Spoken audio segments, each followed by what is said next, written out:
Good morning. Welcome to the Board of Supervisors meeting for Calaveras County. Madam Clerk. Today we have three closed session agenda items. Item 1, pursuant to Government Code Section 54957.6, Personnel Matter, conference with Labor Negotiator Judy Hawkins, Director of Human Resources and Risk Management, regarding Deputy Sheriff's Association, Sheriff's Management Unit, Service Employees International Union, and Calaveras County Public Safety Employees Association negotiations. Is there any public comment on this issue? Seeing none, Madam Clerk. Item 2, pursuant to Government Code Section 54956.9D1, conference with legal counsel regarding existing litigation, Jed L. Richardson v. County of Calaveras et al., Calaveras County Superior Court case number 17CV42875. Public comment on this agendized item. Seeing none, Madam Clerk. Item 3, conference with legal counsel, anticipated litigation, significant exposure to litigation, one case, pursuant to Government Code Section 54956.9D2. Any public comment on this agendized item? Seeing none, at this time will we recess to closed agenda. I'm sorry, the closed agenda items. Need more coffee.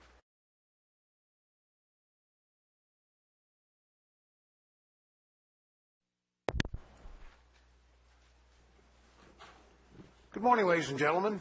Welcome to the Board of Supervisors meeting for Calaveras County. There's a microphone. Would you please stand for the Pledge of Allegiance?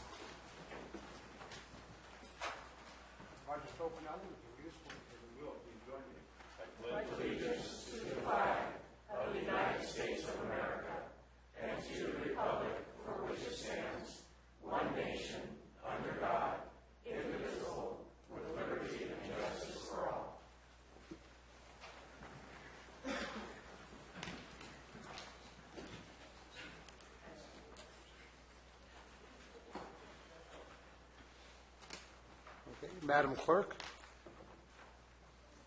Report of closed session.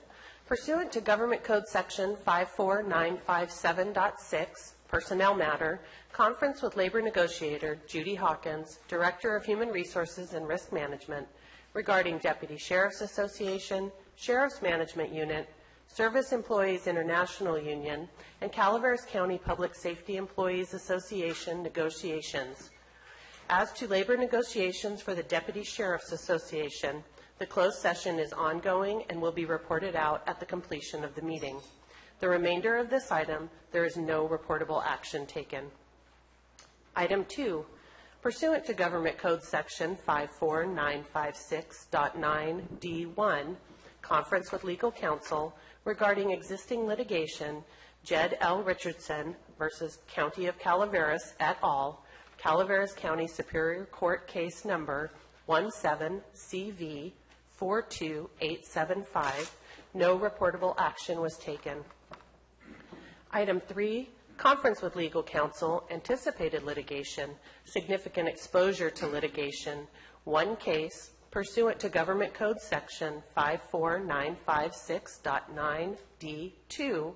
No reportable action was taken. Thank you.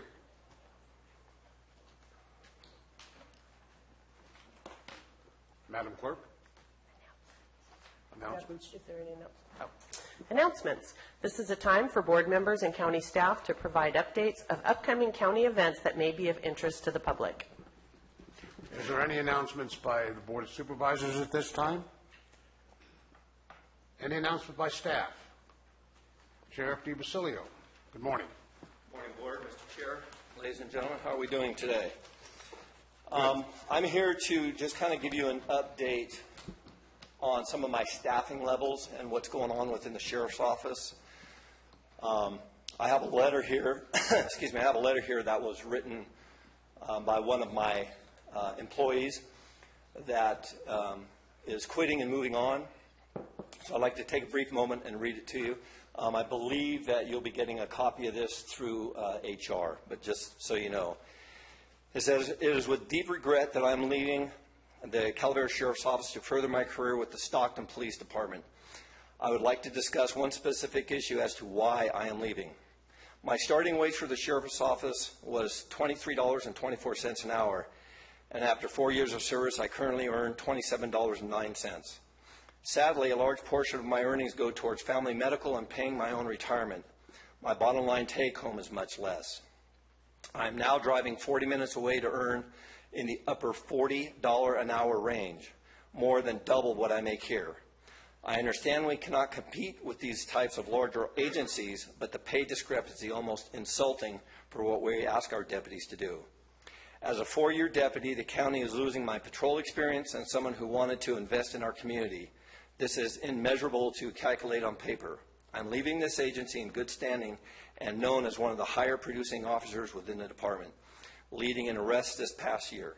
Yes, I am replaceable, yet I have witnessed a gross retention issue plague this agency due to meager pay. I am currently one of possibly 6 deputies leaving to pursue more equitable pay. What we are asked to do for $27.09 an hour isn't worth the risk and extreme workload. Our marijuana grows have increased our call volume and violent crimes. It was not uncommon for me to respond to a heavily populated marijuana grow alone, and due to poor staffing caused by low wages, I didn't have the staffing for backup. Realistically, who would continue this dangerous career path without adequate compensation for the risk?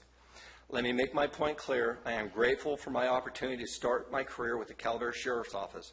I am not disgruntled. I merely want to provide a future for my family that the county cannot offer.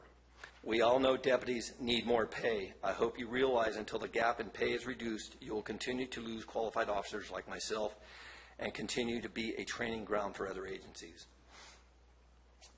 He is one that has left this week. I have another one that just turned in their equipment that is leaving to go to Lodi. Lodi is about a $12 an hour bump in pay. As I was walking out the back of the office, I had another young man come to me and tell me he's going to San Bruno. He lives in Arnold. He said he has been priced out of Arnold. He says he is taking his credit cards up to about $10,000 because the amount of money that he makes here doesn't pay for his gas, his rent, and everything. We're pricing him out of our county. So I just wanted to bring this to your attention. I know that you guys are in negotiations. I know a lot of people have come to me and asked me why I'm not giving these people raises, and they need to understand that's not my job. I don't give out raises. If I did, we'd be paid a whole lot better. It comes to the board and what you guys can afford through a budget. So I kind of threw you under the bus a little bit, but it's reality. I don't do that. You guys do, and I want you to be aware. And we've talked about the training ground process, but I want you to understand that people are not leaving because they're disgruntled. They love the county. The problem is the pay. So that's all I have. Thank you. Thank you, Sheriff. Any other comments or announcements by staff regarding events? Seeing none, Madam Clerk. Oh, I'm sorry.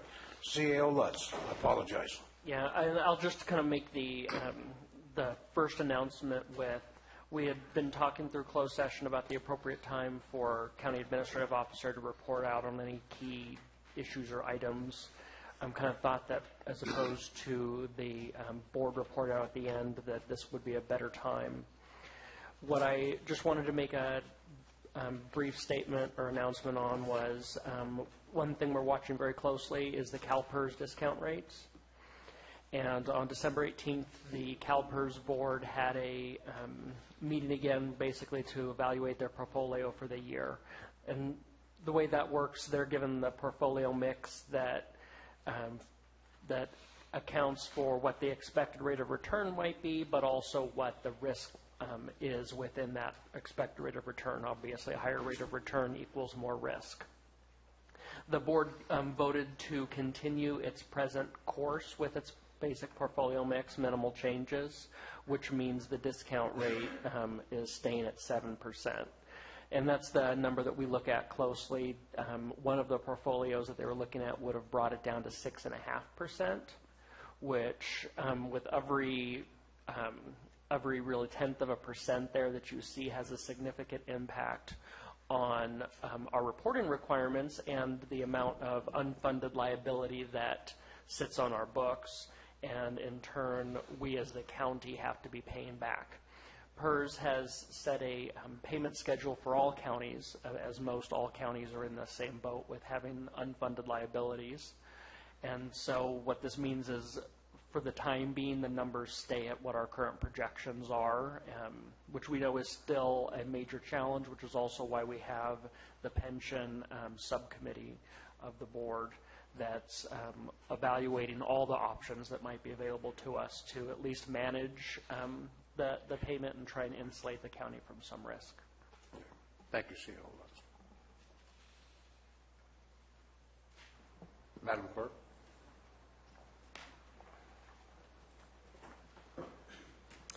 Item 4 is from the Board of Supervisors, election of the 2018 Chair of the Board of Supervisors. I move that we nominate Tofinelli as chair. Some discussion. Is there a second on the nomination by Supervisor Clapp? I would second it. Second. Discussion? Gentlemen, it has been 9 years since the Board of Supervisors has had a chairman from District 2. I fully respect and think Supervisor Tofinelli do a heck of a job, and there's no doubt sitting next to him for the last year of his abilities. But as a function of fairness, as we rotate this, I would respectfully request your vote for chairmanship to go to District 2. Thank you. Any further discussion on the current motion? Hearing none, we'll call for a vote. Oh, I'm sorry. Public comment. I'm sorry. Bonnie, how are you? I was just going to call for a point of order. All right.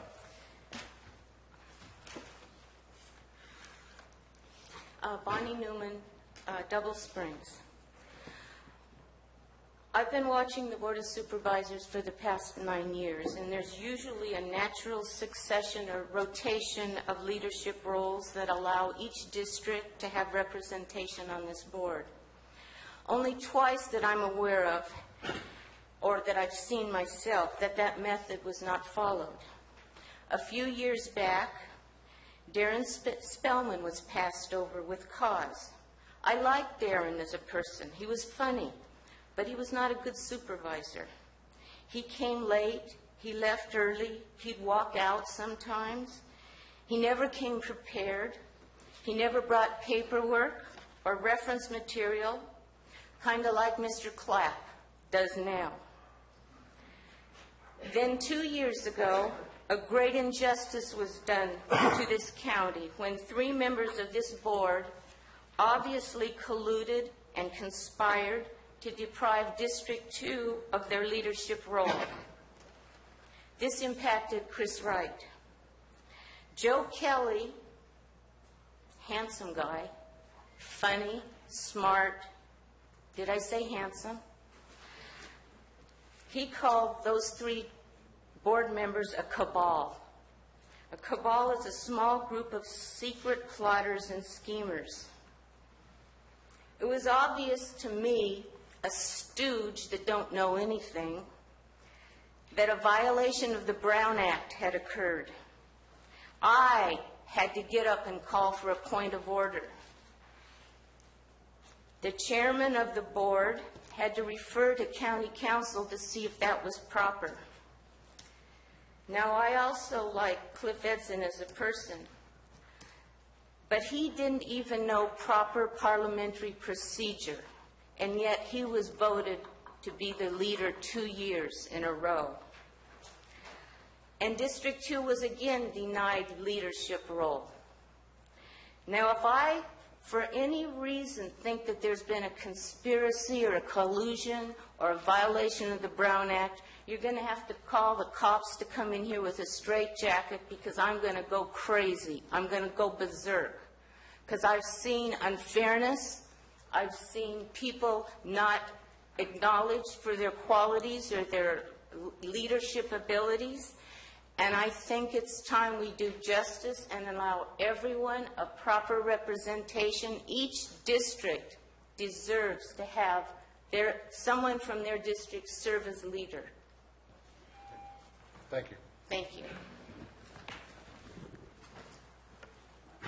Good morning, Mr. Chairman and members of the Board of Supervisors. My name is George Fry.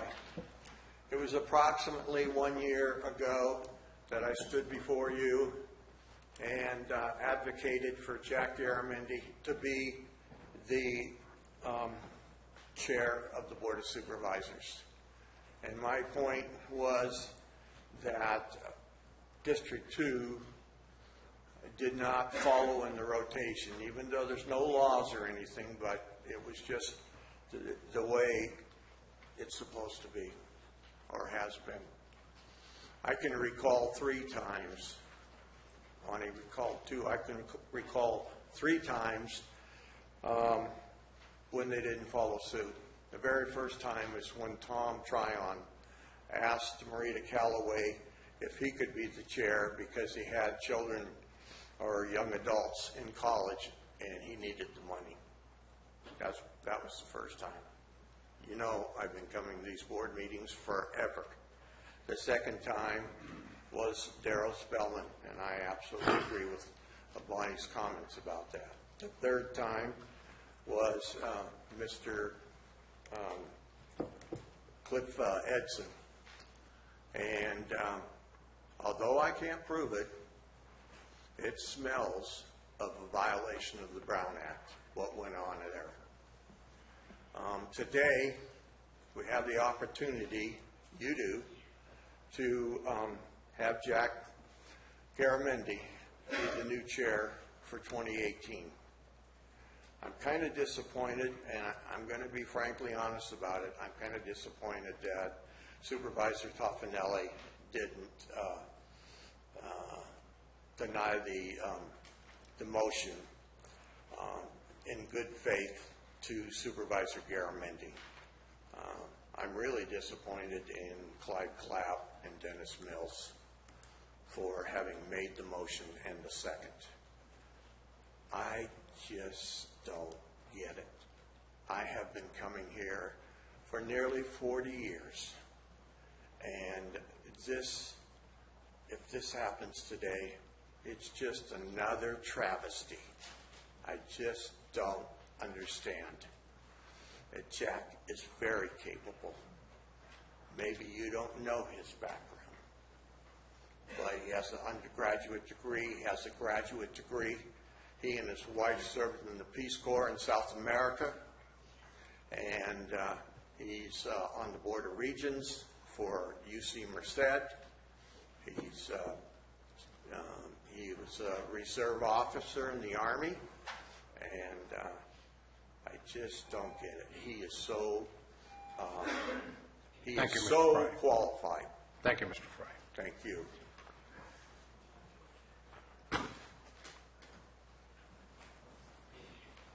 Mr. Chair, can we just take just a moment? We have some.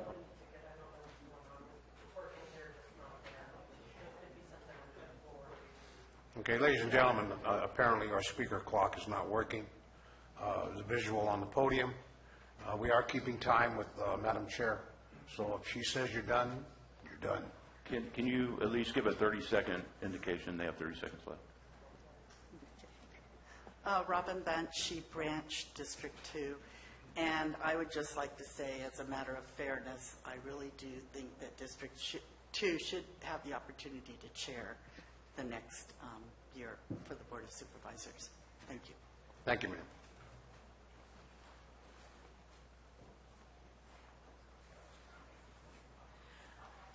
So, as usual, our public... Marty Crane. Sorry. Just... Go ahead. Okay, thank you. She's been standing in the back. Go ahead. As usual, the observant public here has spoken very succinctly. And while I agree that Supervisor Toffanelli could do a fabulous job as chair, I agree that George seemed surprised that you didn't pass on that or recuse for that. There's still time, and looking at this looking at all that's happened over the years and watching as all this happens, Calaveras County needs some heroes. You could be the first one. We're going to be calling for more heroes throughout the day and the coming weeks. And it's all about leadership and being qualified for doing the job. So please consider Jack Garamendi as the chair and maybe Supervisor Tofinelli as co-chair. Thank you very much. Thank you, ma'am. Hello, I'm Megan Guthrie. Pretty much everyone has said what I would say ditto to. I'm Abigail's mom. I've been working with politicians since she was born, and I usually work on a state fed level, and I've just got to say that I'm so proud of Jack Garamendi. He is truly a politician. We are so honored and gifted to have a man of his stature in our community, let alone he is my D2 supervisor. I really think it is D2's turn. Not only do I think it's D2's turn, and he is the most qualified person to be on the position, D2 is in the most trouble. D2 had the fire, the brunt of the Butte fire. D2 has a lot of issues with the cannabis and everything that we need to deal with in this community. And there is no one better qualified to deal with it. And our district needs focus, and we need to rebuild our community. And I've got to tell you, I call a lot of politicians on behalf of Abigail, and every time I call Jack, he answers his phone, he talks to me, he's been to my house, he has visited me, he cares, and I vote for Jack. And I really hope you consider Jack Garamendi. Thank you. Thank you, ma'am. Good morning, ladies and gentlemen. Good morning, Board. My name is Danielle, and I'm from Avery. I'm here to speak on behalf of my son, JJ. I apologize. Last time I was before you, I did not know there was a 3-minute time. Today I do. Point of order. I'll address it in a moment, Mr. Fry. Ma'am, we're on an agendized item, and I have to make sure I did we not follow know. these procedures. Okay. So is this something Public that you're comment. reserving for public comment? Yes. Okay.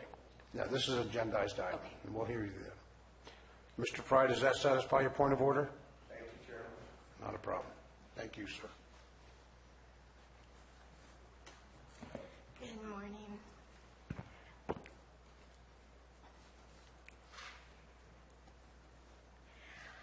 It's my belief that if you've only served for 1 year on the Board of Supervisors, no matter how illustrious your career has been, that you need to earn it here.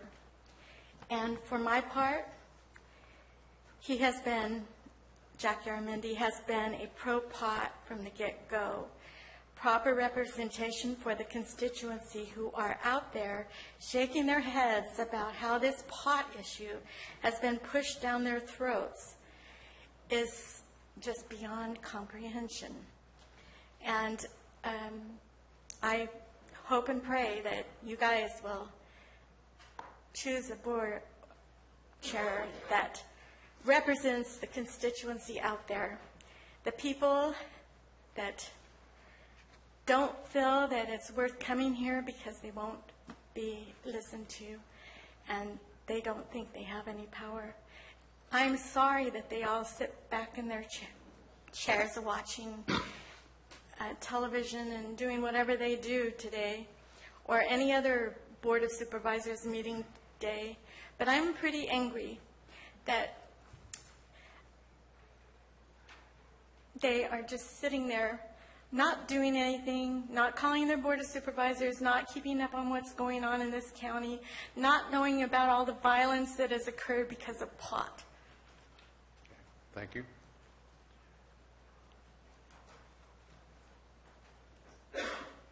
Morning, Ms. Renke. Good morning, Vicki Reinke, Angels Camp. I just wanted to support the nomination for Tofinelli.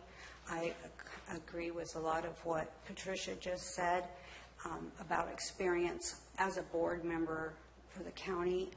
We all know that Gary sat on the board prior, so he has that experience of running the meetings. I don't believe in, well, you're next in line.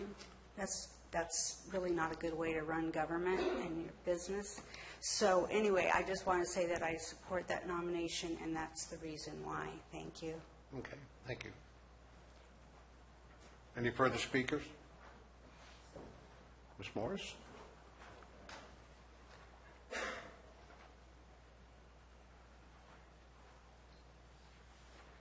I just wanted to say something. Susan Morse, District 4. I just wanted to say something about this whole process. In my opinion, each supervisor has, they were elected for a certain purpose. They supposedly went out and told the public when they were elected what they believed in and what they were running on, the issues that they were running on. However, once they become a supervisor, I think I look to you because your vote is for all of the people in the county, not just your own district, but I look to each one of you. Personally, I'm with Residents Against Commercial Marijuana. I think many of you know that.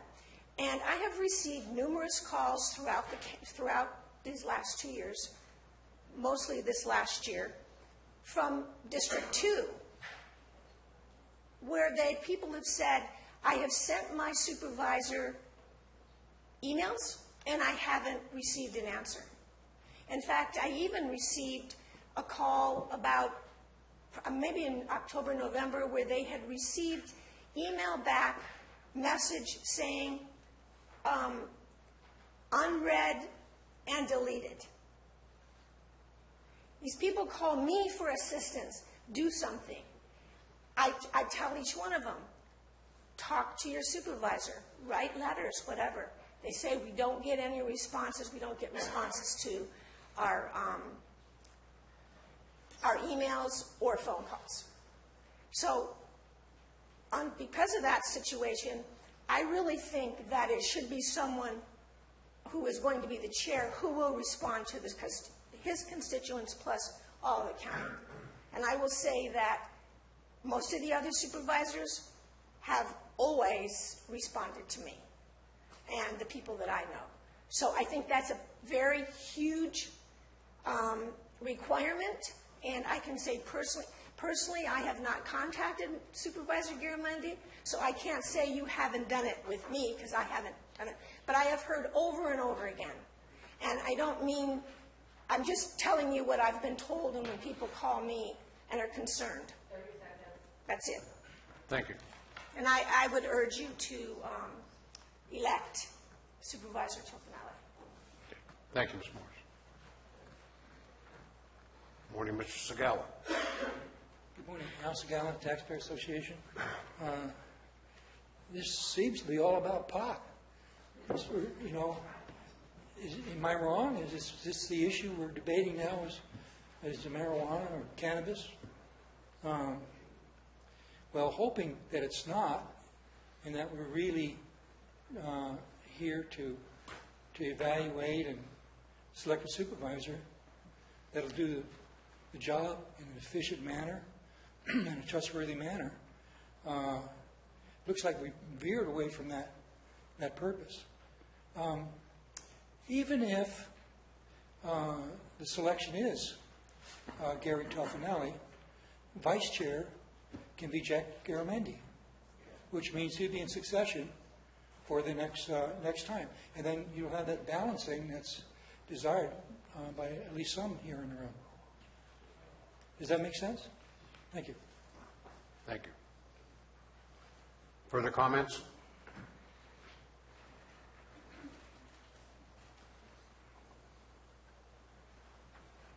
Thomas Guthrie, District 2.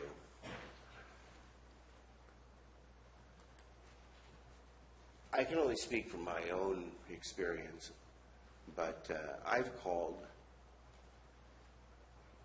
each of the supervisors. I've emailed many, and I don't get any response back from any of them. I do get a response back when I make a phone call to Jack or I email Jack on any particular issue, but that needs to be said. As far as qualifications, I'm sure Mr. Tofinelli is qualified. I'm sure Jack is qualified. I'm sure each and every one of the Board of Supervisors is qualified. If there is some sort of tradition of succession to the vice chair to then become the chair of the board, I see no reason why there should be a deviation from that.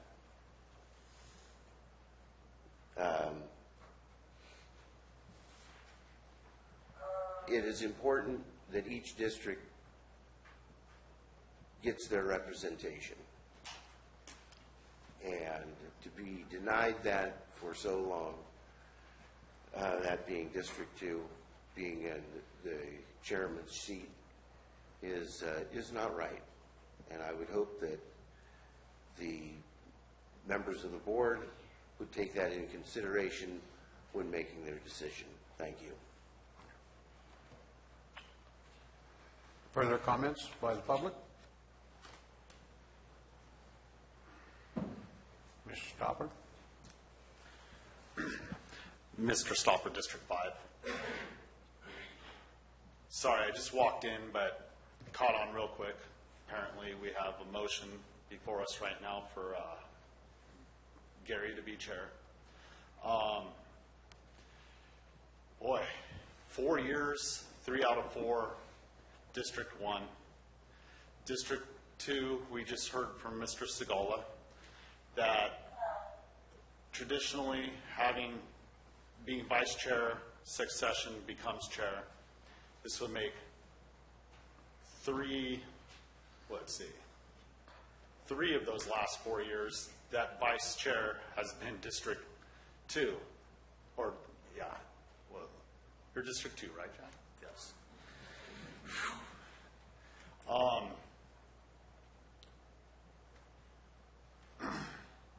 The prior District 1 supervisor made a move to take chair a second time. Years. The reasoning behind that, I mean, a lot of people here are aware of. Not necessarily any of us or all of us agreed with it at the time. But in succession, this will be another year that District 1 would move forward. And then this puts, other than District 3, which is in the interim this last year, had the chair, puts everyone else back another year. We need to seriously think about how we're going to move forward. Everyone in the county does need to be represented fairly. And, you know, there's other counties that use seniority for succession. Just all things to consider, gentlemen. District 2, I have family in District 2, and District 2 has not been represented in a very long time on our board. Thank you. Thank you, sir. Any further public speakers on this issue? Seeing none, we'll bring it back to the board. Any discussion? Everybody has their lights on? Oh, just so we can vote. I have a comment. I intend to make a nomination for chair, and I intend to make a nomination for vice chair at the proper time. Having stated that, public comment's been held, discussion's been held, I'll call for a vote. All in favor of Supervisor Tofinelli to be chair of the Board of Supervisors, indicate by saying aye. Aye. Aye. All opposed? No. No. This is ridiculous. Mr. Fry, please respect the chambers. I understand. It's okay. That's okay. This time, we're going to take a short 5-10-minute break. Unbelievable. Right, Madam Clerk? We have to get the light fixed and make some arrangements. Yeah. The vice chair, chair takes, do they take that now? Yes. He's chair. He's chair. He just got voted. right? Council? Let's move on, instead of taking a break right now, let's move on to nomination for vice chair. Ladies and gentlemen, please, we're having a discussion. We'll move on to the next item, please. Madam Chair.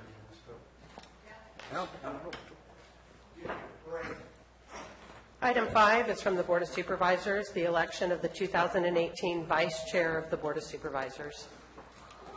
Do I have a nomination? Do we have any discussion? You do, Mr. Chair. I do Mills for vice chair. Supervisor Clapp, I believe I had the floor. Is that true? Mr. Oliveira. Thank you. At this time, I'd like to nominate Jack Garamendi for vice chair. Second? Is that a motion or a nomination? That's a nomination in the form of a motion. Form of a motion. I have a second. We have discussion. No discussion. I'll bring it out to public comment, please. George Fry again. It's just unbelievable that this board would do what they did. Just unbelievable. Mr. Clapp and Mr. Mills have been trying to attack Mr. Garamendi for a whole year. George, we were discussing the nomination. Yes, and I'm talking about it. I just can't believe. I obviously support Jack Garamendi for the vice chair. This is just ridiculous. You guys need to get your heads examined.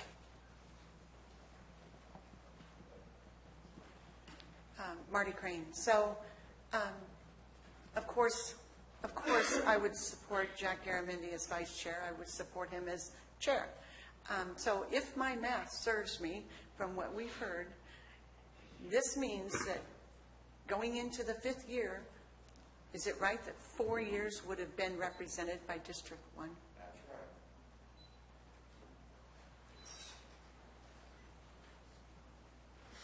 right. Megan Guthrie. I would just like to say I'm really disappointed in our community right now, in our government. I've been struggling with Abigail for 17 years. She's going to be 18 in February. And I've never really had anyone representing D2 or my daughter's life. And Jack Garamendi comes along, and he's been around, and we really need representation here. And I just want to know which one of you is going to call me back when I call you. Because I email you and I call you all the time. And right now I've been in quite a situation. I'm not getting answers from anybody except for Jack Garamendi. So, yeah, I'm glad he's vice chair. I think he made the wrong decision. And I'm not real happy with this whole county government system right now because I check every box. I'll talk about that later in public comment. But you've got a kid up here in D2 that hardly ever hits this county. And none of you are talking to our family or what it means to your budgets, by the way. That's going to affect your budgets, this kid, because if you notice, it's 10 o'clock and she's not in school. We're talking about I'm talking about chair, vice chair. Vice chair. And I'm talking about D2 having representation, having safety, where I feel safe as a constituent, where I feel like my representatives are talking to me whether I live in the district or not, helping me with my daughter, my safety, and my situation, because obviously with my situation with my daughter sitting in this room, I need, and you're smirking. Why would you smirk? I take exception to your statement that you don't talk to me or my wife. The amount of hours that she had spent on the phone with you in the evenings. I am so glad you're bringing that up. You want to put on the boxing gloves? Hold it. Wait, who started this? Who brought this up? I should be able to respond. We are talking about the election or the nomination of vice chair of Jack Garamendi, and that's what we are going to discuss. Why would a supervisor say that I spoke with his wife, who is an IHSS board member, which I am on the board, which our oversight boss doesn't come see? We are discussing Jack Garamendi's nomination. Why for would chair. your board members speak to me in that manner? I cannot address that. You can't, because it's called the lack of professionalism. We are discussing Jack Garamendi vice chair. That's what we're discussing. If you can't go forward on that, and we can't go forward I'm on going that. forward on whoever's chair needs to represent the entire county. And I have emailed and called you, and you've not called me back. Thank you. So I really hope that I will be hearing from you. Thank you. The only thing I wanted to say is... Whoa! Stop. You need to get in line and come up and talk. Yeah. No. Yeah, you've got to learn to be nice. And sometimes it's hard. Both Gary and Jack are good supervisors, and occasionally I agree with them. It does make sense that Jack would be appointed vice chair, and that'll bring the process of balance. Also, the question was raised several times about not getting response from supervisors when you communicate with them. And I don't know if many people know this, but you can go on record, send an email to your supervisor, but go through the clerk of the board. It then becomes official correspondence. No supervisor is going to ignore you then, because you're now on record. Thank you.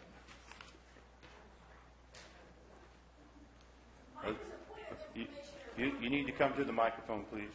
Okay, mine was not to make another statement, except for I think there's some confusion here. I don't think that anyone is removing a supervisor. It just has to do with being vice chair or chair. As far as being represented, people represented in District 2, for instance, you're not going to stop representing them, I assume. So the thing is, I don't think it has anything to do with District 2 being their supervisor. It just has to, this is, like you said, a nomination or an election for vice chair. Thank you. Ms. Marty, you've already spoken. This is the point of order. What's your point of order? I think we've missed the idea of the point of order that was brought up.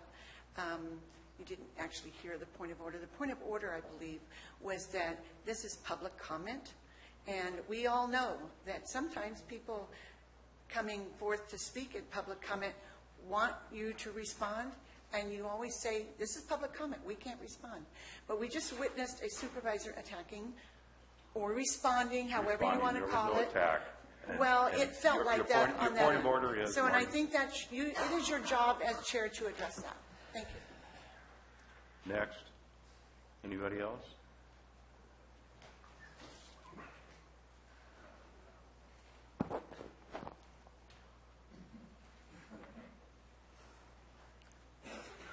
I talked to quite a few people occasionally, and I've talked to a lot of people in District 2, and they are afraid to come out and say how they feel about the pot growing and their supervisor and his pro-pot stance. And what more can you say about your constituency being afraid?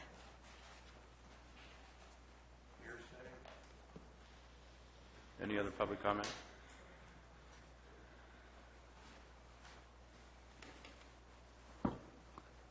I'm really just going to follow up on what Marty had said. I also had the point of order, and it was Rule 24 that she's referring to, the commitment to civility, and it specifically states that we need to recognize it is sometimes difficult to speak at board meetings, and out of respect for each person's feelings, allow them to have their say without comment. That's been the norm in this board chambers over the last year, and I just hope that it continues to be going into 2018. Thank you.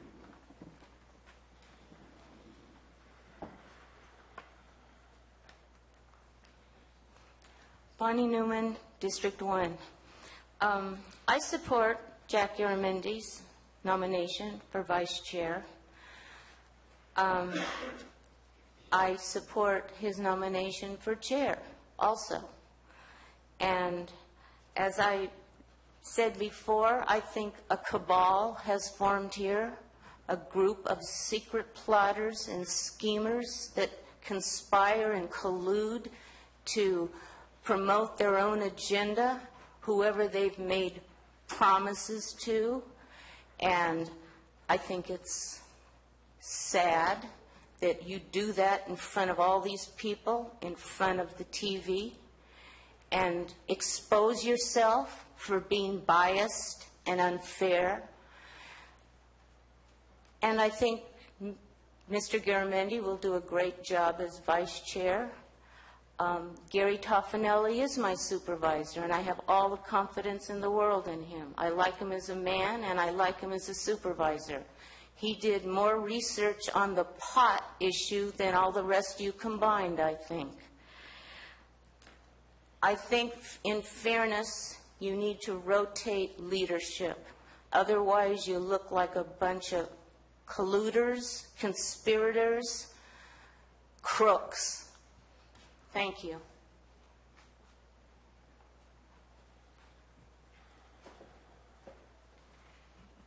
Vicki Ranke, Angels Camp.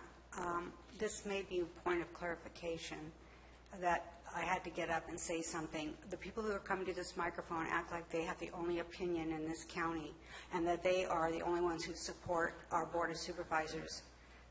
I just want you to know, for clarification, that is not true.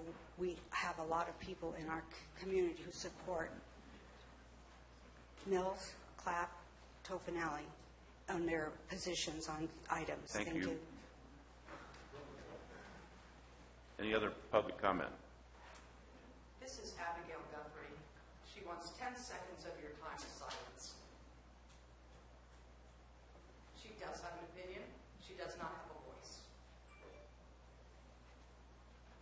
Thank you. Any other public comment? Seeing none, I'll bring it back to the board. Any other board comments? I have a few comments. Last year when we first got this board started, is we picked chair and vice chair the same way we did this time. So District 5 has been passed over, so I know you're not really wanting me to be chair. I would not take chair anyway because I'm in the process of re-election, so I will be busy. I think Jack Garamendi's in the process of recall. I pick from who I think will be best to serve the district. I think Gary is the far qualified person for the first of the year, which I voted no against Mike because I thought Gary would have been much better. It was a kibosh then, what happened. And the reason why I wanted Gary, because Gary's been chair for a year, and he's been a previous member for 4 years. And when we started out the year here, you had 4 new supervisors that never served on the board. And I never heard the outrage come from any of these people out here right now. This is just strictly people's upset because Jack's a supporter of pot and you guys didn't get it. It has nothing to do with pot at all. This is how we run. Order, please, order, or we're going to ask you to leave the room. The supervisor is speaking now. George, I'll have you removed. In the last year, we have had no rules and procedures of the board, which was ridiculous, and we still have no rules and procedures of the board. It's been ran just like when Edson used to run it. It was by the chair, and they made it as they went. And hopefully this time we'll have rules and procedures of the board where everybody knows what the rules and procedures are. It's like now, right, the last 3 years in this board, it's been like a poker game, and the chairs made up the rules as this went. And it's time to quit. Any other board comments? I do that. Supervisor Clapp, you're incorrect. There are rules. We follow those rules. You should have a copy in that desk right in front of you. The reference made by public comment of Rule 24, the public knows those rules. We have conducted this board adjacent to those rules and abide by them. So that's an incorrect statement, Mr. Clapp. And I'm going to be upfront. I have been your last board chair, and I have ruled in accordance with those rules. I just want a point of clarification, Mr. Chair. Supervisor Mills, your light's on. You got some comment? Only before we go into public comment, at the beginning of public comment, I would ask that a specific rule be read into the record, and that would be my comment for now, only just a matter of procedure. Okay. If that's all the board comments, I'll call for the vote. I have a motion and a second. All in favor? Aye. Aye. Opposed? No. 3-2. Jack Garamendi is vice chair. We will take a 15-minute break. I'm sorry, before we break, can you please clarify? I heard Supervisor Clapp vote no. You voted no as well? Thank you.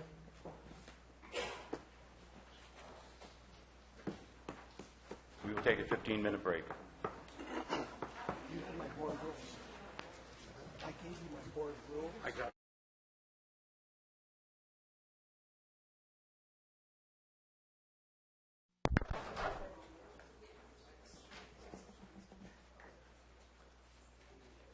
Madam Clerk? Recognition and acknowledgements. Item 6 is from Public Health Services to adopt a proclamation honoring Linda Wynn for over 13 years of service to the residents of Calaveras County in the Health and Human Services Public Health Division and congratulating her on her retirement. Supervisor Mills? Yes, this is a proclamation recognizing Linda Wynn's 13 years of service as part of the Public Health and Human Services Agency, Public Health Division, and congratulating her on her retirement. Whereas Ms. Wynn began her career at the Health and Human Services Agency, Public Health Division on May 29th of 2004, and whereas Ms. Wynn has served as Public Health Nurse 2, Public Health Nurse 3, Director of Public Health Nursing, and Public Health Manager at the Health and Human Services Agency, Public Health Division. And whereas Ms. Wynn has selflessly dedicated her career in service to the residents of Calaveras County. And whereas Ms. Wynn has consistently been supportive of the staff, provided words of encouragement, and viewed problems as opportunities while taking every chance to coach them. And I would ask for a motion. So moved. I have a motion. Do I have a second? Second. I have a motion and a second. Let's go to public comment.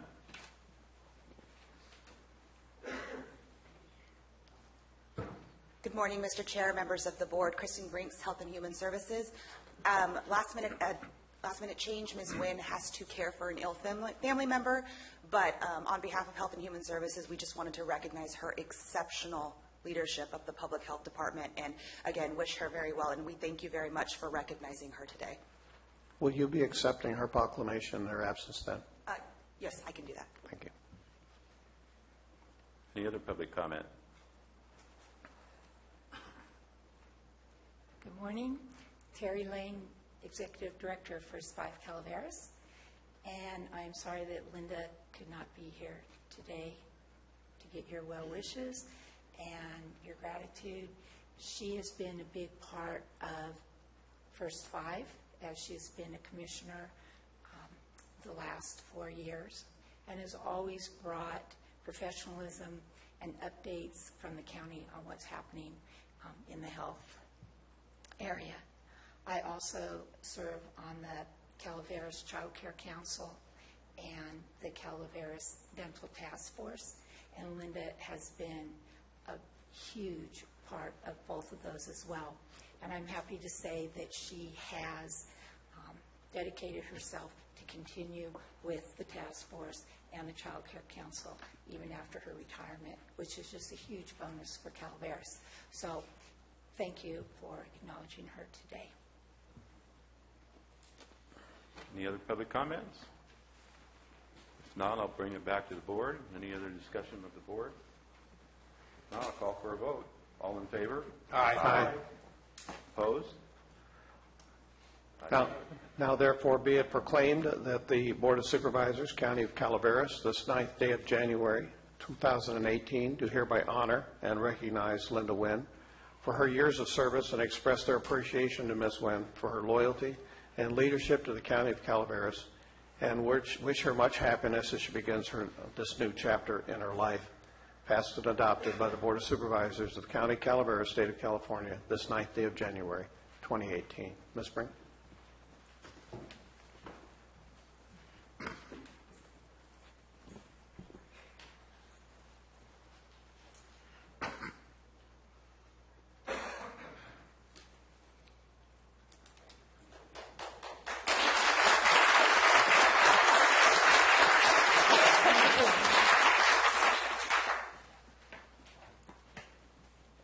Madam Clerk. Item 7 is from the Board of Supervisors to proclaim January 2018 as National Mentoring Month and January 25th as Thank Your Mentor Day in Calaveras County. Supervisor Olvera. Thank you, Board Chair. This is a proclamation proclaiming January as National Mentor Month and January 25th, 2018 as Thank Your Mentor Day. Whereas the future of Calaveras County rests on the hopes and dreams of its children and youth. And whereas mentors provide valuable role models for our youth. And whereas relationships with caring mentors offer youth valuable support, friendship, and guidance towards making healthy life decisions. And whereas research has shown that mentored youth are less likely to skip school, less likely to start using drugs, and less likely to start drinking, and whereas strong mentoring programs that are supported by the entire community are more visible and therefore more successful, and whereas the Calaveras County Office of Education provides award-winning mentoring programs that serve more than 75 students and young adults every school year. And whereas there are many Calaveras youth waiting for mentors. And whereas National Mentoring Month provides an opportunity to recognize and commend the efforts of mentors and raise community awareness of the importance of mentoring. At this time,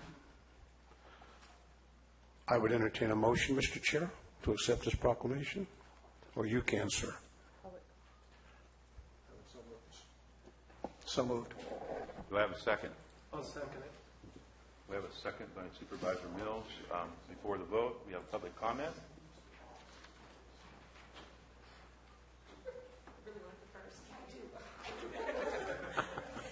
Marty Crane. I always remember back at the library in, I forgot where we were, here in San Andreas, our very first youth mentoring meeting to talk about, this is a cool idea, we should do this. And I'm so impressed with what Catherine and the whole team and now the County Office of Education has brought forward and created, and the impact individually on each and every child, and then their impact on others as they move forward. But I also want us to remember that we all have mentors all throughout our lives. There was a woman that worked for Ma Bell in L.A. I don't know her name, but she was a mentor to me like no one, it was a time in my life when I needed a mentor, and there she was. Doris Custer, lovely woman who was a founding member of the Volunteer Center Board, fabulous mentor of mine. President Barack Obama, Michelle Obama, amazing mentors to me. I had this whole string of them in my head, and now they're all around me, and I'm having trouble pulling their names. But I will say also that the charming husband has been my mentor for many, many years. And I know that when I sit down, I'm going to go, I remember, and I want to say their names, but I don't have them. But we all have mentors everywhere, forever where we go. Steve Walensky was a good mentor of mine for many years. And I watch all of you, and I look for the good things and try to glean from those. And so that makes us who we are and makes us more prepared to be a better mentor for our youth in the youth mentoring program. So honor all your mentors today. Thank you.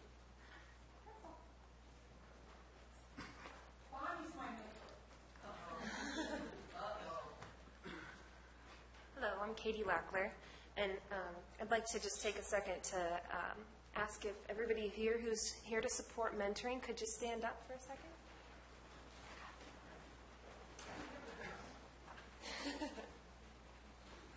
Thank you. Awesome. That is awesome. According to a national study by Big Brothers Big Sisters, at-risk youth with a mentor are 52% less likely than their peers to skip a day of school. They're 55% more likely to be enrolled in college and 46% less likely than their peers to start using drugs. But at its core, mentoring guarantees young people that there is someone who cares about them, sees them for their strengths, and assures them that they are not alone. We are here to ask you to recognize January as National Mentoring Month in Calaveras County. This is the largest scale mentoring campaign nationwide.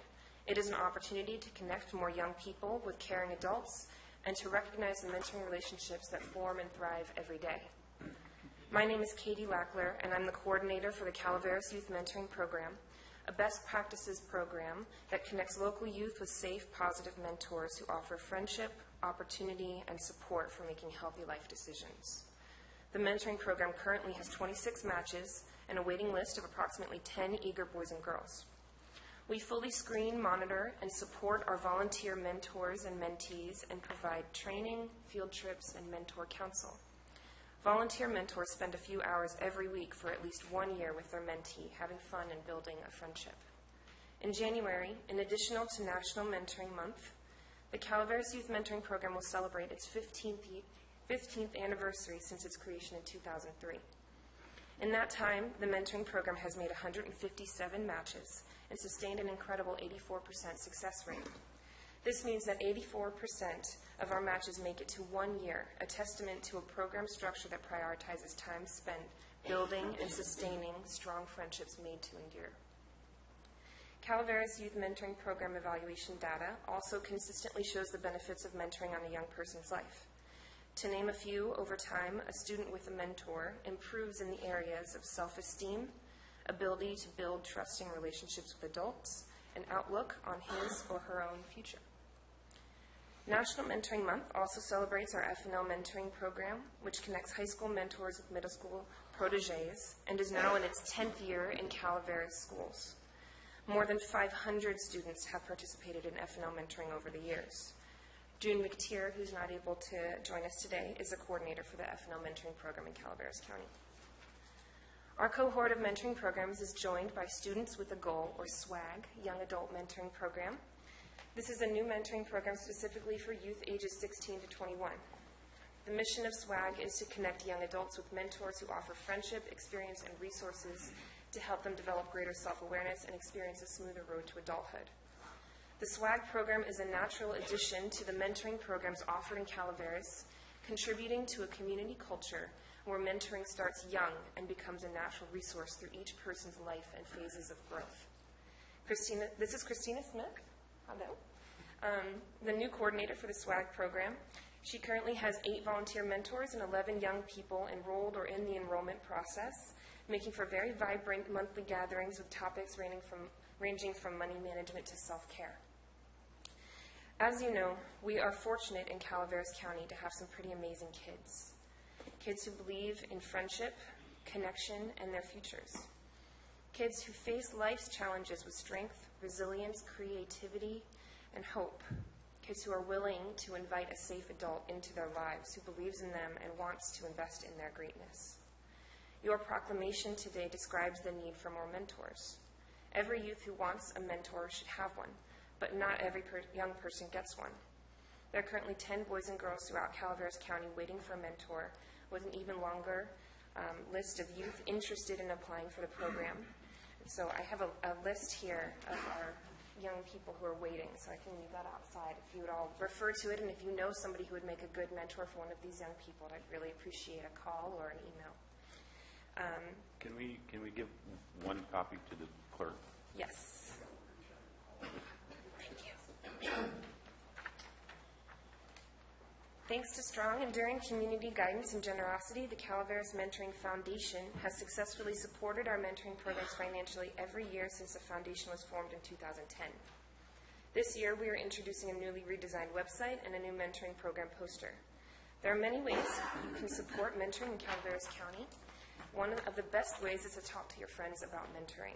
Suggest to someone they might make a good mentor, like us on Facebook and share our posts, make a financial gift, or host one of our program representatives to speak at a community organization. Thank you, and happy National Mentoring Month. Any other public comments? Staff comments? Hi, Sam Leach, Chief Probation Officer. When I took the job 4 years ago, one of the things I was lucky enough to get approached by was Catherine Eustace, who asked if I would sit on the Calaveras Youth Mentoring Advisory Committee. And I've become very attached to them, and they're really a bright spot in my month. So I just wanted to come up and just very simple support of saying, you know, every kid who gets arrested, everybody under the age of 18 who gets arrested in Calaveras County, those police reports come to probation. And we review those, and we work with the district attorney, and we choose whether to file or not. There are a lot of kids who never come to me who are at risk. And one of the biggest reasons for that is the work of Catherine and Katie and Christina. I mean, they're just doing amazing work, and one of the best mentoring programs, I believe, in the state. So we're lucky to have them, and just very happy that they're being recognized, and just wanted to say that.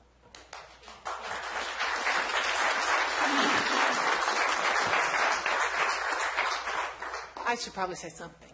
But Katie did a great job, didn't she? And I think after all of the years of Colleen and watching her grow into the job, I don't know if you all are aware, but Colleen has gone on to graduate school to become an occupational therapist. And one of the first things that she wrote to me when she started her program was, Catherine, you're not going to believe this, but occupational therapy is mentoring. And she's viewing that, her experience as a mentoring program coordinator, as the perfect launching pad for her career as an occupational therapist. I'm sure we'll have her back here as another quality contribution to our educational program in the next couple of years. But I'm, as you can see, a very proud mentor now myself of several young people who are helping us grow our mentoring programs in Calaveras County. And I hope that you will continue to support and watch their growth as young professionals, because I couldn't be prouder. Thank you.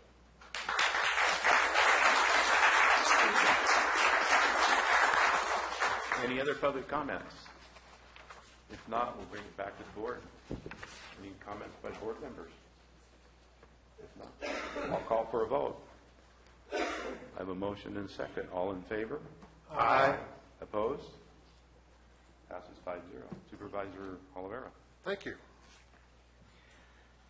Now therefore, be it proclaimed that the Board of Supervisors, Calaveras County, hereby declares January 2018 as National Mentoring Month, and January 25th, 2018 as Thank Your Mentor Day.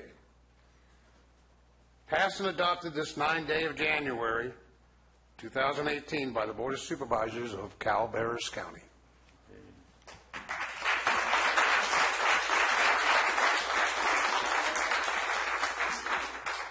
we have everybody come up for the photo? Come on, guys. Right. Well, you're here. Everybody. Come on, everybody. Oh, you want to get signed? I just think I'd take a picture of the audience.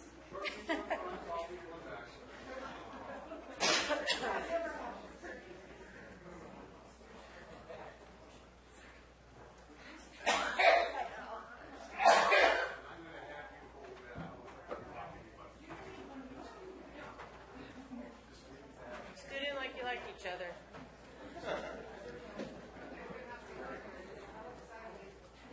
Ready? Smile. One more. Okay. Thank you. Okay.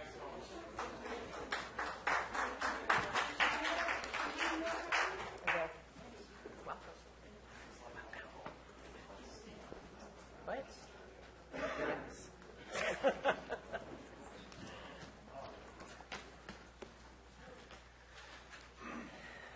All right, we're going to go on to the next agenda item. It's public comment period. Before we do that, Madam Clerk, can you please read the public comment statement and the other statement? Yes, Mr. Chair. Public comment.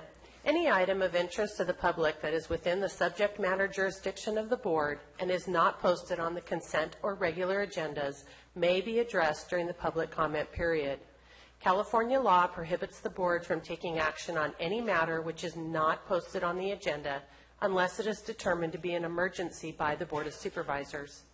If public comment is completed before the 30-minute allotted time period, the board may immediately move to the next order of business. If public comment is not completed during the allotted time period, it will be continued as the last item of business in order to provide an opportunity for the remainder of comments to be heard.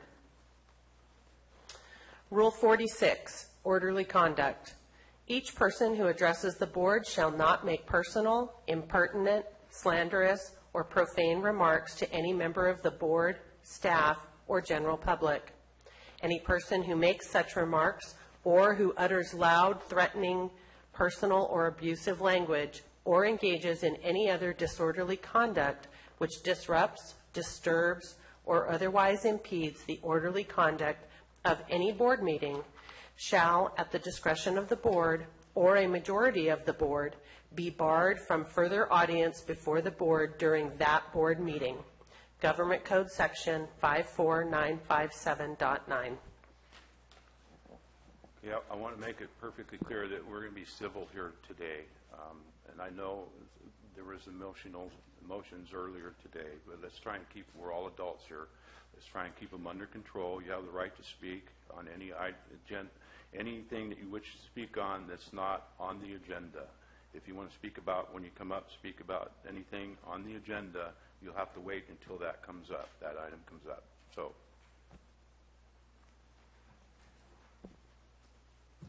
Thank you, Supervisor. Bonnie Newman from Double Springs. This year, I got from Santa Claus a new dictionary.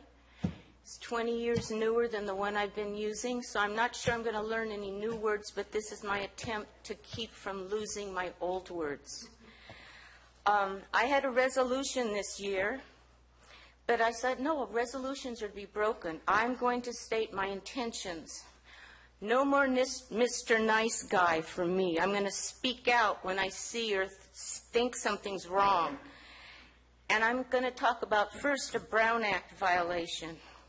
It's when a majority of the board has any interaction or contact regarding an issue that is to be discussed on the agenda. This is my new basis for my new words, and I have 4 words today. The first one is sycophant, a self-seeking, servile flatterer, a fawning parasite, a yes man, and a toady. Obsequious, showing servile compliance or deference. Servile means slavishly submissive, following or obeying without question. When I learned that word first in 1968, I interpreted it as being a butt kisser. My second word is hypocrite. I've defined that word before, but I think it needs repeating. And I have a new definition from my dictionary. One who pretends to have virtues, moral, or religious beliefs and principles that he or she does not actually possess, especially a person whose actions belie their stated beliefs. A person who feigns some desirable or publicly approved attitude whose private life, opinions, or statements prove otherwise. For me, in my simple terms, I define that as being a phony. Now, I'm bringing up these terms because the news often inspires me to look up words. We've seen at the national level a bunch of sycophants and a bunch of hypocrites. I hope I don't see that in this room the next year, because I get really frustrated. I'm 70 this year, and I have hot flashes. I stay up all night stressing about things, and I do not intend to let anything go by that I feel I need to speak out on. Thank you.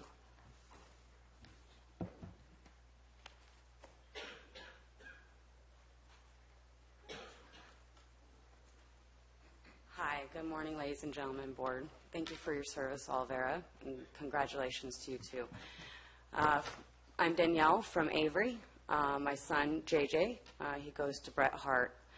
I'm here today because I got a letter in the mail. My premiums went up 28%. I went from $145 a month to now $556 a month.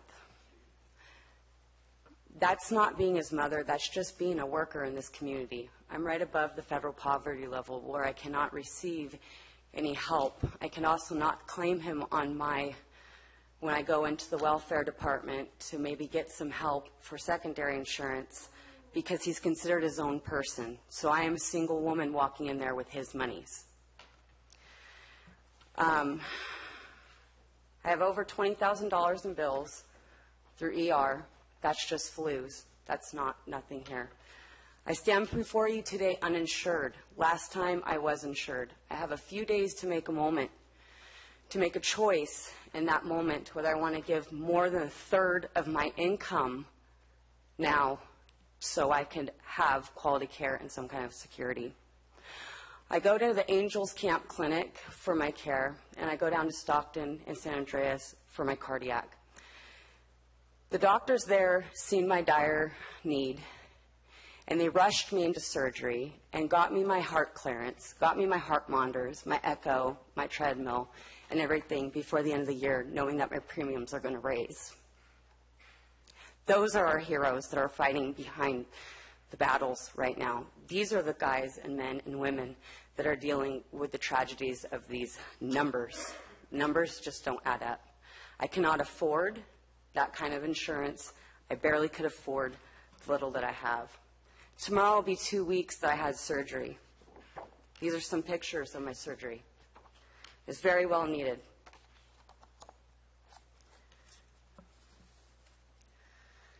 I'm behind on my current medical because I cannot afford it. As a mother and a worker in in-home support services, I moved up here, and I did not realize that the SEIU and the county and their dynamics. I am here to make a hard choice whether I go back to a cash-paying patient, which I get discounts, and I get to pick and choose, and sometimes it comes down to food or this blood draw or this doctor. I'm looking to you guys to you guys have the power.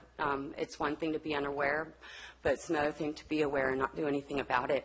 I am a member in your community, and I'm asking for your guys' help. Thank you.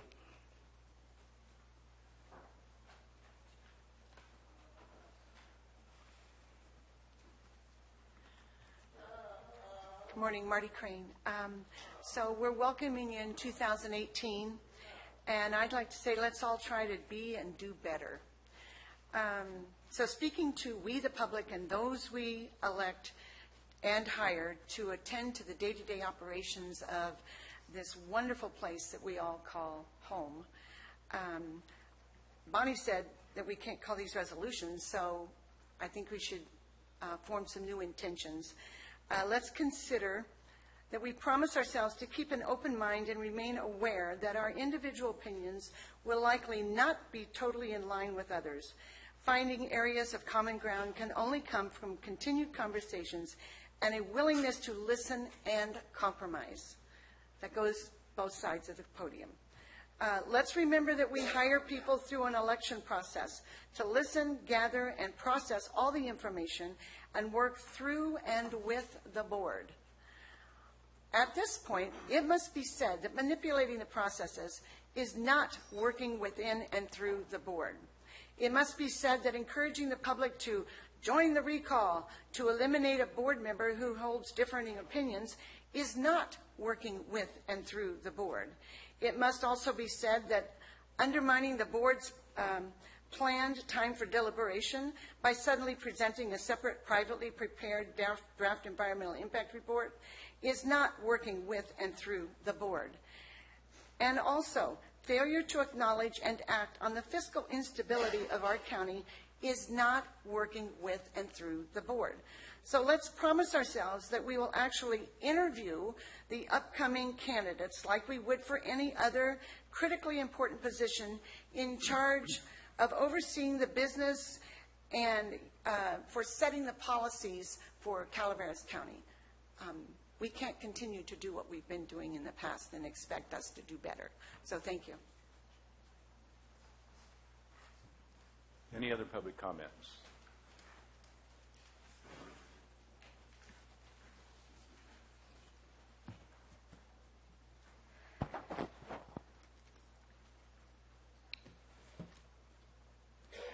The sheriff has already been here this morning explaining his difficulty in retaining his staff because of financial considerations. The prices in Arnold or for houses, for rent, for whatever else are high. They're also high in the rest of Calaveras County.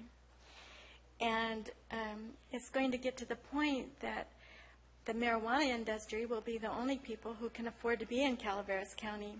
Obviously, the deputy sheriffs can't afford to be here because they're leaving.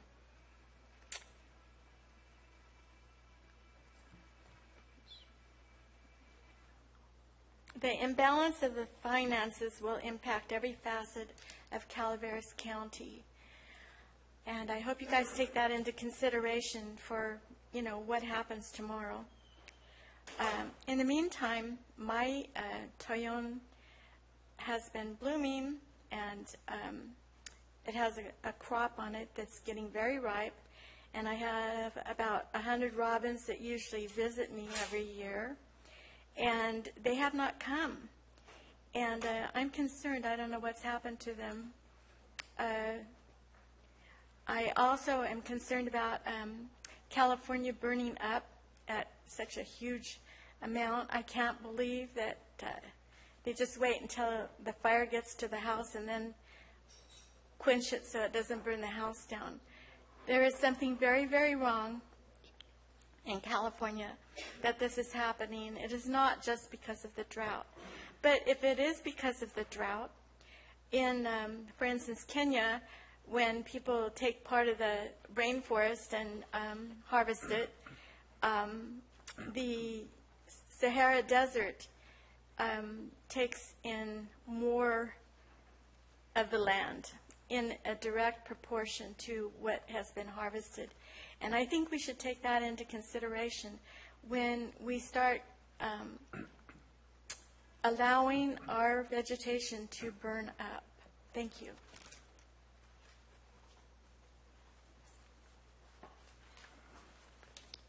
Al Sagala, Taxpayer Association. Got several items. The most important is our this bad gas tax, SB1. We have today's the last day to sign a petition to try to get this on the ballot for repeal. I'll have at lunchtime.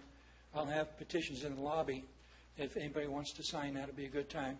You have to be a registered voter in this county.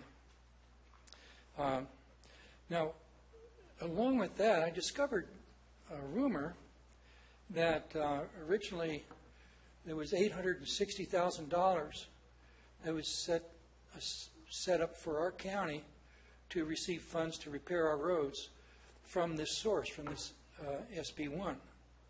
But what actually was received was about $400,000. I think what we need to do is get some sunshine on this, find out where the missing money went, and make this public. And I would recommend that that the maybe the county CAO investigate this and find out what's going on. Also, another item is sheriff pay for sheriff deputies. Previously, our taxpayer association actually suggested that we tax ourselves more, which is unheard of for taxpayers organizations.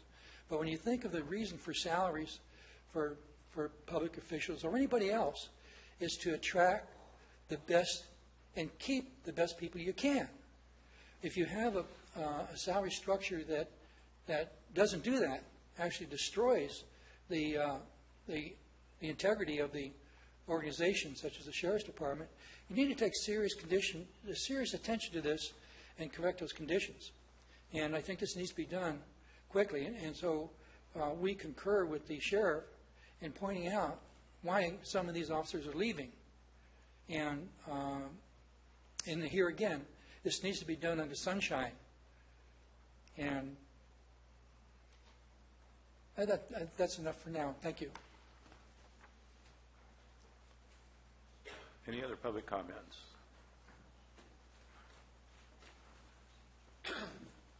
George Fry. I want to apologize because I'm so passionate, very passionate about having good leaders. And I'm passionate about things being done right. I guess it comes from being in law enforcement for so many years that there's a right way and there's a wrong way. And sometimes I think the board takes the latter course, and it's disappointing to me because I am so passionate. I'm passionate about veterans too, and I will be speaking to the chair sometime today to do something about the problem with the Veterans Memorial Hall in Valley Springs. I finally found the Veterans Act of California that says any veterans organization can use that building free of charge. And Mr. Tofinelli, who has been on that board, is going to help me. He may want to do it reluctantly, or he may want to do it in real support of veterans. Michael, I want to thank you for being the board chair this past year. I have never seen meetings run as well as when you have ran the meetings. You treat people with respect. You listen to people. You are sincere. You care about people, and it shows. Thank you. Jack, I'm still fighting the battle. Even though District 1 has had the chair 4 out of the last 5 years. I'm hoping that next year you will be the chair, that these people will finally figure it out. One of the other nice things is there are some other people that are running, and I'm going to support them because there's some people on this board that I am not impressed with at all. You may think I'm some country bumpkin that just fell off the turnip truck. I'm not, and I'll keep speaking up. Thank you. Any other public comments? May I submit something?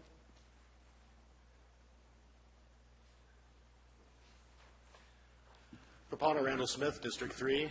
First of all, thank you, Mike. You've been a fabulous chair. I really appreciate your service. Congratulations to Jack and Gary for your elections today. What I'm sharing with you now is that today in Sacramento is the first of 7 public meetings on the state track and trace system. There's going to be, like I said, 7 of these. The first one, there's one going on right now, and another one at 1 o'clock in Sacramento. You'll see the other meetings, Fresno, the Bay Area. Plenty of opportunities for people to learn about track and trace, not just online, but by going to these meetings. And of course, it's important for the decision you're going to make tomorrow. So I just want to let you know about that.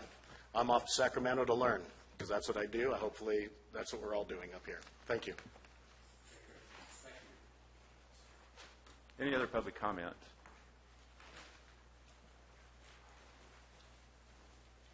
Hi, it's Megan Guthrie again.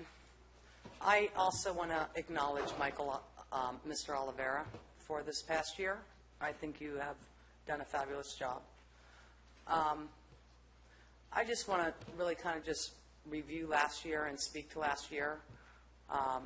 Our family has been out of this county for 13 years. My daughter, when she was 5 years old, was placed out of state. We've always been a Calaveras County resident. And we were placed out of state due to her disabilities and the school district wanting us out of state. We fought really hard for her to come back to high school. Isn't going so well. We've had a tough year this year. And you know what? There's a lot more going on than just marijuana. And to complicate things more, my daughter is on CBD oil, and she needs it. And without it, she might not be here very long. So that's not going so well either. And I've reached out to all the board members, and I have tried to talk to you about a plethora of issues, not just CBD oil. That is like one little speck of grain of sand in my life. In fact, 90 days ago, my daughter was in organ failure. Look at her today. And we could have lost her. And CBD actually is a big contributing factor of why she's in this courtroom today, or chambers today. But I just hope next year going forward is better, because I know right now it's 11 o'clock. She should be in school. And everyone should be asking themselves, why is Abigail not in school? And what's going on with special education? And it's mentor month. And boy, I wish she had a mentor. Not only do I wish she had a mentor, I wish she had a school program to go to. So this county has a lot of issues going on, and there's more issues than just pot. And even with the issues of pot, it takes taxes and regulation, and it takes things to clean up the pot. So, you know what? I see both sides to all of the coins and everything going on here, but if you don't have budgets and you don't have money, and I know this kid right here, you're talking about possibly putting in another out-of-county placement, you might want to reconsider your budgets. Because this kid alone, she could have built you a new school, but we don't understand why she's not going to school. So I just hope this is a better year and there's more understanding, and that not all discussions revolve around marijuana. And we need an economy, we need budgets, we need taxes, we need awareness of what's going on in this district. We need care. We have elderly, we have the elderly, we have disabled. The IHSS board, we don't even have a quorum right now because of paperwork and just malfunctions in our county, the way we run things. So I just hope for a more organized year. Thank you, ma'am. Thank you. Any other public comments? If not, we'll close public comments and we'll go on to the next agenda item. Consent agenda. Madam Clerk.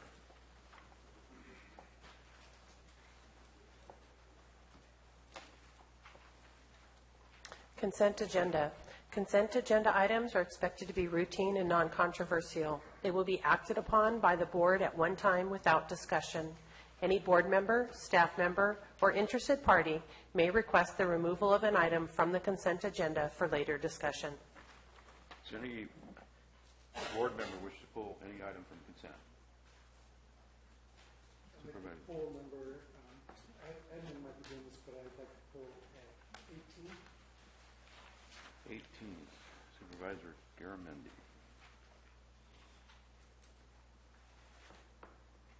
I will be pulling item number 20. Any member of staff wish to pull? Yes, Kristen. Number 10. Number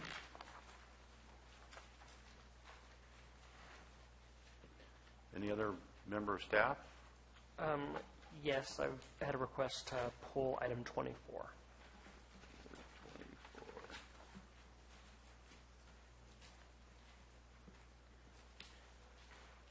Any member of the public wish to pull anything off consent?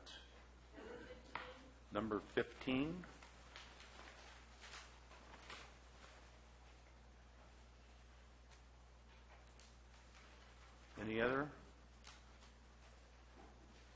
not, I would entertain a motion for the remainder of the consent agenda. Mr. Chair, I move the remainder. I have a motion by Supervisor Mills, Second. second by Olivera. Any further discussion?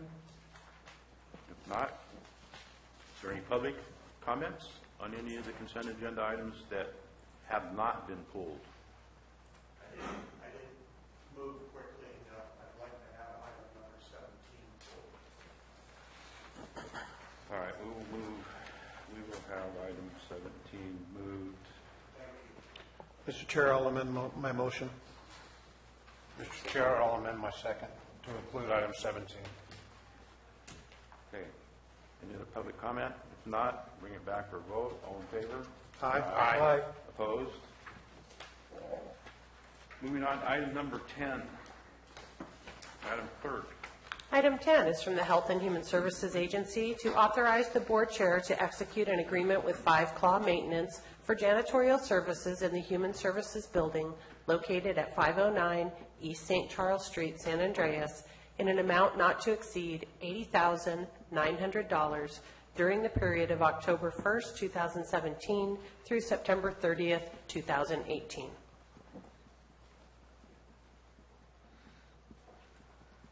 Good morning, Mr. Chair, members of the board. Kristen Brinks, Health and Human Services.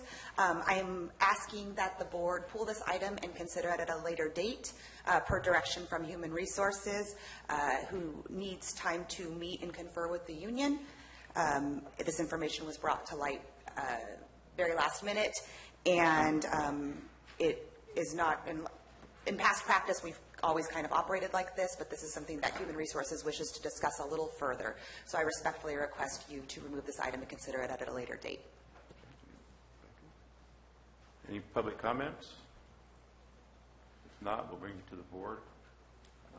Mr. Chair, I so move. Your motion is to move to remove it from our agenda and move it to a later date? That is correct. Do I have a second? I second it. I have a motion and a second. Any other comments? If not, all in favor? Aye. Opposed? So be it. Move to another date. For clarification purposes, this item is moved to not a date certain. It's Not a date to certain. a future meeting at another time, Whenever Kristen. unspecified. Thank you. Item number 15, this was pulled by Bonnie. Madam Clerk.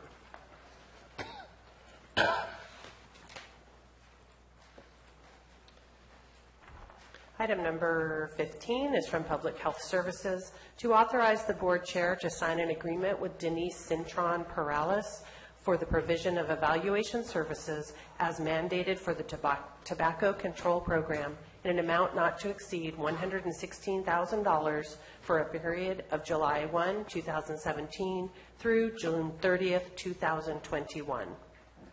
Bonnie. Good morning. I'm assuming this is prevention of tobacco use to keep people from becoming tobacco smokers. Now, we know that the dangers of first-hand cigarette smoking. We've heard about the dangers of second-hand smoke, which is breathing someone else's cigarettes. I've just recently been made aware of third-hand smoke and the danger of that. And it entails people that smoke cigarettes have it on their clothes, their hands, their body, and they come in contact with other people. Babies have been tested and have shown signs of nicotine in their system. Now, I'm almost 70, and in all my years, I've only ever met 2 people who washed their hands after they smoked a cigarette. One of them was a lady that ran the nursery up in Pine Grove, and she refused to allow people smoking cigarettes in her nursery because nicotine affects the buds on vegetable plants. The second person that washed her hands after smoking was a care provider that came into my home and cared for my loved one. And I noticed that she washed her hands every time she came inside from smoking a cigarette on her break. And she told me, I don't dare touch a client with my hands because I know they stink and I know that they probably don't enjoy it. I didn't know that nicotine transferred just by touch, and your body has pores. I guess it's called osmosis. I'm not even sure that's the right word, that your body can absorb things through the skin. So I'm wondering if this tobacco control program addresses all three of those kinds of cigarette smoking, and especially creating awareness about third-hand smoke, which I've just been made aware of. Thank you.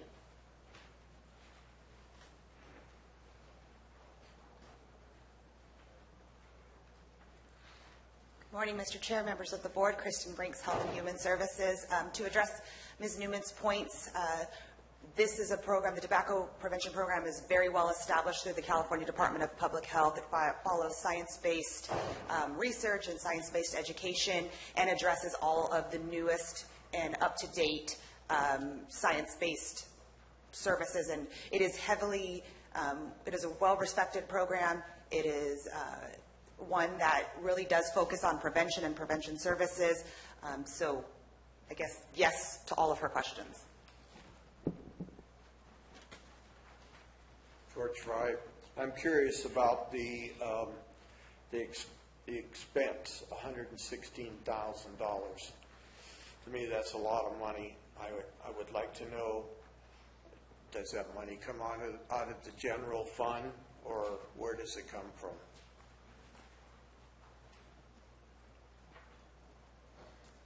Kristen Brinks, Health and Human Services. To address Mr. Fry's points, it is a 4-year contract, so it's $116,000 over a 4-year period. That comes out to approximately $29,000 annually. And it is, we work with a vendor who is approved by the state. We are limited to the number of individuals that we can work with.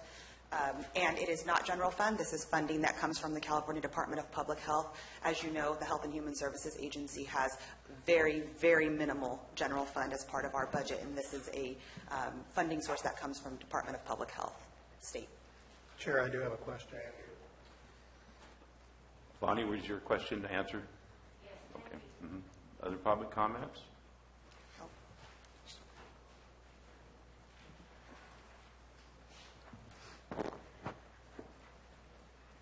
My parents are gone, but I loved them very much.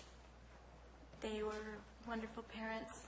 They were human beings, and they made mistakes. And but they smoked. And my mom's surgeon said when she was being examined by her surgeon that she wondered what could have caused her aortic aneurysm, and he says, he poked her belly, and he says, smoking. And it's true, because she felt very guilty about her habit, but if you were going in the bathroom when she was coming out, it was pretty difficult to breathe. But I just kind of wonder, people talk about cigarette smoking, but my parents were engaged with their brain when they were taking care of me. What about all these people that are smoking marijuana? Any other public comments? If not, close public comments. I had a couple questions on this. I sent some emails out, and Kristen responded to them along with Tim concerning indemnity and the insurance portion of it. And my concerns were met through Kristen. I want to make sure, though, that this vendor, this contractor, does not sublet any of this work out without us vetting the person that she's going to vet out to, that she's going to let out to, and that they are covered under insurance. Understood. Yes, Dennis. Yes, I had a question, and I probably should have sent you an email on it, because again, you're folding these funds into the same line item in the budget as your other tobacco funds? So it's simply going to be added into that line item? It's part of our budget. And this is ongoing funding for many years, and so this was built into the budget that for the year that we're currently in. Okay, just wanted to be sure. Thank you. Any other questions from the board? If not, I'll entertain a motion. So moved. Second. Motion by Supervisor Garamendi. I'll second. Second by Supervisor Mills. Any other comment?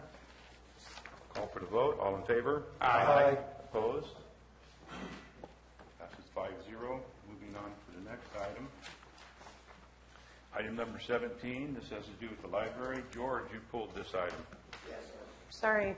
Item I'm sorry. 17 is from the library. It's to accept the $90,000 grant from the California State Library on behalf of the Calaveras County Library for the installation of high-speed broadband internet in the Central Library and 4 branch libraries, and approve the budget adjustment which accounts for the use of this grant. This action requires a 4/5 vote of the board.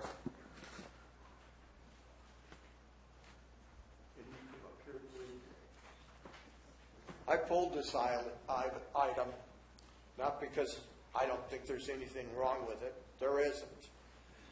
This lady, who was approved as an appointment as the librarian for Calaveras County, I just want people to know what an outstanding job she continues to do. And I'm really excited about the high-speed internet. Thank you. No questions then. No, I don't have any questions. Is there any other public comments? Any other public comment on this item?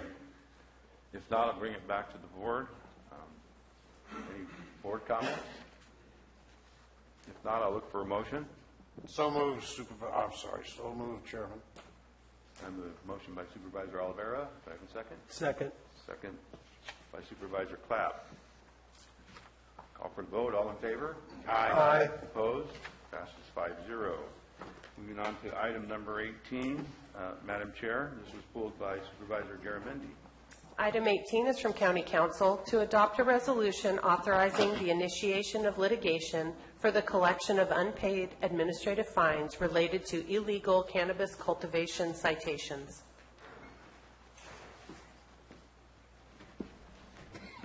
Good morning, Chair Tofinelli and the board. This is just a take further action for collections to give general authorization to County Council for administrative fines as this fiscal year and last fiscal year.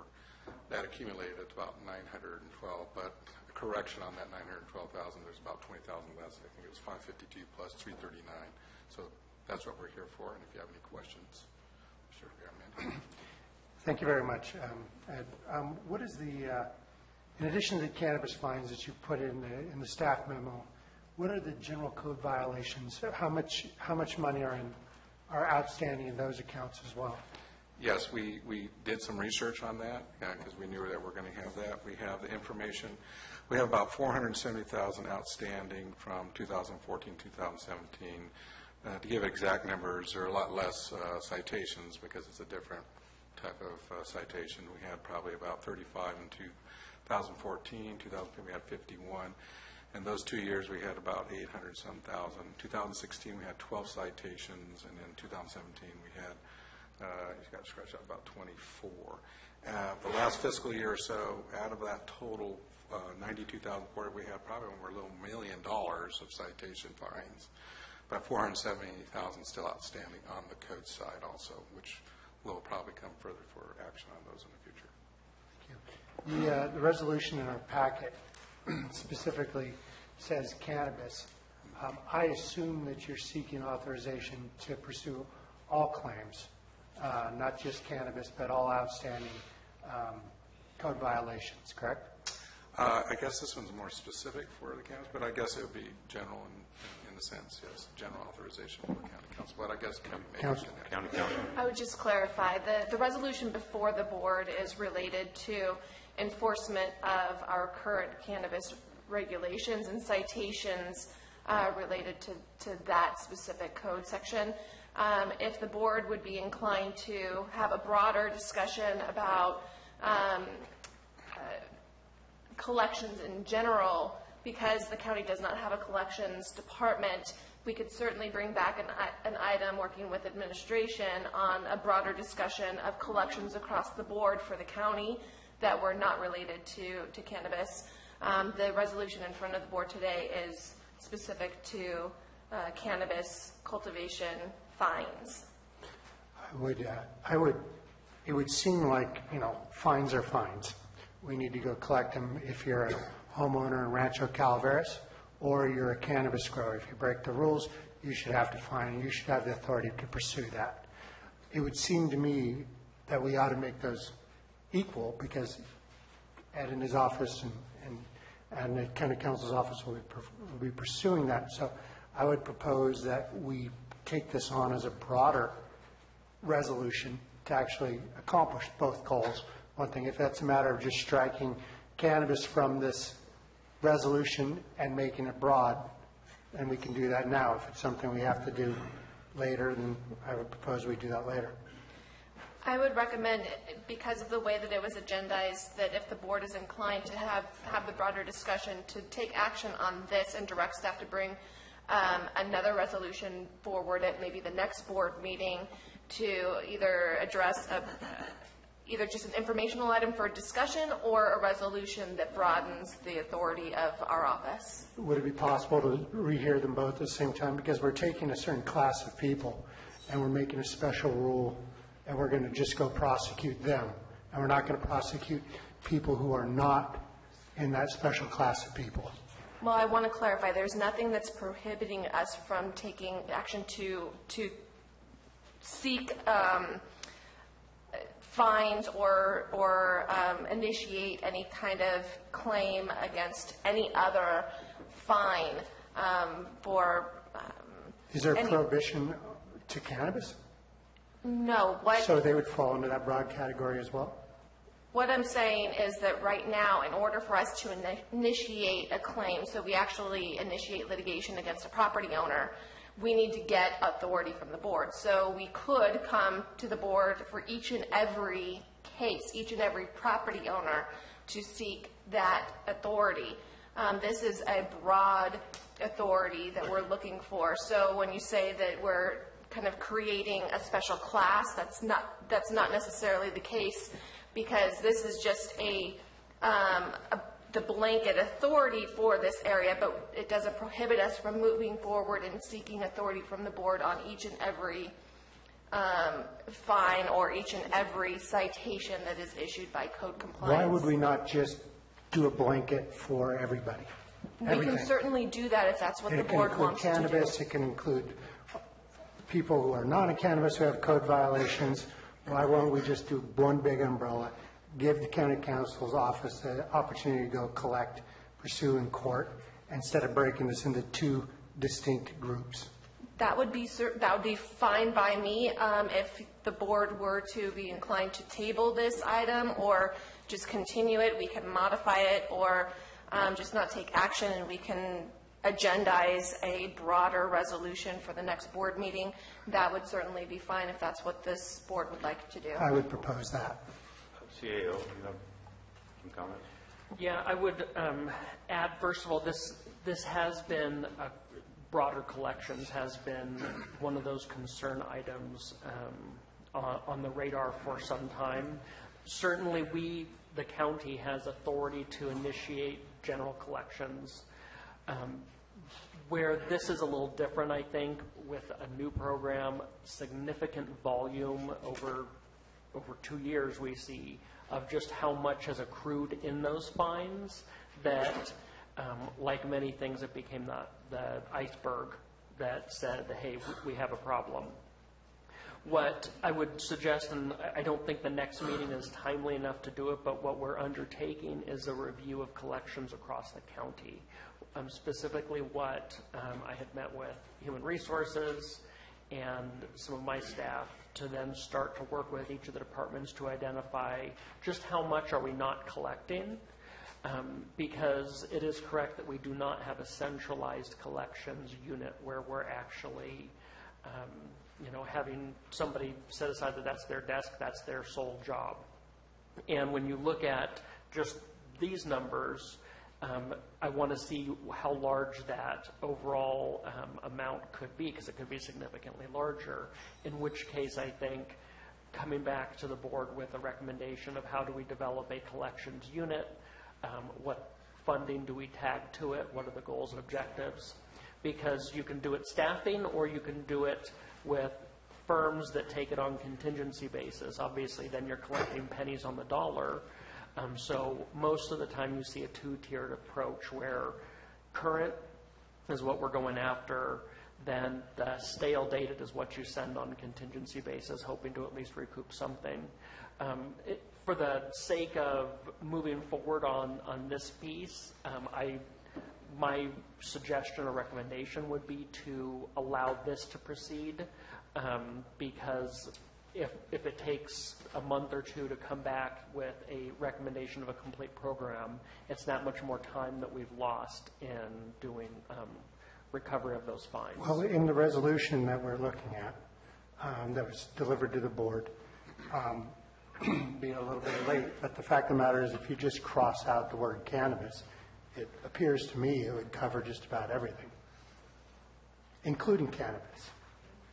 It does, however, it does cite section 17.95, which is the enforcement arm of the cannabis ordinance. Okay, I'm just thinking, we've been hunting cannabis growers and collecting fines for the last 2 years, and we've accumulated a lot of them. We have, to a less extent, been pursuing buildings and property owners, yet we've still acquired, almost $500,000 in fines there. So they're both worthy goals. We've been letting property owners go off the hook for some time. It would seem to me, I would like to see them both proceed together rather than this board. This can have an impact. This will have an impact as we start putting court-ordered liens on properties, and most of these properties are in District 2. Mr. Short, how much of these fines are accumulated in District 2? Because I'm worried about encumbering property and driving down property values in my district. 53%. 53%. So this rule disproportionately will impact District 2. So it's not only a rule that's for a specific class of people, but a specific area, and I find it to be unfair. If I may, I'd like to address that, Chair. This proposal came out of enforcement meetings surrounding cannabis. It wasn't our intention to neglect other code enforcement issues. We weren't singling out cannabis. It's just we have Wednesday meetings about enforcement, and code enforcement staff has an ongoing complaint that their only recourse at this time is to send out an angry letter and send out a demand, and that's where it ends. That's the extent of our current collection practices, and that's fundamentally dissatisfying and unfair to those that do pay. It seemed to code enforcement staff that we needed to take extra measures, and until you actually raised the issue of other code enforcement fines, I had no idea, and neither did Ed, frankly, or most code enforcement staff, to the extent to which non-cannabis fines had been accruing over the last 2 years, and it was sort of shocking to realize that it was $470,000. But I would point out that the resolution does cite both 8.06 and 17.95, but I would defer to County Council as to whether or not the current resolution before the board can be amended to include both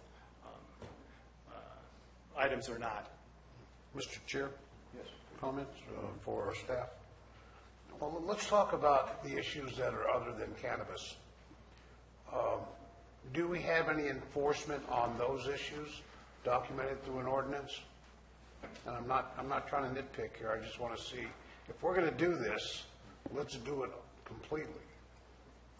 Do we have any procedures? Yes, the ordinance affecting that? Yes, we do. We have a final judgment. What we want to judge is a final judgment. We've done a lot of final demands. It's after the administrative hearing. So now we need county council to help us go after for small claims court. That's the process we have right now. You want to add to that? Can I have you speak up when you speak? I'm not sure everybody can hear me. Basically, we've done a lot of final demands after the hearings, and so now we want to have county council help us go to small claims court to collect some of the fines that folks have not paid after a long due process of asking for the payment. Okay. In the cannabis arena, on these fines, do they fall within the realm of a small claims filing? They exceed the limit, don't they? Most of them are. There's some a little larger, but I guess maybe you can... Yeah, I would be guessing, but I would think about a third only of the cannabis are small claims. Other than that, we'd be looking at limited civil and unlimited civil. I think the highest one is $60,000, and some of the lower ones are $2,000. Council, if we were to look into this and combine, as we're talking, tabling this and make it encompassing 8.06 violations, if you will, and our 17 dot whatever the violation is, what timelines on getting that done realistically? Well, certainly if the board were to give us direction, we could have it back on the agenda at the next board meeting for purposes of just modifying this resolution to be more encompassing, to cut out any of the discussion as it relates to 17.95, but have it just be our collection of fines as it relates to nuisance abatement. We could certainly do that. That would be a quick turnaround, and then we could agendize a broader discussion informational item. When I say we, meaning staff, i.e. the CAO, could bring that item to the board for further discussion on a broader county-wide Department of Collections or a broader discussion on collections in general. So that can at least get the ball rolling for us. At this point, I'd be in favor of doing that, just in all appearance of fairness. It's a bad word to use, but in fairness, we should be looking at all of these fines, not just a single item. Take cannabis out of the picture, building fines, zoning fines, things like that. We should have a way to enforce that fairly, and I would be in favor of tabling, Mr. Chair, until we can get that information back. Let's hear from two other supervisors on their line. I like to make the vote on it. It's on here today. I think we drifted off on something that's not even on the agenda. I totally agree with Jack that we need to really pursue the other ones. I would like to get this done here today and have at least within this month or next month have what Jack suggested, and we should be looking at that too. I agree with them, but I like them to start collecting this right now, and if they wish to put them there, but I like to at least get this over with and start doing, and then have something come back to the board and set up a whole committee on collecting funds for us, since we don't have one. And I think that's going to be a lot longer discussion than what we have right here. That's what I would like to see. Thank you, Supervisor Pfaff. Supervisor Mills. Thank you. I know that I'd had a discussion in the last meeting about people not getting permits, and the only thing that happens when we find them is go get a permit. We just don't have any structure around collections or fines or anything of that type, but that is a different discussion. This agenda item, we need to move forward with it for now, but I think that the broader discussion, as Mr. Garamendi has brought out, Supervisor Garamendi, is how do we handle debt collection in the longer term and in all venues, and it's not just cannabis related. It's got to fit within, but we've ignored it for so long. And I'm glad to hear that everybody wants to move in a direction of starting to establish some type of policy and a process and a structure around collections in general. But for right now, let's move forward with what the staff has asked us for. That will allow them to get moving on it, and then they can bring up the broader discussion, or we can have that discussion at a later point. Thank you. All right, I'll open up for public comments. Marty, you'll have to wait in line in the back, please.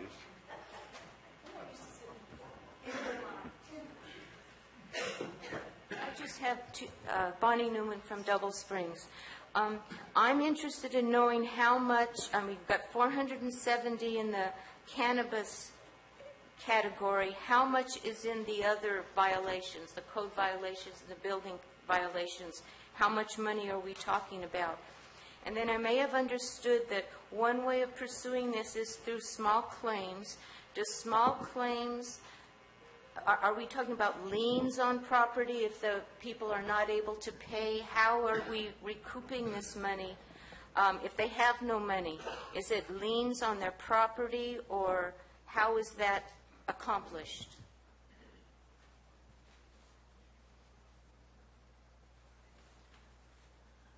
Ben Stopper, District 5. Mr. Chair. Yes. I hear a phone ringing. Is that yours? Okay. You got it off? Did you throw it out the door? Good. All right. Mr. Stopper. District 5. We have a problem in District 5, Rancho Calaveras. As you've seen in the newspaper recently, there have been many busts down there for indoor grows. Precipitating these busts for these indoor grows is somewhat hard. There's people that live next door to these boarded up homes that they have the whole windows boarded off on the inside and everything else. Some of them have fake lights in the windows, so it looks like people are turning off and on lights in the middle of the night. Initially, people call. Nothing code compliance can do, environmental health can do, or even the sheriff can do, because have you seen the marijuana? You know, some of these have medical grows, caregiver grows, 200 square feet. Turns out they're doing the whole house, over 2,000 square feet. Now, one down the street from me, a couple streets over, it was busted because they had their septic leaking. So finally, when they're dumping their nutrients or whatever into their septic system, inundating their septic system, it started to overflow. So the people I talked to them, that I actually know them, I was just like, if their septic systems overflow, you have a code compliance issue, and they were able to get to the code compliance and get them out there. And at that point, they knocked on the door, and then they were able to see through one way or another. There's quite a bit of marijuana growing inside the house, not just the 200 square feet that they were permitted for outdoors. These issues, now this is where I agree with Jack, because these coincide. So we are having a hard time getting some of these code compliance fines from these people because they're being rented out these houses from people out of state. And these people out of state are impossible to get a hold of. So we have to include it all, because some of these issues cross and interconnect. Environmental issues, code compliance issues. It just doesn't have to do with 17.95 in the end. 17.95, and just including that, somewhat ties your hands moving forward on the other issues that stack up on top of the cultivation issues and chasing these people out of our county. We have people that have not been paying their code compliance fines, and we have contractors that live in my area that don't follow the rules and have illegal sewer discharges that we need to collect from them. Thank you, Mr. Stopper.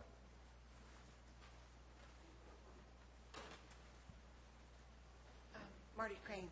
So I'm a firm believer that our board is here to watch the fiscal solvency of our county, but also to receive all the information, listen, process all the information, and set policy that provides for fair and balanced opportunities for everyone. So it sounds like we've all agreed here that this is not fair, but we could work on it later and make it something more fair. So I don't believe that we should be unfair at any point. And the points that Mr. Stopper just brought up magnifies the point that it is a bigger conversation. And thank you for bringing this up, Supervisor Garamendi and Oliveira, that this is something that we need to talk about right away and work on it right away. So that, anyway, that's just what I think about it. It's just not fair, and it's not right to be not fair today and then put it off and then say, well, we'll be fair tomorrow because we'll write something better. Not fair is not fair. Thank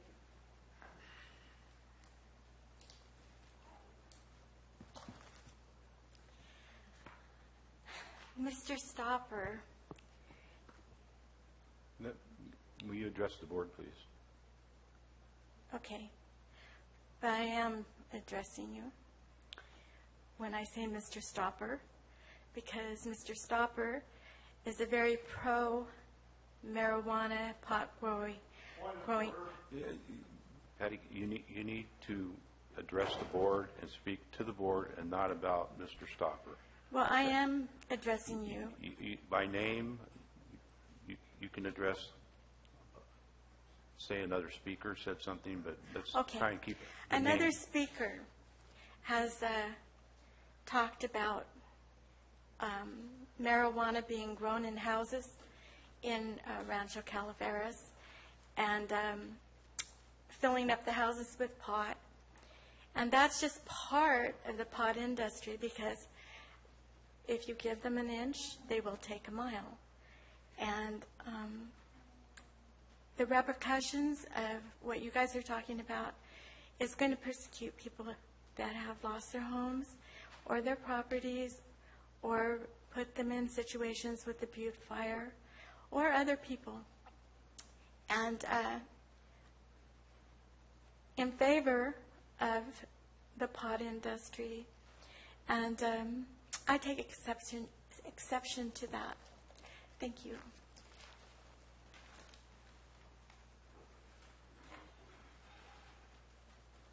Any other public comments? Hi, it's Megan Guthrie, D2. We've lived in this county, I'm sorry, my memory's failing me, 25 years.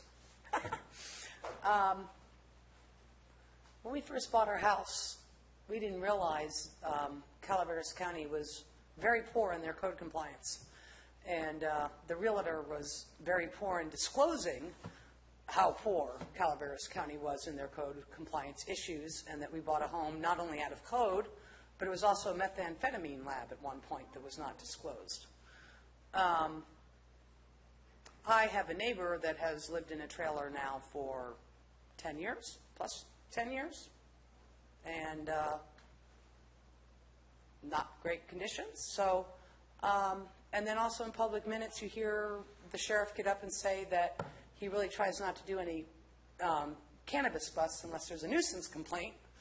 So I am concerned with what Jack brings up, that there's two different groups, because I think that's problematic if you get called for a nuisance complaint and a neighbor just wants to call up and just say, I don't like my neighbor, or I smell something, or give some sort of a nuisance complaint.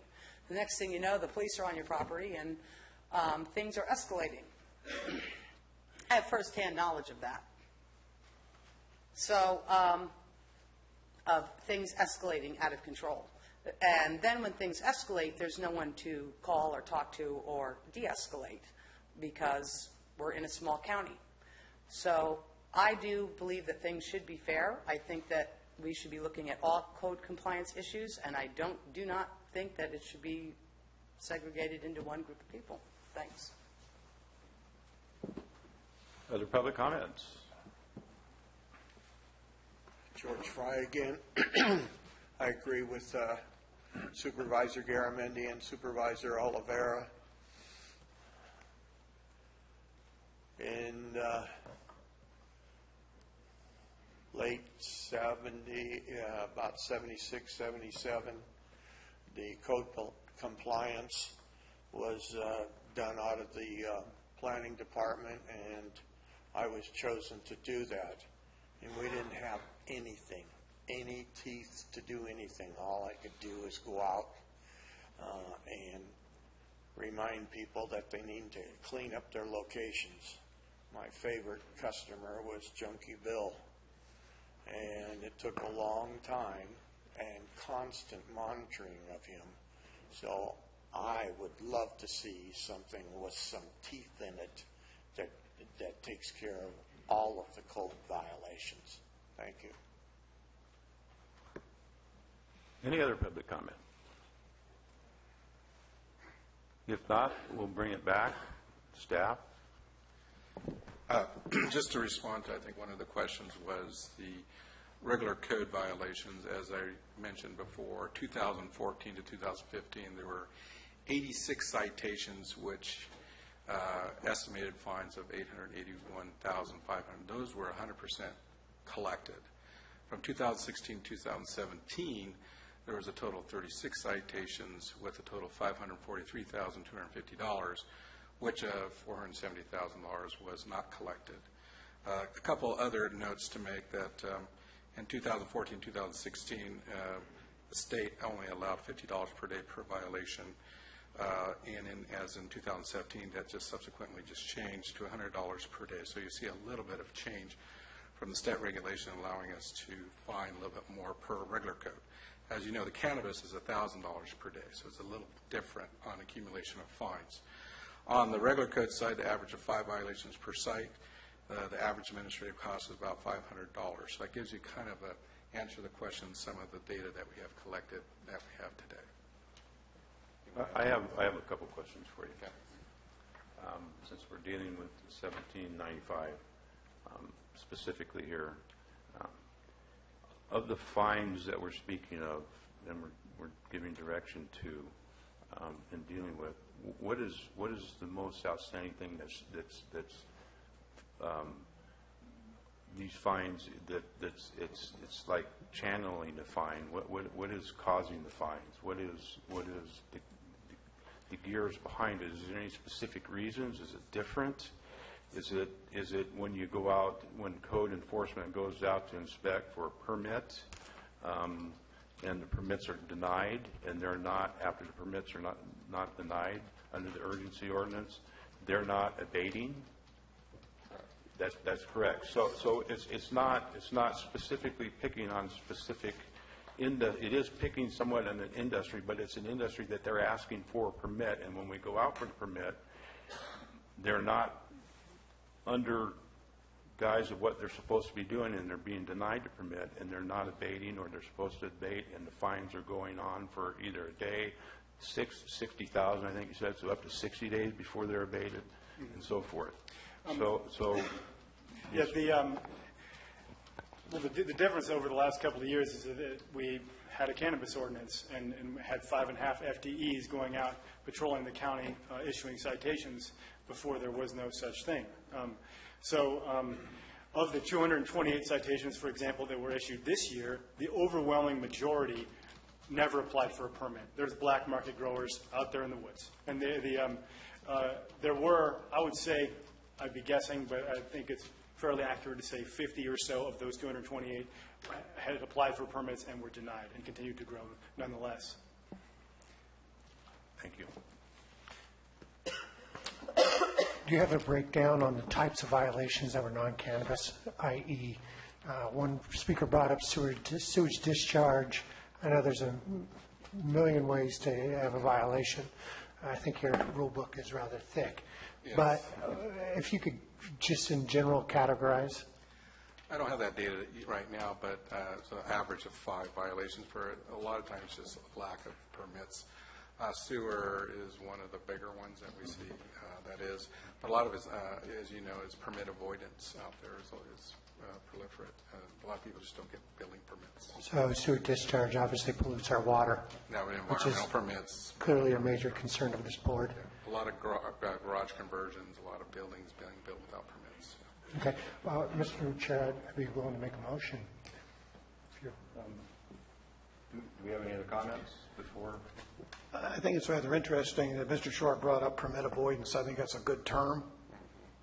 And I would hope that whatever motion we craft, that it includes how the staff direct the staff to come back with some type of a process by which we can get a handle on that as well. That we have to be sure that the individuals, when they make that conscious decision to not get the permits that they're required, that they also realize that there is going to be a penalty or an expense involved. In Los Angeles County, if you build a structure without a permit, they won't even talk to you until you take the structure down and return the property back to its original condition. We're not in that mode right now, but we in essence ignore the idea that you can just simply go as far as you can and see how far you can go before you get away with it. And that has to be included in this discussion and a future agenda item.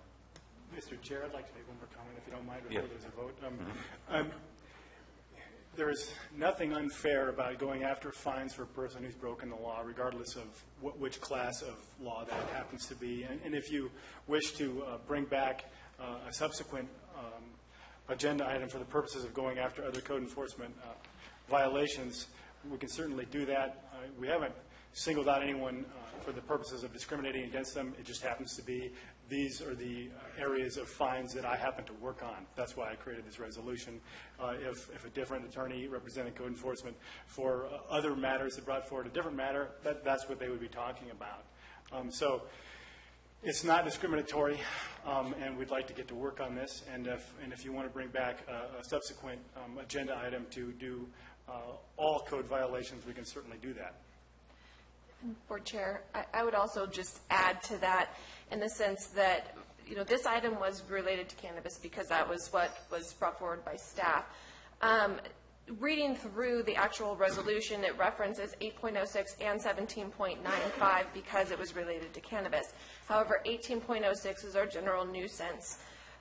This is, you know, we could certainly modify this resolution to clarify that we have authority to initiate or pursue collection efforts for any code compliance fines that would be encompassed by 8.06 and or 17.95, so that could potentially be broader than just cannabis. However, that is just limited to code compliance. There are a wide range of other fines that are county-wide that we don't have a collection mechanism in place for because we don't have a collections department. So there's still a need for further discussion, a broader discussion, if the board is inclined to want this specific resolution to be broader than just cannabis as it relates to code compliance. So it would include nuisance abatement, permit avoidance, whatever it may be. We could certainly modify the resolution accordingly, but there is still need for a broader discussion outside of code fines or other fines and other collections that are still outstanding that aren't addressed by this resolution. Mr. Chair? Yes. Comments? Then why don't we do that? Why don't we go ahead and put forth the effort to do it right the first time? I understand your position, and I agree with you.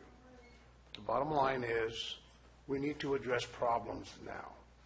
If we're going to go through the effort and the resources to make an ordinance that's going to be enforceable by our code compliance regarding the cannabis system, our building codes, or anything else, let's get it done right. And I think we should take the time to do that. And we can do that within 30 days, hopefully. Well, like I said, the resolution before the board, we could make that modification today to give our office the authority to work with code compliance to at least start processing some of these, at least initiate the process. That is separate authority from an ordinance. This is just granting authority to pursue actions to collect. Okay. That can be done today. If the board wants to do a separate resolution that is broader or have a broader discussion beyond code compliance fines, that can be something that can be brought back. But at least adopting or at least granting the authority to start the process on whether it be just cannabis-related fines or just code compliance fines as it relates to 8.06 and or 17.95, that is something that we would recommend that you at least grant for purposes of today so we can get the ball rolling. I would make a motion that we send this back to staff today, keep this item open on the agenda. You guys modify it so it's a broader umbrella, not just specific. We have the broader discussion about how we're going to collect, but give you the authority to begin litigation should you so feel, and we take this up later on in this same meeting. I have a motion. I'll second. I have a second. Any comments, discussion? I would just like to clarify, so I fully understand what the motion is, that you want to modify this resolution to be broader for adoption today and then brought back at a future date, the broader discussion for things other than code compliance fines? Yeah, I would like to take up the issue of how we're going to make our collections, but you're seeking authorization to pursue litigation around collections. I support that, and I think we ought to collect them from everybody. And so I would say go back, drop out the references to the ordinance, drop out the cannabis, give you guys a hunting license. Go for it. I think they already have a hunting license. I don't think that's the issue It's here. just a bag limit. It's the authorization to pursue litigation. So I have a motion, have a second. Call for a vote. All in favor? Aye. Opposed? No. I'd like to make a motion to accept it and instruct the board to come back with what Jack recommended. Staff to come back with what Jack recommended to get something, because I think what Supervisor Geremy is talking about is a lot broader. It's going to take more time, and it's going to take us time. I'd like to start collecting the fines right now. So, is this within? My motion is to accept staff's recommendation to start the collections. I just want to clarify, my understanding of what the motion was from Supervisor Garamendi was to make the modifications to the resolution in front of the board today for purposes of adoption, dropping out references to cannabis specifically, so that would be a broader grant of authority for our office to pursue against any fine associated with code compliance, whether it be 8.06 or 17.95. So that would be granting us the authority to move now on either one, and then having a further discussion or broader discussion about fines and collections not related to code compliance or 8.06 or 17.95. At a later date. I didn't hear that. I heard in the motion that it was to send it all back to staff for a modification and come back at a later date. Is that, am I wrong? The motion was to bring it back today, to go and take the resolution that currently sits before us, modify it by dropping out those references that make it specific to cannabis, and granting them the authorization to pursue all fines. Today. Today. I mean, we're already hearing this.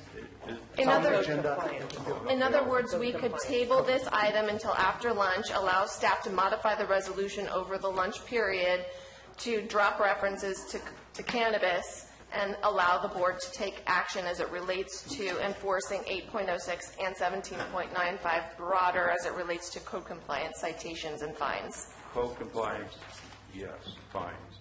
And then bring back at a later date all fines that are not just code. All other collection efforts. Yes. Would you like me to read That's what? my motion. We can take That's it. not what I heard either. I'm sorry. The broader question of collections, later date. Today, let these guys have the authority to go out and pursue people who have been in violation of code. Is that something you can do? Yes, I mean, quite frankly, I can just read it into the record. The only thing that we would modify the resolution title to read, "Resolution granting authority to initiate litigation for the collection of unpaid administrative fines," period. Delete the rest of the title. And then in the first paragraph, it would read, "Whereas Calaveras County Code Compliance in carrying out their enforcement functions pursuant to chapters 8.06 and 17.95 of the county have assessed hundreds of thousands of fines for code violations," and stop it there. Delete "associated with illegal cannabis cultivation activities."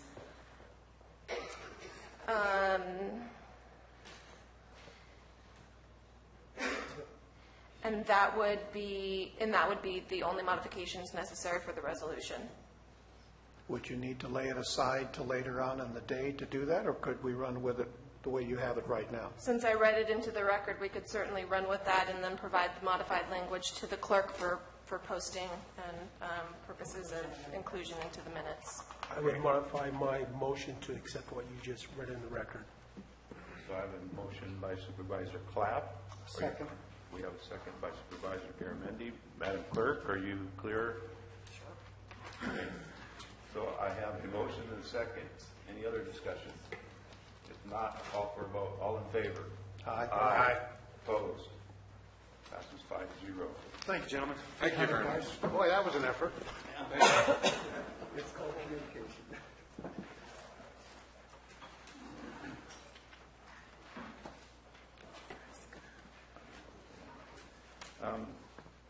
We're at about 5 minutes to 12, and we're not even through the consent agenda here yet. So I would propose, because the next item is probably going to take a little bit of time too. It's a $7 million contract that we're being asked to approve.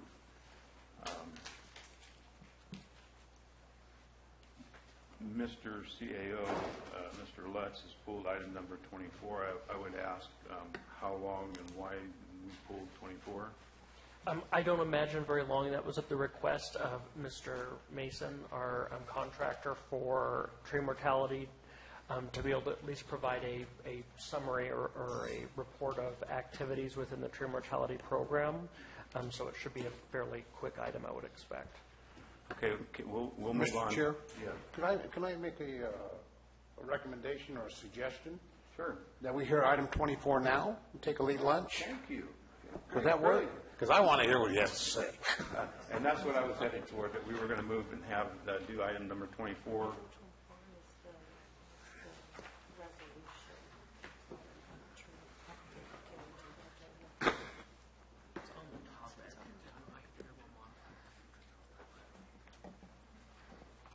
Madam Chair? Madam Chair. Don't worry. Madam Clerk. So item 24 is from the Administrative Office to adopt a resolution continuing a local state of emergency on tree mortality. Hey, Will Downs, OES. This is Tad Mason from TSS, and he's just going to give you a brief on what they did this month. So I stand between the board and lunch, is that right? Yeah, okay. I'll make this quick. Again, Tad Mason, Forester, TSS Consultants. We have been under contract since October 26th, and we have committed, per the board's request, to make monthly updates on our progress. We're making good progress. The first item out of the box was an implementation plan, which we submitted December 12th to the board. And since that time, we have received approval from the director to proceed. So that's great right out of the box.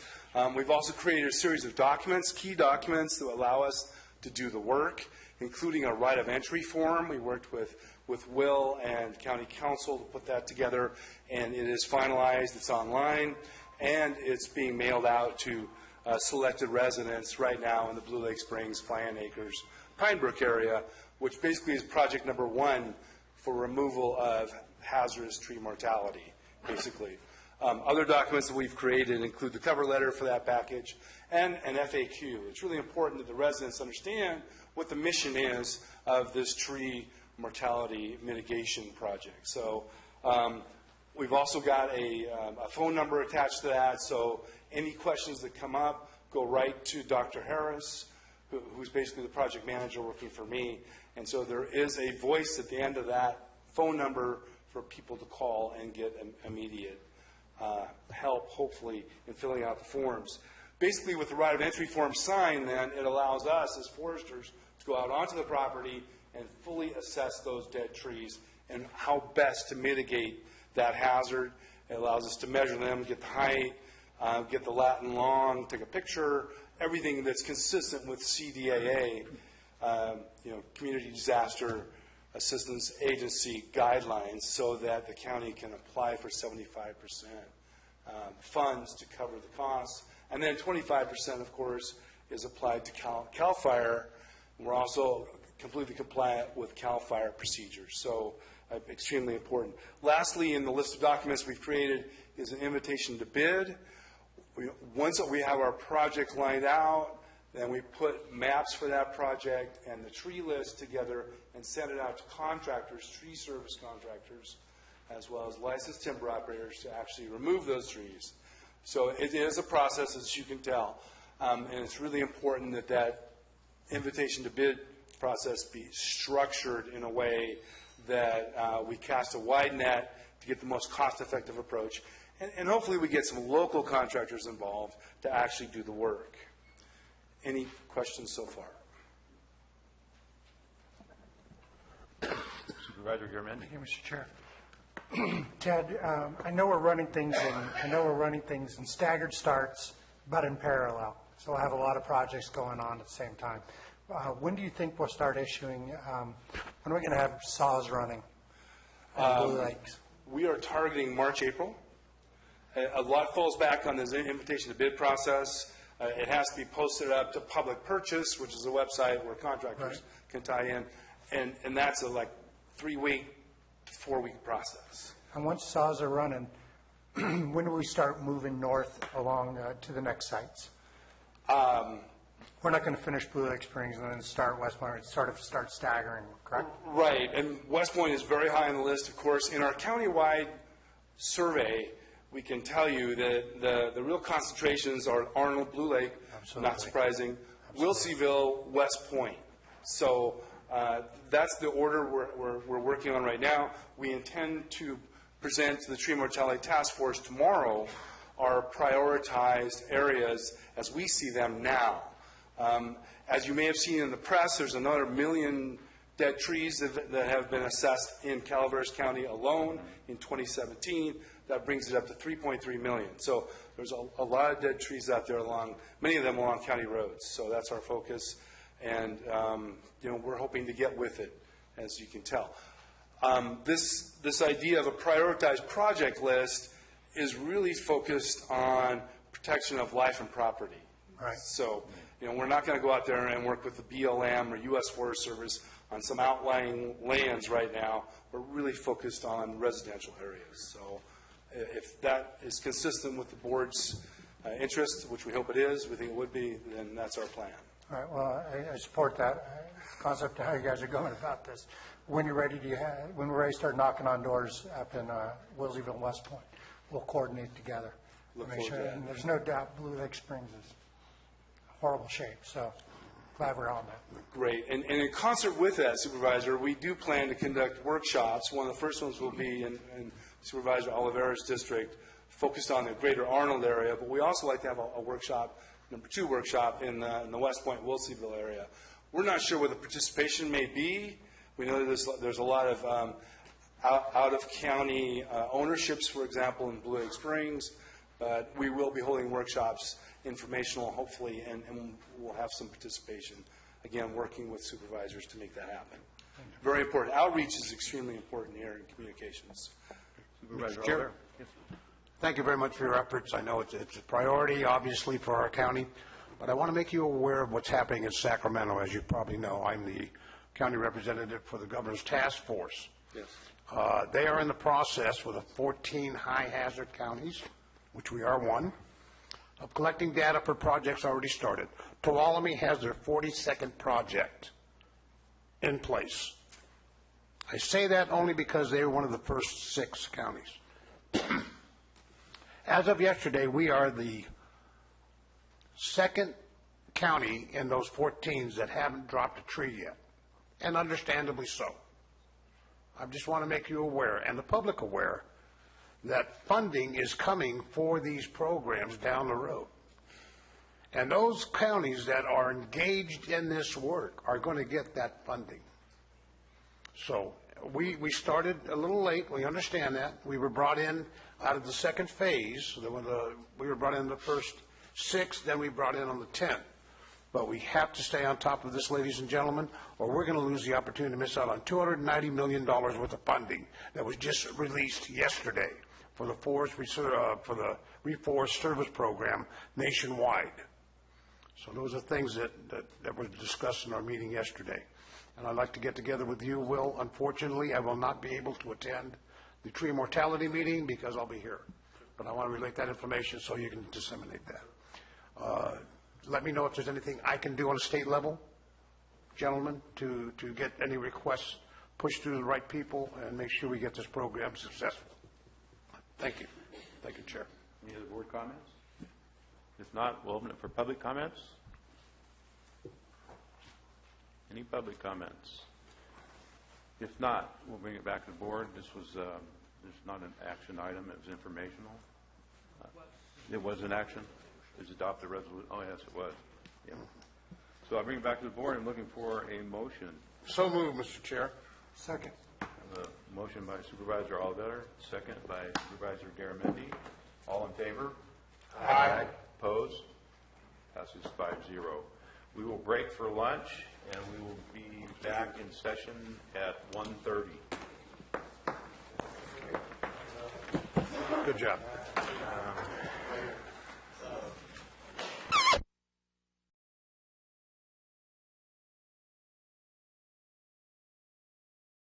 Already at midterm, and the amount of money that is projected here for this year, this fiscal year, was at $1.845 million. what does that transpire for the remainder of the year? And I wanted to know the exact costs to the county itself. We have percentages here on what we're going to pay, but obviously we're going to have to expend the money out before we get reclaimed from FEMA. So I wanted to know exactly what our costs would be and who is going to be the administrator of this contract as far as on the county-wise. Okay, I just needed a focus. Okay, thank you. And Chair, following at your point is that I would be very interested to know how, from the auditor, how that cash flow would look, because we're going to need to set money aside, or is there reserve somewhere that she's going to be able to utilize? Because I don't want us to get into a crunch here where they suddenly submit major bills and then we don't have the money to. Those were my concerns. Mine as well. I voiced them. Thank you. That's why I pulled it. I didn't make it public, but I did voice those concerns. And I don't know if the auditor's available, if she can come answer some questions. She's on her way over. She's on vacation this week. On vacation. Bad circumstance of timing. I will speak to the fact that cash flow is definitely the biggest concern. This item, or I should say these costs encompassed with our recovery of the roads projects within the fire burn area. When we had the discussion in October and November about cash flow, this is really the largest item within the concerns on cash flow. It is something that we have looked at.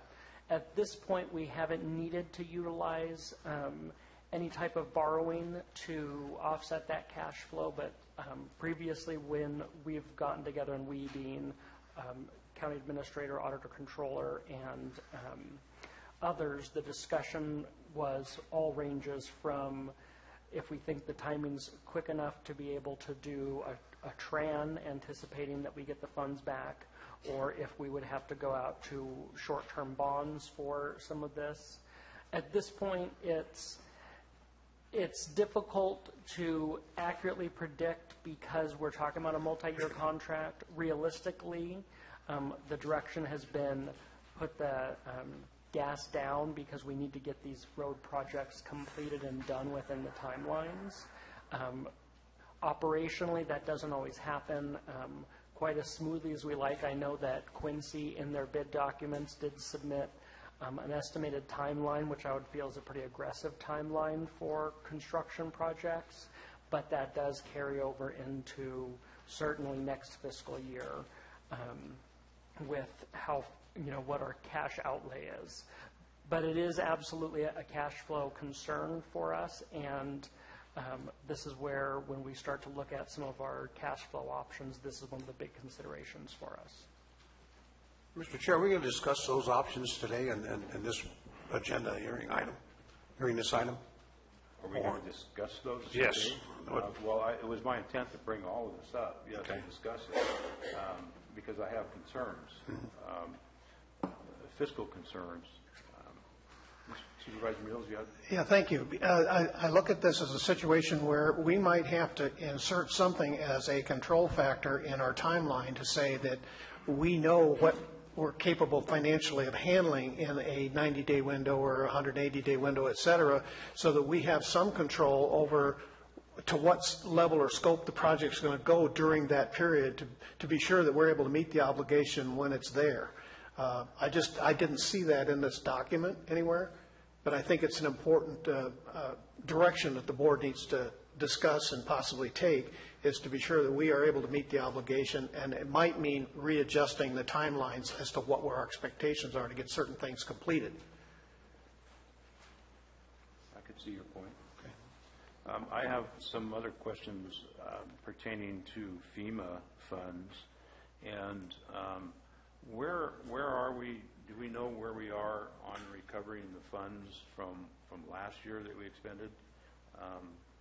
And we were expecting recovery this year with FEMA, and the state. Are we fully recovered? I know we're not fully recovered, but we are mostly recovered at this point. I didn't think to pull that number today. I apologize. Otherwise, I would have pulled it before the board meeting, but I'll be happy to get it for you and get you that number. But we are receiving funds. And true to what FEMA has said, the cash flow issues are mostly contained to the 2017 winter storms types of activity as opposed to Butte Fire. Now, that is going to be a compounding factor in here because this does include some of the winter storm recovery, which are some sizable dollar amounts that will mean potentially having to carry those for a year, 2 years as cash flow on the books.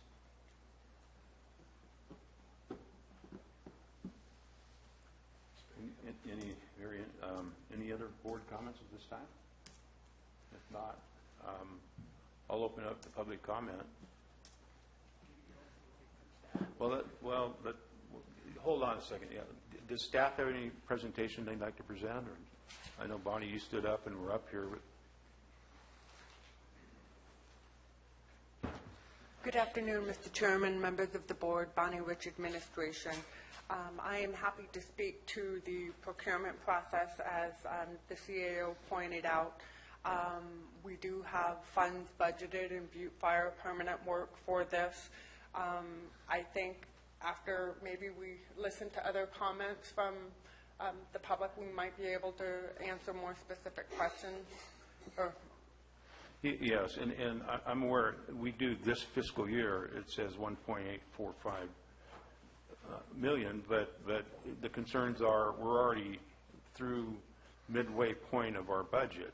It's going into our midterm presentation to us, the expenditures between now and the end of June, and going into next year's fiscal budget, where we're going to stand and where the monies are going to come from. There's a lot of things that are different heading into that year that weren't when we headed into this year back in June.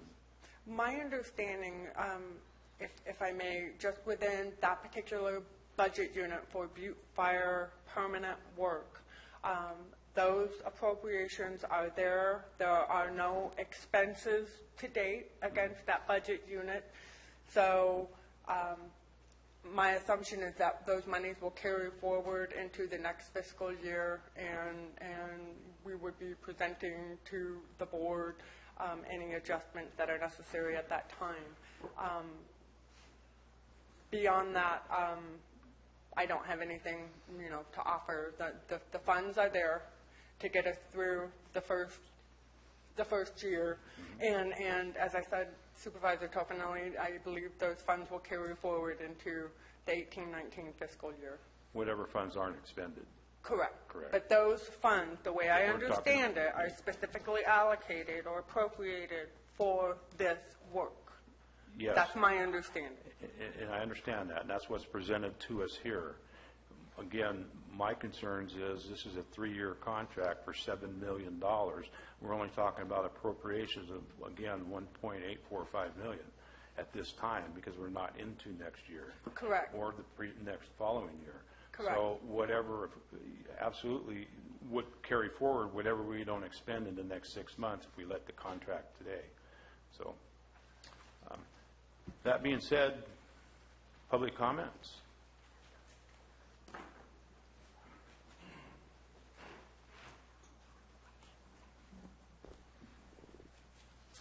Good afternoon. Bonnie Newman from Double Springs. And I apologize, I don't have a computer, so I'm coming into this asking some real dumb questions that I need to know and maybe people on TV need to know too. Are we talking about, is this the disaster recovery in response to the fire and the floods? And is that what we're talking about here? And why we need this? How many employees are involved in this program? And what kind of activities are we discussing? Because this is blah, blah, blah. I don't even know what we're talking about. So if somebody could answer those questions, it might make me shut up and sit down. Any other public comments? We'll take all public comments and then we'll have staff answer all the questions at once.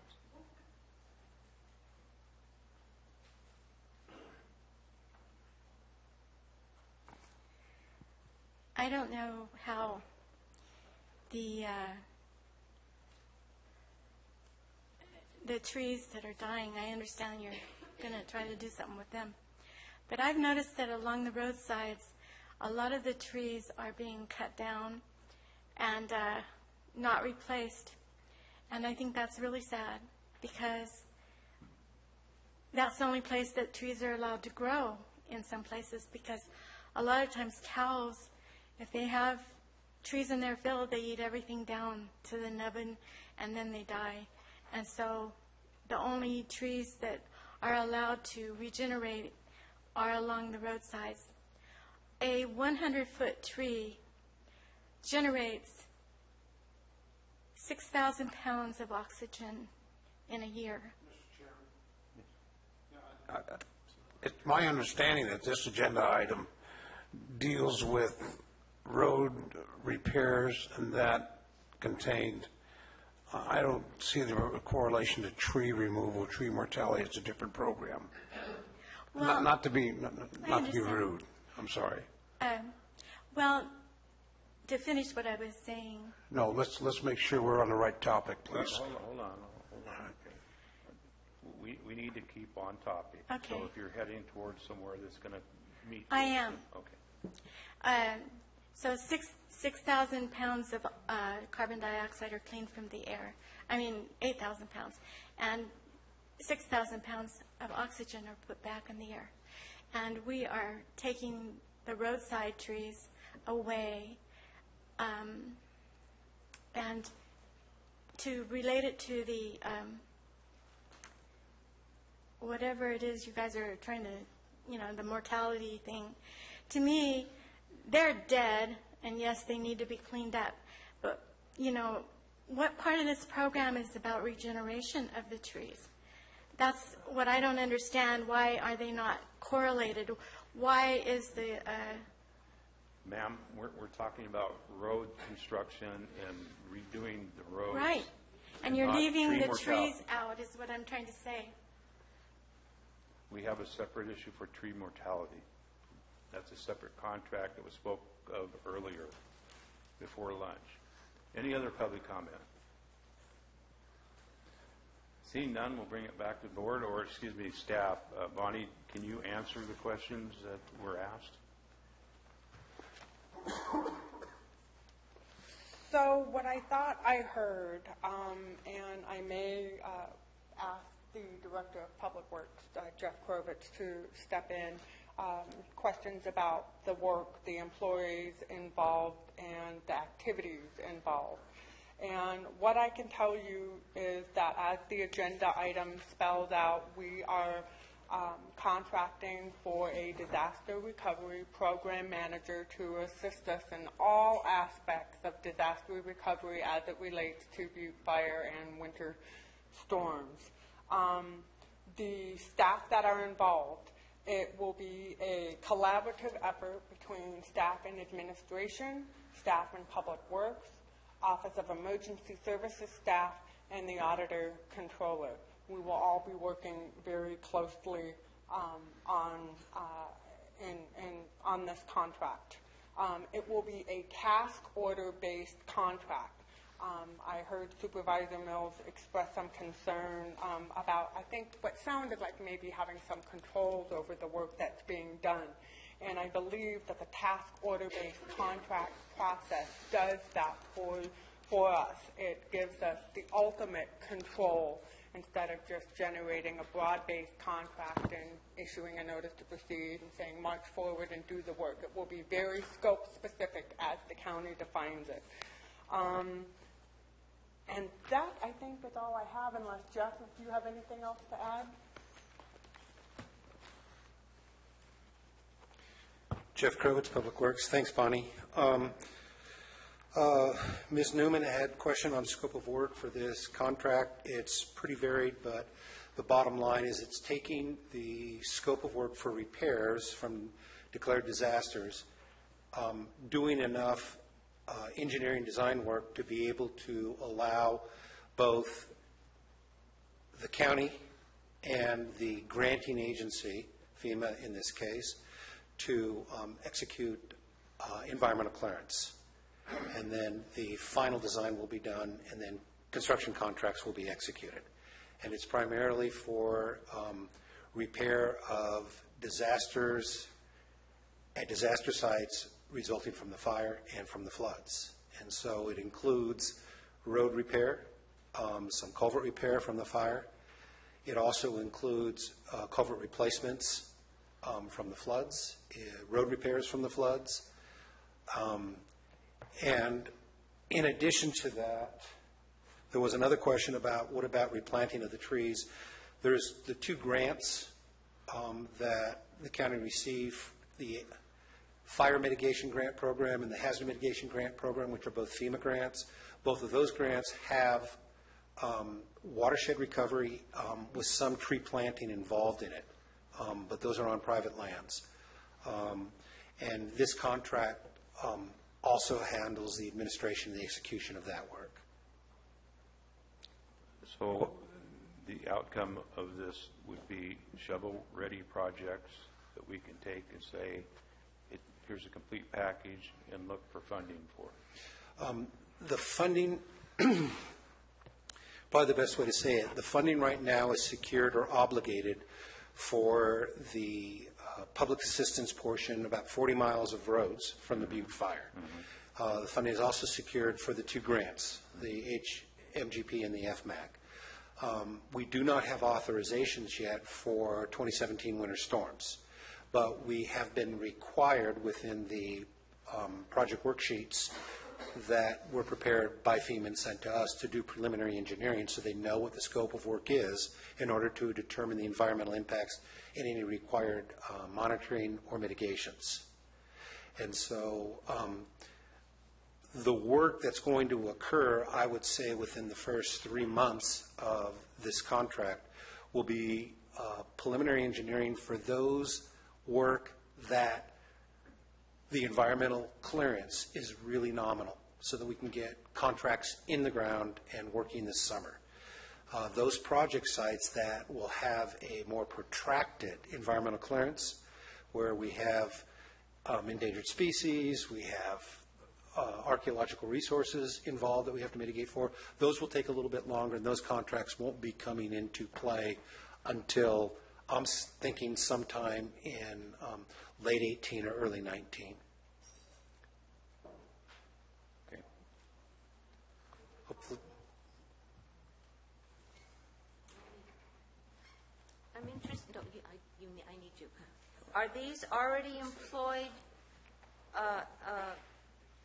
county employees, or are there going to be new employees hired to do this? I guess the answer to that is we are currently, and I think that CAO would probably be better if you want to address this, or you want me to address it. I mean, at this point for this project, adding staff, is that what specifically you're asking, Yeah. Bonnie? The plan was not to be adding staff for this. The contractor obviously has their own staff.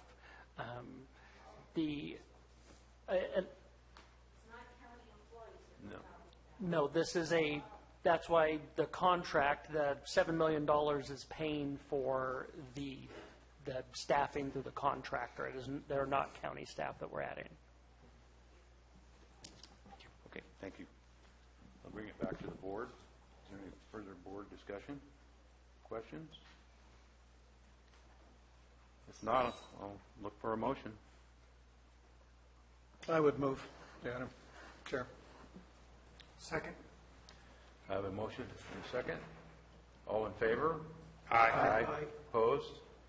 Passes 5-0. Moving on to regular agenda. Item 25 is from the Administrative Office to receive a report from staff, Cal OES, and local organizations regarding the ongoing Butte Fire recovery.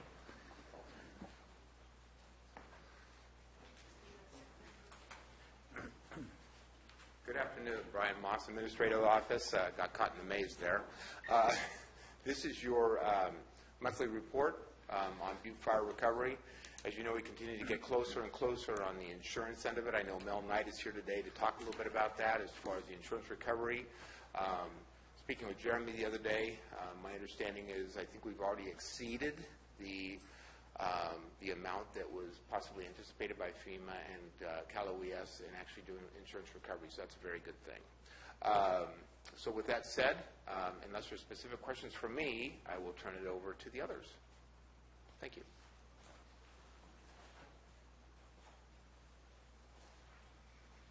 Thank you, Brian. Jeff Krovitz, Public Works. Since the last report, work has been progressing on the contract you just voted on, as well as the burn tree removal. So I called the contractor back to do some punch list removal. We removed about 23 trees on Hoover Road that should have gone out in the first round. About 5 of those were on right-of-way, and the majority of them were on private property. We've also gotten the monitoring reports for endangered species, biological and archaeological monitoring submitted to FEMA, and that includes the recent trees taken out in December.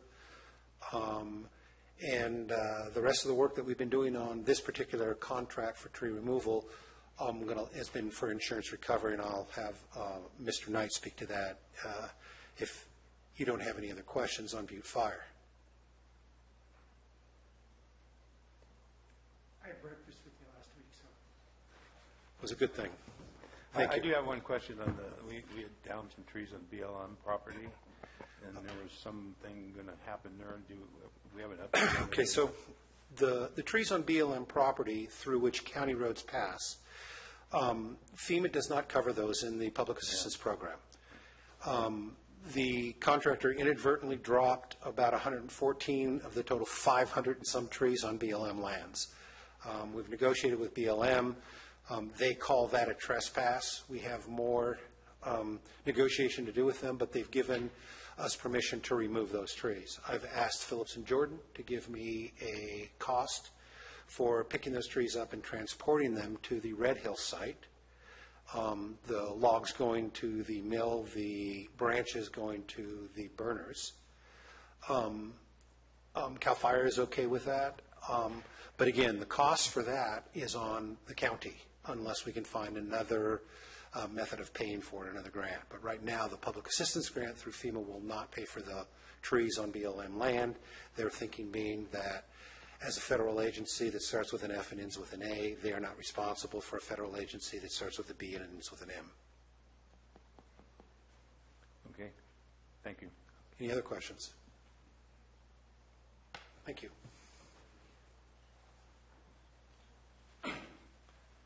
Mel, is it proper? Can we call you Sonny?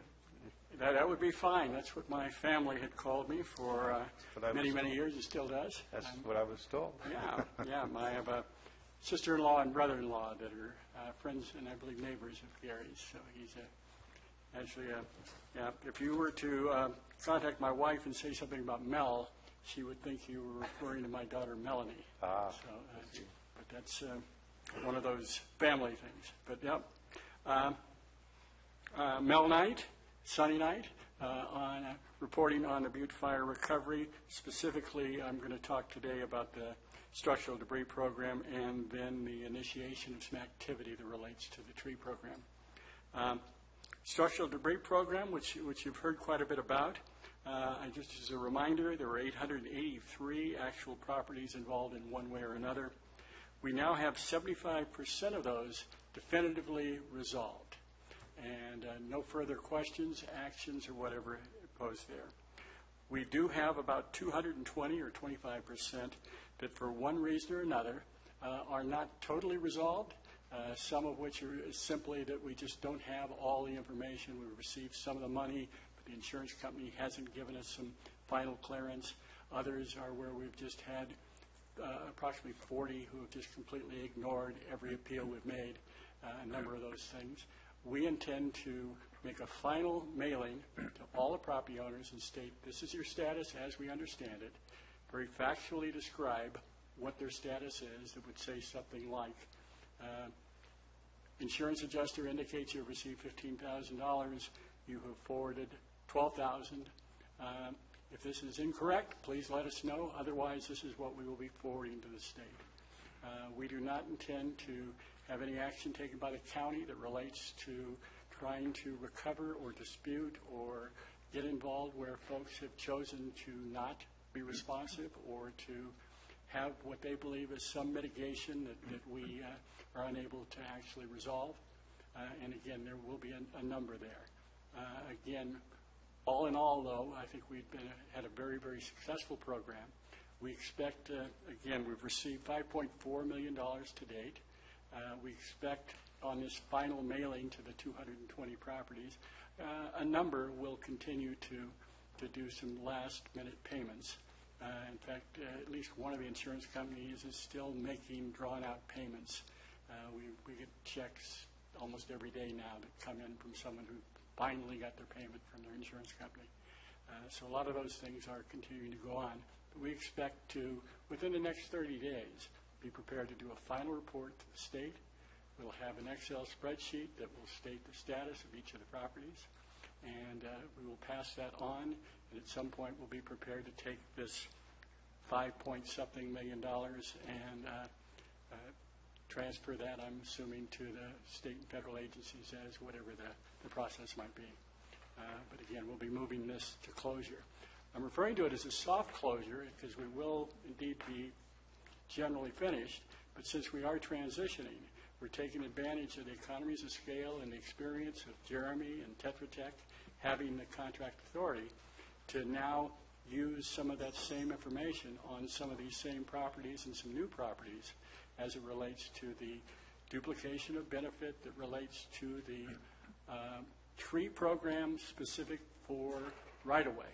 And we've been working with Jeff. I've been working with Will Downs on making sure that that works well. We're already seeing very, very tremendous efficiencies. Jeremy has relationships with almost all of the same adjusters from the insurance companies, many of the same property owners. We've found, for instance, that 2 property owners own about 20 of the properties. We found some other efficiencies there. There's about 159 total properties in this phase. Of those, 97 require no further action immediately because we know of their coverage or lack of coverage. We've got about 60 that are going to require some action. We're now trying to deal with making sure we have definitive policy statements in place. It's a little complicated here, unlike the structural program where the debris removal program generally did all the debris removal from the property. Here, this will be that maybe we will take 10 trees of their 200 trees that were damaged, only the ones that were in right-of-way endangerment. So if they get an insurance allocation for tree damage, then how much of that is going to be duplication of benefit?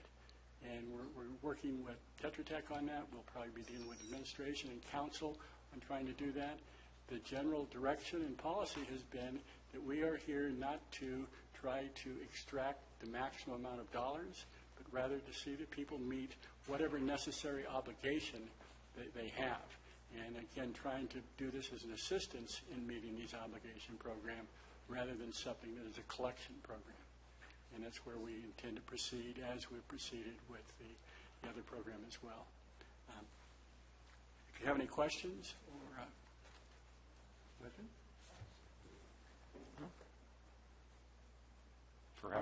Perhaps public might, so hang around. All right. Is there any other staff report? If not, we'll open it to public comment.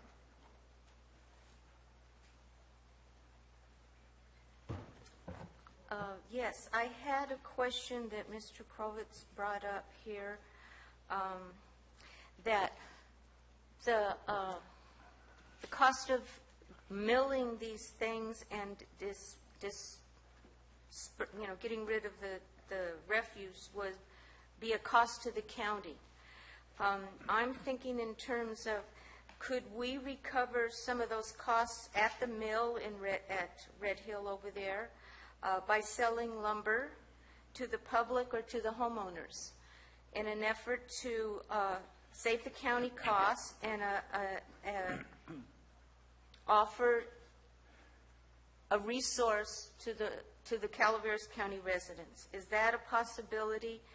And I think because we're talking about the blue stained wood, I believe, I think it would be very beneficial for the county to consider whatever this mill is able to do as a way to generate some revenue for the county by selling the lumber. Two, if it's coming off of private property, to offer it to the homeowner. And if they're not able or wanting to buy the wood or pay for the milling, to offer it to the general public. Has that been a consideration? Any other public comment? Seeing none? Quick answer on the trees and the milling, depending on the program. The FEMA program for public assistance, any proceeds from selling milled wood goes directly back to FEMA. So there is not a lot of benefit in that. Concerning the tree mortality program, as long as the disposition of the lumber from bug kill or from the BLM trees is distributed to nonprofits, it's considered a wash and there isn't a repayment required. So the county has already taken advantage of some of the wood that was milled this summer and fall on some of the projects that you see going on around the county. So that would be continuing. And we have offered some of the milled lumber from bug kill and from fire potentially to Little Leagues for bleachers and things like that. Any other questions? Does that answer your question, Bonnie? Jeff, what's the status on the curtain burner? Weather's changed. I would let Brian speak to that if you'd like. Until we actually have a known end to fire season, it doesn't get restaffed by CAL FIRE. I know that much. Correct. We're currently working right now getting the contract filled with Altoville-Maloney Fire District so they can be on site, and hopefully that's what I had to step out for. Hopefully we can get that taken care of and they can fire it up. They're looking at tomorrow. I know Chief Rohrbaugh was very interested in Yes. getting going on that, Yes, because correct. he had the manpower and the equipment to help Correct. get it done. Yeah, Okay. correct. Thank you. Just real quick, follow up on that contract.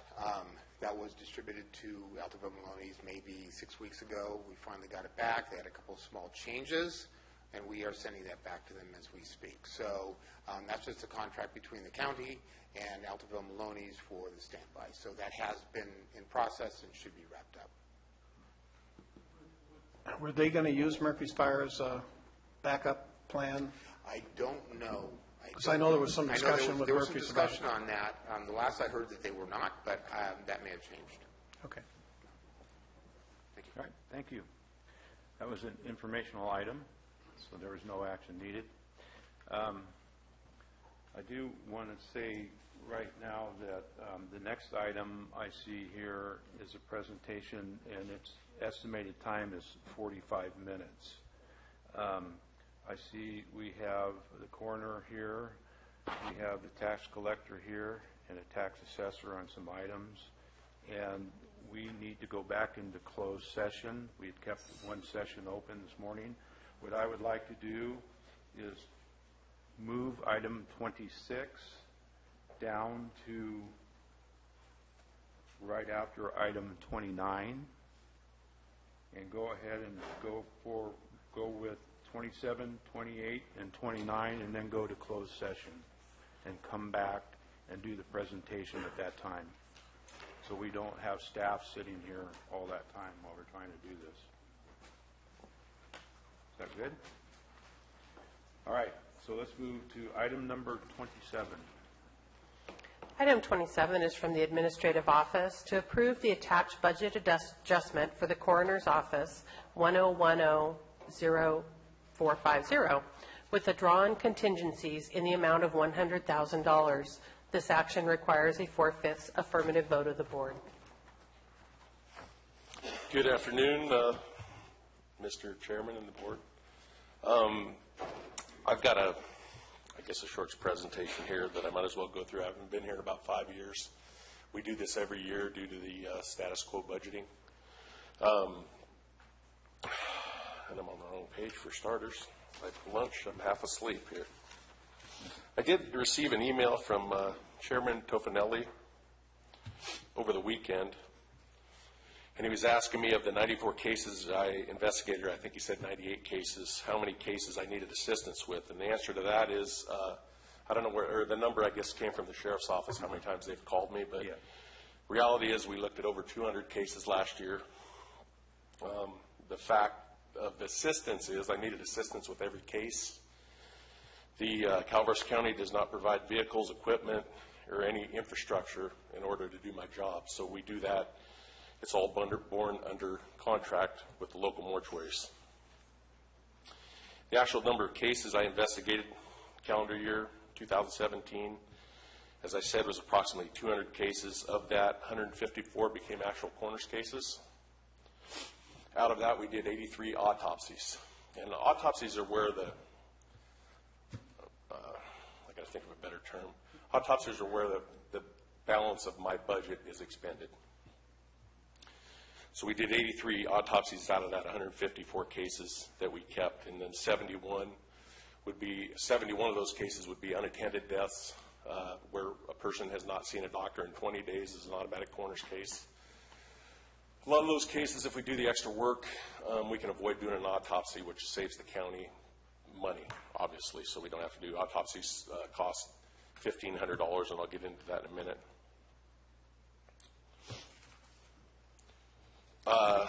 Some statistics for you. Case-wise, this year we had 21 automobile accidents in Calaveras County, which resulted in 22 deaths on the roads of Calaveras County by accidents. That's a pretty high year this year. There were other accidents, you name it, but car accidents were the lion's share. We had 10 confirmed suicides last year and another 10 cases that may or may not have been suicidal deaths. Those are classified as undetermined, or they could still be pending the manner of death. Those are overdoses and things like that you don't know, and you'll never know if it was a suicide or accidental overdose, anything like that. We had a couple of homicides last year. Most of the homicides are handled in-house or in the county. The autopsies are done at the mortuaries, the local mortuaries. There are cases where the sheriff's office would like those cases sent out of the county for an autopsy. For instance, we took one to Sacramento County because they have a better facility for collecting evidence and so on than we do at the mortuary. We do have a very good pathologist, Dr. Robert Lawrence, who worked for San Joaquin County for over 30 years. He retired about 15 years ago, and he does all our autopsies for us. There are also other cases we send out of the county, skeletal remains, drownings, and some homicides that would have decomposition. They'll go to University of California, Santa Cruz, to the forensic anthropology department there, Dr. Allison Galloway. She has a partnership with pretty much all the counties in the state, and she will do a forensic anthropological exam, for instance, on Indian remains to make sure that they are indeed Native American. She'll look for any pathological findings, anything like that, to rule out homicide and so forth. And why I'm getting into the transport out of the county is those all cost money. It's $475 each direction to transport a body to Santa Cruz. A couple of years ago, we were down there 5 times. So we have to send somebody down there. Sometimes, this will go in the paper. Sometimes I'll go down in my own vehicle, pick up a case. Those are cases where remains were skeletonized or decomposition, and what they'll do is they'll clean everything down there, and you'll come back with a box of bones, basically, and so on and so forth. So we can save a little money in that respect. Originally, my budget request was $212,000. Today, we're asking for $100,000. So we were reduced before budget time by $75,000 due to the status quo budgeting, which we've done for, the past 10 years probably. In the beginning, I started in 2002. We were pretty much right on every year. Didn't have to come ask for money. I can't remember what we asked for last year. But we've come up short since we've been doing the status quo budgeting. Kevin, you mentioned the county doesn't provide a vehicle, and can you tell me what on an estimated yearly cost would be just for the vehicle transportation part of it, and if a vehicle was supplied, well, would the savings benefit? I've got some statistics here that may help, and I've got it all listed here, so if you can let me regress just a minute, it'll just take me a minute. An autopsy costs Calaveras County $1,500. Dr. Lawrence is the doctor who does that for a local autopsy. In the case of a homicide, he charges $2,100. The reason for that being is that he is a forensic pathologist, and he will probably have to go to court, and there's further, more detailed things that he has to do in that autopsy. Toxicology cost runs an average of $100 to $250 per case. So we don't do toxicology on every case. We try not to, but if we have to, we do that. Getting to what you're talking about, we have a contract with the local mortuaries to do the removals and so forth to pick up the bodies. Every time a van rolls from the mortuary, the removal van charge is $115. So if you take 115 times 154, that would give you what the actual vehicle cost was. But then there's incidental charges. There's a company out of the valley that we hired to transport, and they charge by the mile for transportation. That we don't know. So when the mortuary goes out, picks up a body, brings it back to the mortuary, the cost of the county is $550. That cost includes removal costs, employee costs, and the refrigeration and storage of the body. If after the investigation is determined that an autopsy is required, then the cost is another $300. So for an autopsy case, the mortuary is charging the county $850.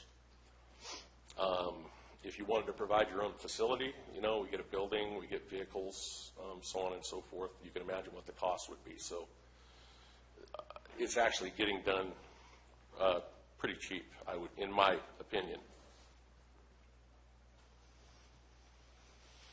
The way I budget or figure my budget is I use the average. The average for autopsies in the county is about 80 cases per year. So I take $2,500 and I times that times 80, which comes out to $200,000, and then add a little bit more in there for incidentals, body bags, things like that. So this year we'd asked for $212,000. And that seems to run pretty steady, about anywhere from 70 to 85 autopsies a year. So it is the formula I've come up with. It works out pretty well.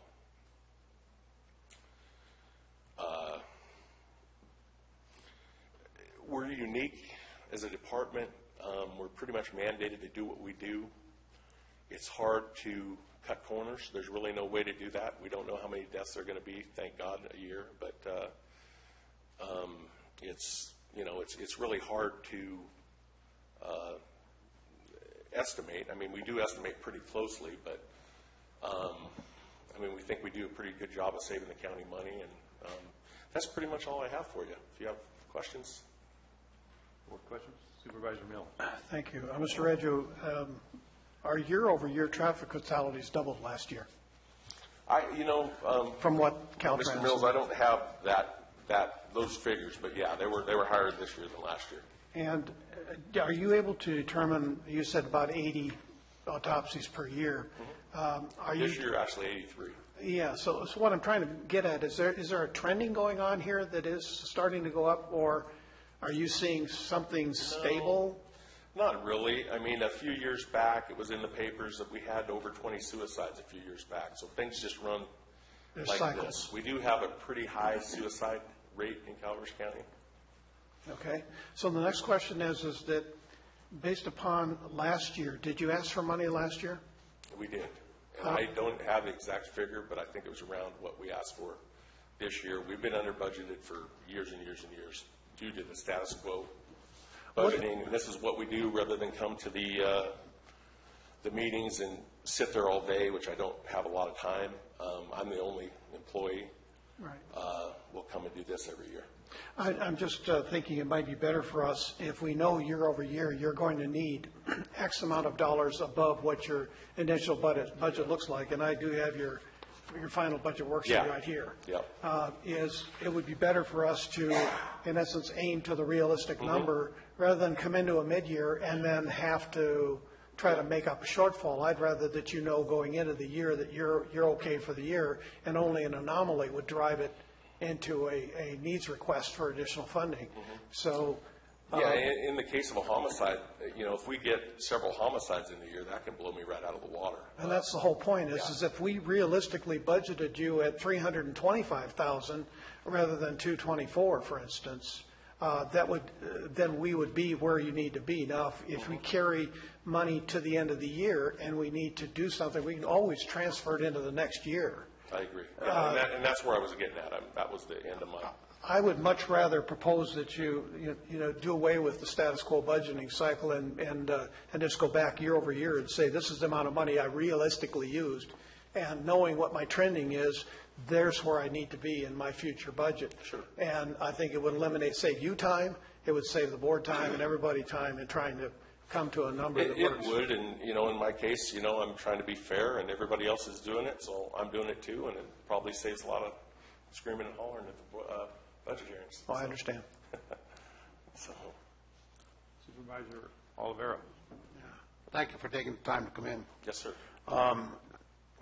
Stole my thunder, Supervisor Mills.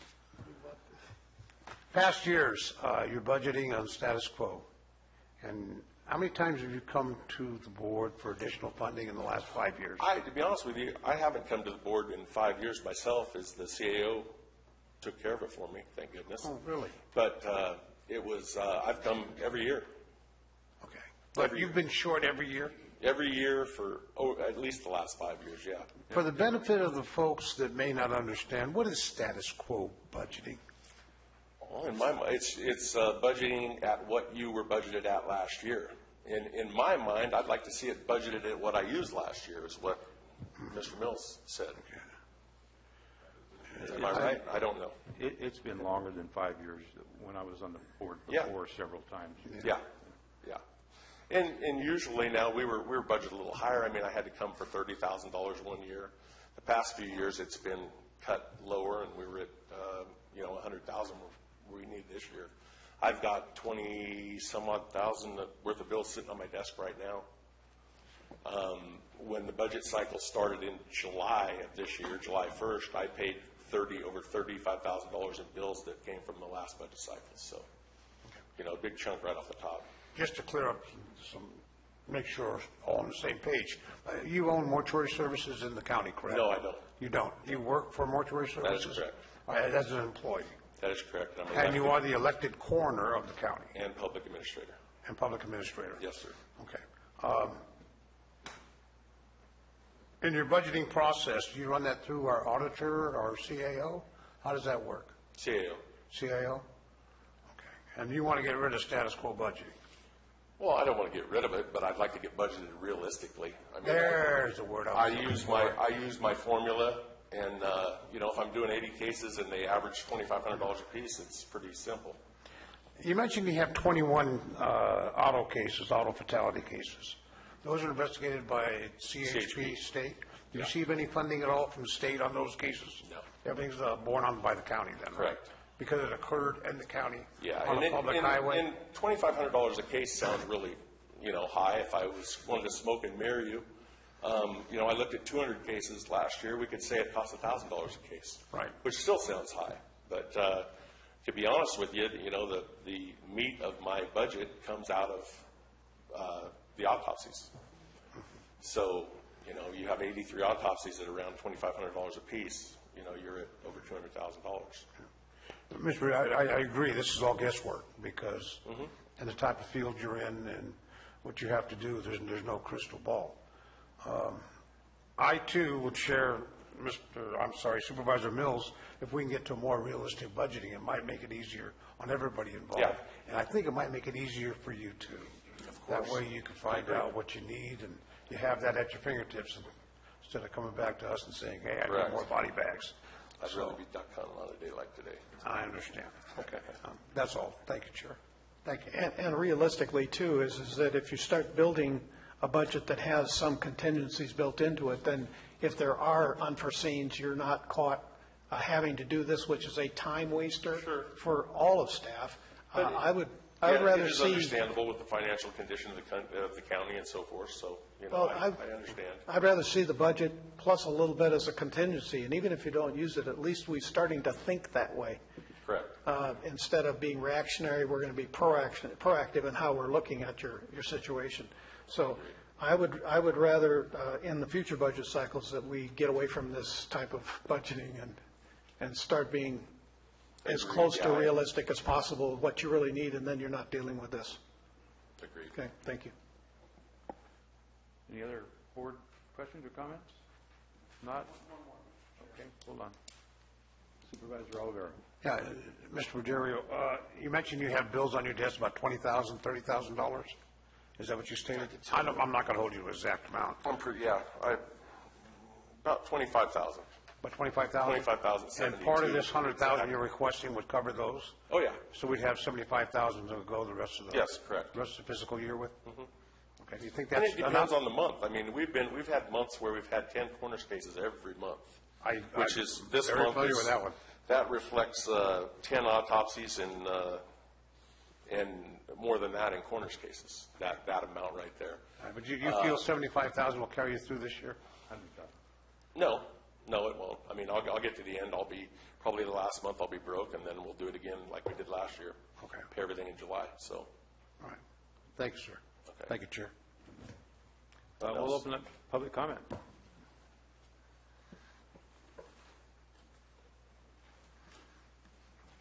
This is kind of timely. I attended a Neptune Society seminar last week and talked about cremation.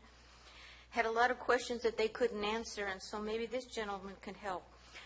When we bequeath a body part, like an organ donation or eyes or skin, will that add costs to the autopsy or the treatment of the body afterwards? And in that case, who would be covering those costs, if we know? Is there any other, hold on, is there any other public comment? We'll have all public comment, and then we'll answer the questions. Derek. House of Gallup Taxpayer Association. It seems like what needs to be done here is to try to identify what the likely costs would be, as Dennis Mills suggested, and then establish that as the budget amount. If that can be done, that should be done now. Thank you. Any other public comment? If not, we'll bring it back. Staff, you want to answer a question? The question was regarding donations. Normally, when we have a donor case, someone is in a car accident and they're a donor, that cost is borne by Sierra Donor Services or whatever donor service is coming to harvest, as they say, the parts. Wish I had a better wording for that. Okay. Bonnie? Just a follow-up question. So does that save the county any money if we're donating a body part? No, it saves family money in that depending on Can you stand up? Where they go. Can you stand up and... Depending on where, it would save the family money in a case where they don't have money for cremation, for instance. There's a company called MedCure that will take a human body and for free, and they will pay for the cremation after they harvest what they need. They don't take everybody. I'm too heavy to qualify. They won't take anybody over 300 pounds. They won't take... No, the age is not a requirement, but it depends on if they're a drug user, alcohol user, hepatitis, things like that, they won't take them. But they will take several. The problem is they have 7 days from the time of death to the time of harvest, or before they have to, it has to be done in that 7 days. And then, we could open a whole nother can of worms here. Okay. Thank you. Anyway, you got it, yep. All right. Any further board discussion, questions? If not, I'm open for a motion. So moved. I have a motion, Supervisor Garamendi. Second. Second by Supervisor Mills. All in favor? Aye. Opposed? Passed 5-0. Thank you, Kevin. Thank you. I got through with no bad jokes. You got one in. Not out the door yet. With that huge umbrella. Thank you. All right. Madam Clerk. So item 28 is from the Treasurer Tax Collector to authorize the tax collector to pay Mineral Mountain Water Company for excess proceeds distributed to Troy Williams in error in the amount of $3,694. Good afternoon, Barbara Sullivan, Treasurer Tax Collector. I don't know how I can follow that, but I'm kind of close, the tax collector. Right? The corner? Yeah. No. Anyway. You're harvesting taxes then. Yes, yeah. But in front of you, I put this on the regular agenda because it is an interesting item that I would never have, where I would give somebody money back or even ask to do that. So I thought it would be something you probably want to look at and ask me any questions you have. Excess proceeds is something that happens every year when I have a tax sale. This happened back in 14, coming forward in 15 when the claims were submitted. I had 0 staff almost in my office at that time. So this is how this item got missed. This gentleman that did get the money was second in line and not first in line to get the money. But because we didn't catch the claim at the time, Mineral Water was not given the money. In the attempts to try and collect it, I failed on attempts to collect it. I went to and filed a small claims. I did not appear that day. I was sick, and I didn't have staff that could go. So I'm under the assumption that that's why that got denied. I really don't know because they don't give you a reason. So legally, I don't think there's anything else but really to make this whole for Mineral Water, to give them the money that I believe they should get. Any board questions, comments? Ms. Sullivan, is there a process that we could put in place before we distribute proceeds that, in essence, check some boxes and be sure that we've got? We do have that. You do have that? We do have that. It's just because of manpower that it wasn't? Correct. This got attached to the other claim, and it would have been caught if somebody was actually actively doing that position. So, yeah. Now, we have a checklist. I put a lot of things in place whenever something does come up like this. The main thing is we get a lot of money every year, the general fund does, from a lot of the excess proceeds. So this is very odd. This is something that should never happen, and it won't probably happen in my next 4 years, hopefully. So it is very rare, but we do have checks and balances. We also send out a letter. Once we do say, okay, you are going to get excess proceeds, we send letters out to those that filed a claim. Again, we didn't find that claim, or else he would have been notified, Mineral Water would have. And they could have said, hey, we filed a claim, how come we're not? So we do have a letter process, too, that even goes with that. But because the claim was buried, so, yeah. Supervisor Olvera, your lights on? Ms. Sullivan, you mentioned that you were lacking in staff at this time. Tax year 14-15, is that what we're talking about? It was, yeah, November 15, I lost 3 out of 5 of us. How'd you lose those folks? One never came back from a medical leave. One got a job in Amador, and one retired. So it was not due to budget cuts, you just... Oh, no. It was strictly just happened. Luck of the draw. And it was tax time. It was horrible. So, but I have a great staff. I appreciate the fact that this is on the regular agenda. As you probably well know, we're faced as supervisors with a lot of questions regarding taxes and tax collection. And I want to make sure that the public understands that although we appear to be perfect at times, we aren't. And I mean everybody in this room. Correct. Even myself, I know. My next question is going to be, are you up to staff now? Yes. It's been interesting because I do have one person that's an unsecured property tax, but they've been a cannabis tax person, so we've been busy. My office has been really busy, that's all I can say. I'm not sure if we're going to keep this staffing the way it is, but that's for us to see later on this year. Do you know of any other cases that might fall in the same category in the last 10 years? Meaning, what do you mean? Have you ever had this happen in the last 10 years before, where you had to take some of the small claims court? I know Never. it's limited by amount. Never. I've never taken anybody to small. This is the claims. first time? Yeah, even personally, I've never. Yes, that's something I'm used to. That's all I have. Thank you, Chair. Any other questions by board? If not, I'll open up public comment. Nobody's coming forward, so we'll bring it back to the board. I'll entertain a motion. I have a motion by Supervisor Clapp. Second. Second by Oliveira. All in favor? Aye. Opposed?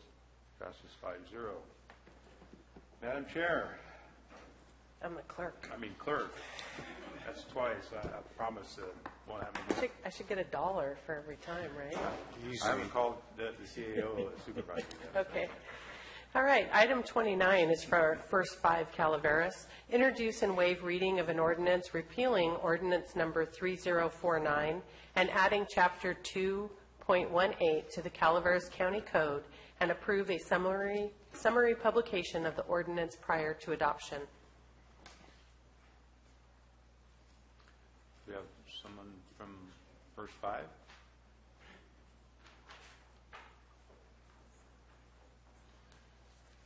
Hello, Terry Lane from First 5 Calaveras. And basically, this process is an administrative one for us. Every year, our First 5 commissioners review our ordinance. And when it was looked at, it was noticed that it was still an ordinance and not a part of Calaveras County Code. We used to not be part of the county until a couple of years ago, but now we are officially a part of the county, and we are a division from the Department of Health and Human Services. And so that's why we weren't part of the county code before, but we are asking that to go in as county code, and also to add the statement in there that we are located within the Calaveras Health and Human Services Department. Any board questions, comments? Seeing none. Any public comments?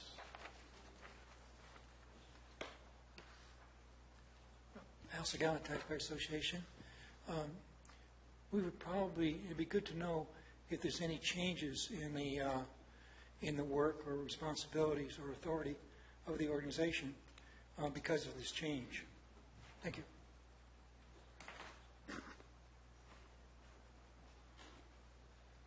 So the answer to that is there was no changes specifically to our work, although we now are under the County of Calaveras, and so we revised our policies and procedures, which was approved by the Board of Supervisors to fall under the policies and procedures of the county. So it was maybe a little bit of technicalities with how our steps in accounting, et cetera. But now we are definitely following the county code and the county policies as well as our state policies. Answer your question, Al? Okay. Any other public comments? If not, I'll bring it back to the board. Looking for a motion. Second.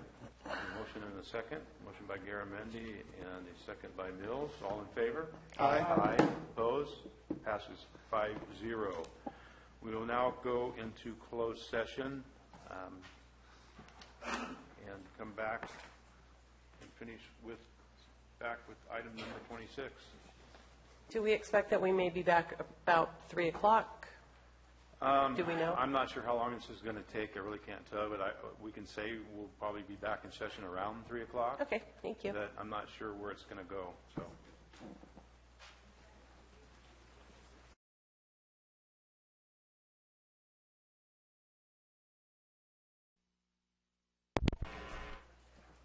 Okay, we are live.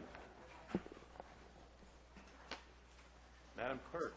So the report out of the closed session that was held during the break, it was a continuation of item 1 from this morning. Pursuant to Government Code Section 54957.6, personnel matter, Conference with Labor Negotiator Judy Hawkins, Director of Human Resources and Risk Management, regarding Deputy Sheriff's Association, Sheriff's Management Unit, Service Employees International Union, and Calaveras County Public Safety Employee Association negotiations.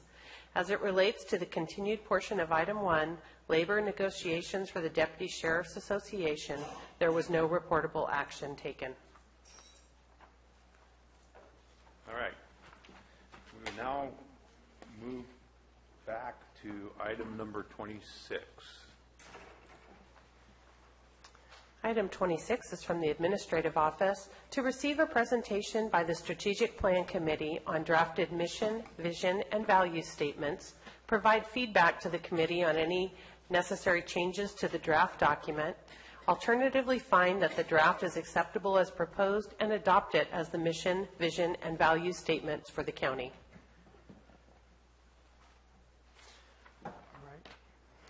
Mr. Chair, I promise a short presentation. Okay. But it is with excitement, really, that we bring this to the board today. And I say we because this is a committee effort, and I'll get into who the committee is and some of our process. Okay. A few of our committee members are here. Thank you.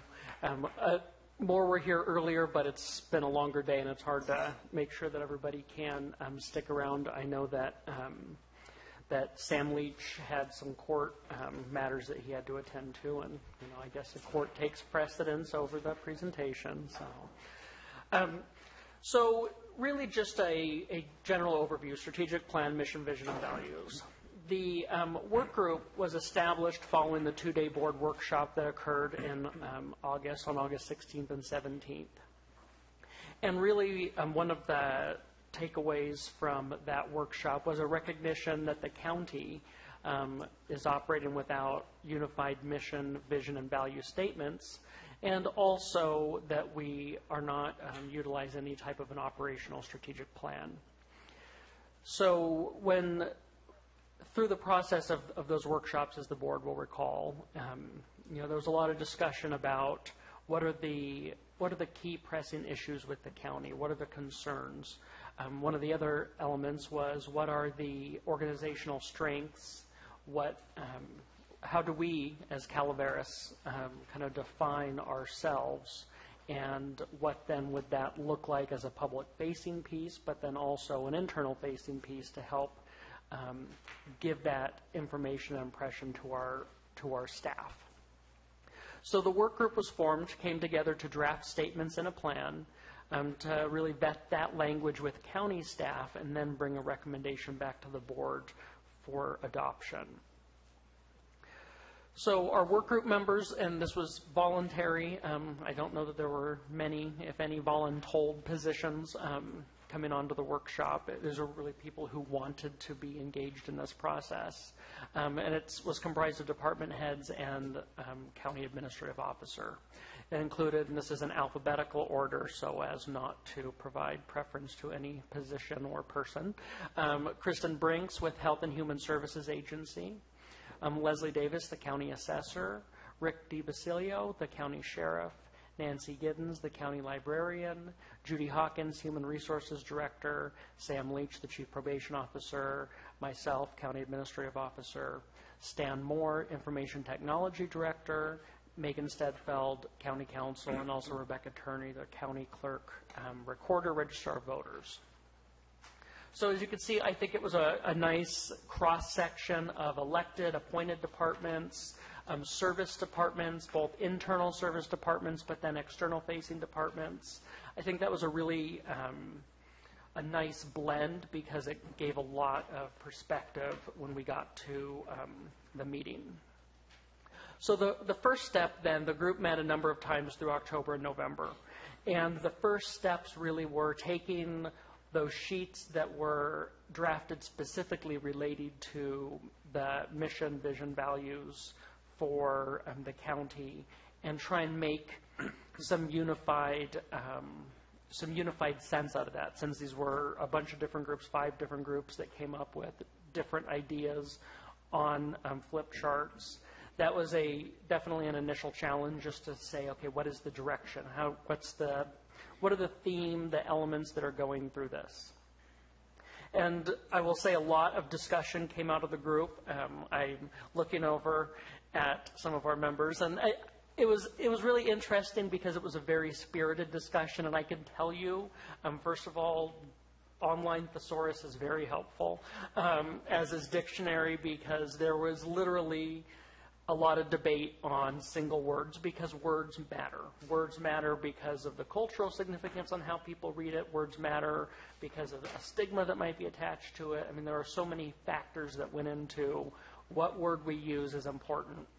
And in fact, it changed again after the employees saw it and looked at it from, hey, you know, from a manager perspective, maybe that makes sense, but from a line staff position, I think this sounds a little more relatable, a little more meaningful for what this person's doing.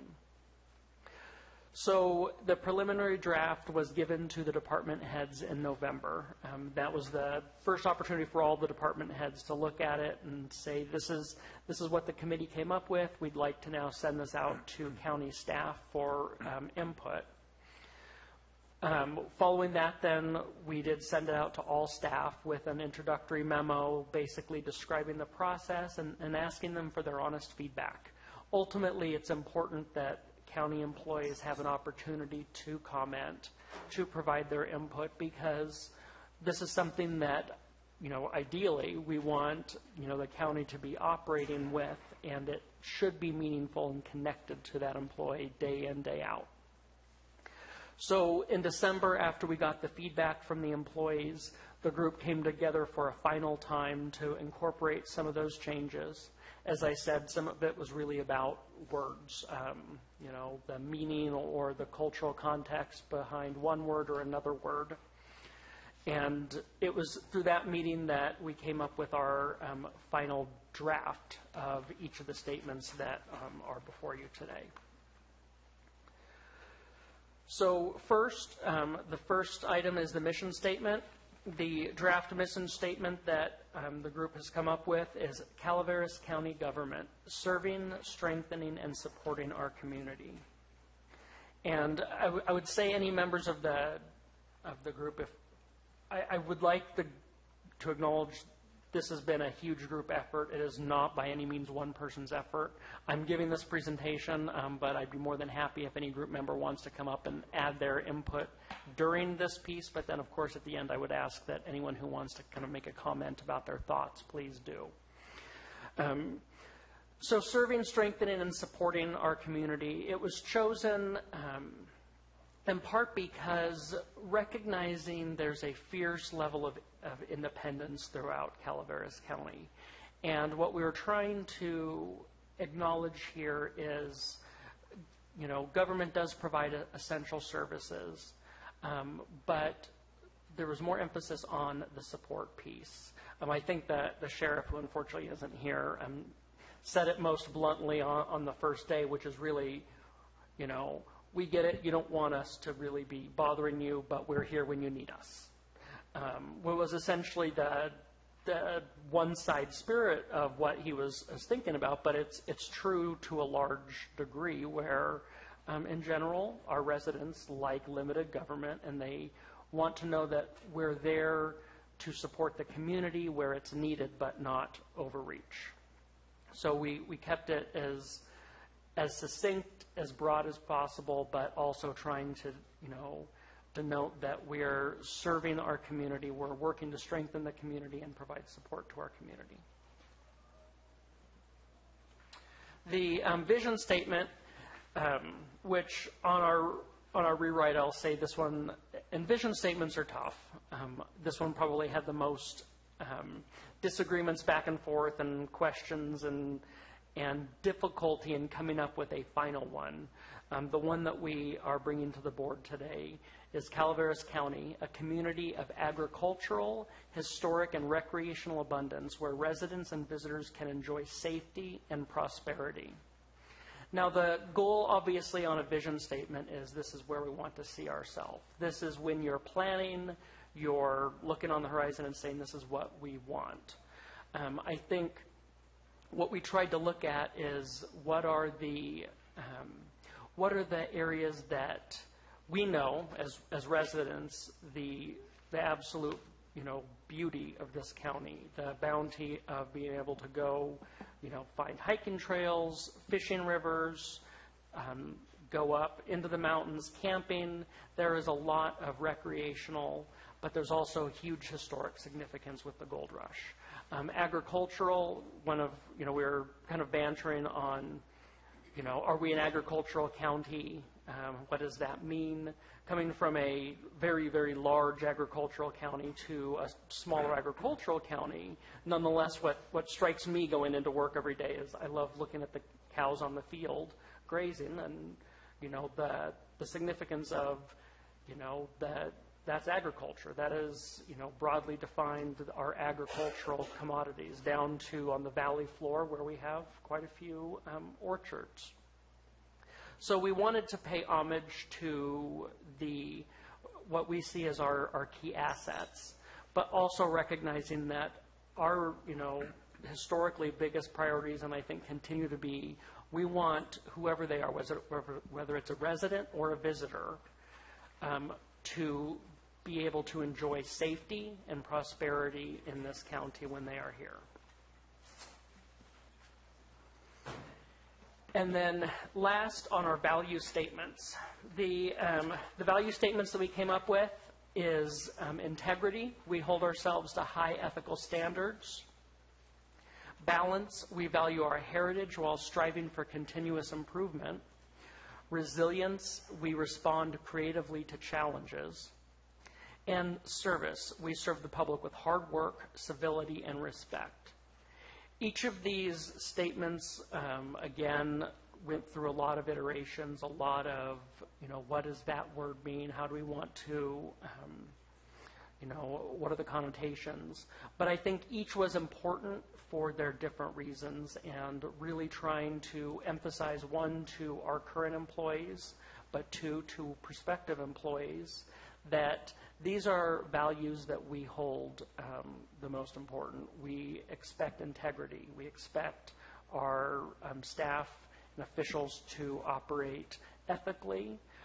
We also recognize balance. We work very hard to preserve our heritage and recognize that each of our communities is very unique, and we don't want to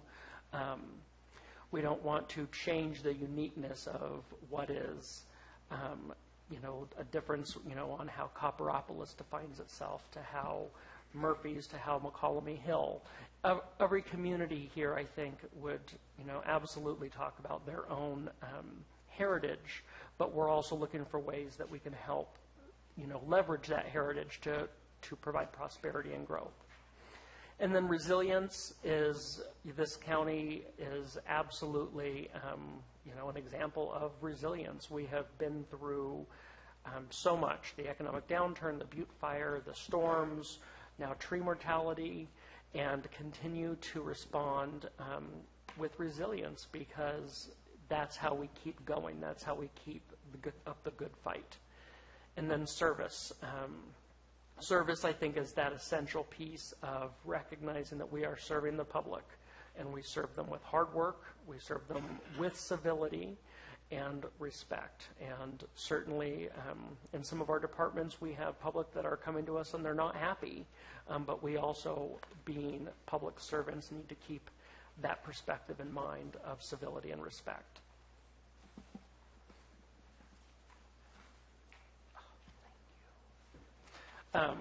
I feel so bad on my edits because Peter came in here and I realized that in my drafting I left off Peter Maurer from planning. The planning director was also on the list, and I'm sorry, Peter. Stand up now, we'll embarrass him. Honestly, I thank you, Megan. I apologize for that. Just going through the list, I checked it like 4 times.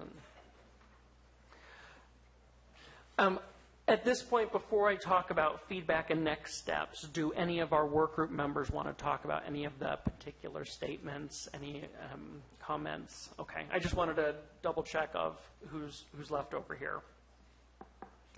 So feedback and next steps. What we're looking for today, obviously, is feedback from the board on the drafted statements. And then following that, if the board would like to see edits, if they have concerns with areas, we'll go back and work to bring then a final item back, or if the board's good with today, we can proceed with utilizing this as kind of the framework and bring back a formal adoption of this. What we would do then with it is also try and brand it within our existing county logo, put it on our website. I think it's important to note, though, that the adopted statements will not take away statements that are already in use in specific departments. And this was one of the early questions from departments, and it's a valid question. A number of departments have their own identified mission that is very specific to that department. This would serve as an overarching mission, vision, and values for the county. Be used more for our recruitment materials, for any of the materials that we're distributing to, like our budget book, when we're out working on economic development, those types of activities, that's part of that branding as opposed to individual departments. Following that, then the next steps are developing the strategic plan. And these dovetail into that because what it really does is provide the focus for, what we're looking at for that strategic plan, particularly when we're looking at where we want to be. If our vision is we want our residents to feel safe and our visitors to feel safe and prosperity, those items should be addressed in our strategic plan. If we value making sure that we're delivering good customer service, that also would be reflected within the strategic plan. So the mission, vision, and values really are the first step to that, but have to be developed before we can really have a meaningful strategic plan that then the departments are working to live by. And then again, ideally an organization is strategically aligning itself with any mission, vision, values it has adopted. And with that, I turn it over again to any members of my group if they want any feedback or comments, or however the chair would like to provide comments. Well, we'll open it up to the board. Any comments from the board? I'd like to start off on the vision statement. It reads Calaveras County Community of Agricultural, Historic, and Recreational. Thank you. Recreational, abundance where residents, visitors can enjoy safety and prosperity. My community is completely retired. It misses the whole point. And probably the biggest income in my community is retirement. And you start noticing it when they board up the golf course. I mean, it sort of misses that whole point that this is probably one of the best places on planet Earth to retire. And I'd like to see that emphasized a little more because of the three surrounding counties. We collected the largest group of retired peoples. We collected over 300 people in the last year of retired peoples in my district, which outdid the other Tuolumne and Amador. So it's something that we really draw a lot of retired peoples, and I'd like to keep that in mind on this, is if you're looking to retire, this is a great place to come. Bring your big pensions, bring your Social Security, and sell your big house in the Bay Area and buy a house up here. So I'd like to see that. Thank you. Supervisor Oliveira, your light's on. Yeah, thank you, Chair. I agree with Supervisor Clapp. Only we've lost almost all of our golf courses. I'm the only district that has a golf course, I believe. No, you're not. Well, anyone that's good. So we'll keep all of our retired people and invite more. Okay. I would agree with Supervisor Clapp. Our retired population here is very prominent. We do have another issue that some of our retired folks are leaving. They are going to the areas that are more climate tolerable, if you will, but that's an issue we should be aware of. Whether we need a change in the wording, I don't know how we can do that, but that is an issue that we should recognize our senior folks and our retired folks. Thank you. Supervisor Mills. Well, it'd be come to District 4, you don't have to shovel rain. Try skiing on sand. It works. The mission statement is really the foundation of what we're doing here. what do we do? And that is the mission statement. That strategic plan is going to be how you're going to get it done. So as you work to the strategic plan, your vision statement helps to support how you're getting it done and what methodology. So you may find as you get into the strategic plan, and this is to the whole group, that suddenly one piece of the mission statement needs to change simply because it doesn't have the foundational piece that it needs to be functional in the rest of the document, if that makes any sense. So don't lock yourself down that the mission statement that you have is going to be your final mission statement until you've got that strategic plan at least partially worked through.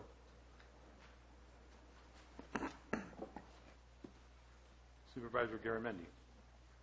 I'd like to start off by commending the staff and the committees that came together to make this happen. I know how hard it is to go through word by word to get some sort of consensus. And consensus, as we all know, is very difficult to achieve. So my compliments to the staff and all your hard work. Thank you. And elected officials, thank you very much. I think it's good. I think it's a good start. I agree with Supervisor Mills that, it might change as we come up with our strategic plan. But and there's many communities that are very vital to our community. It's not just the retirees, it's the working families, it's the schools. It all goes together. But I think the staff has done a very good job of trying to keep it at the 35,000 foot level so we don't start breaking it down, because then everybody's going to want to put their word in there, and this thing's going to become an essay. So my compliments to the staff, and thank you very much.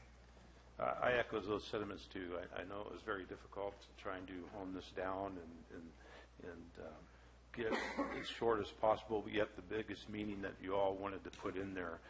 So my thank you to all of you for enduring and doing your job.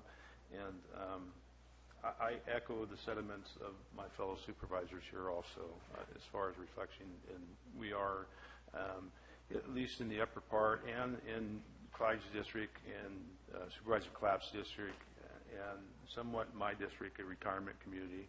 Although there are many young couples that commute, they found housing up here a little bit more financially easier for them, and they do commute. And it could be reflected somewhat in that way also.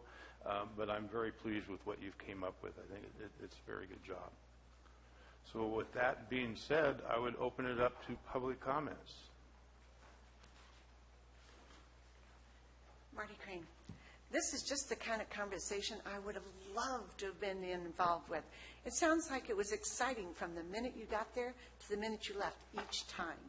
And it felt to me like word by word by word, everyone getting involved. This is wonderful.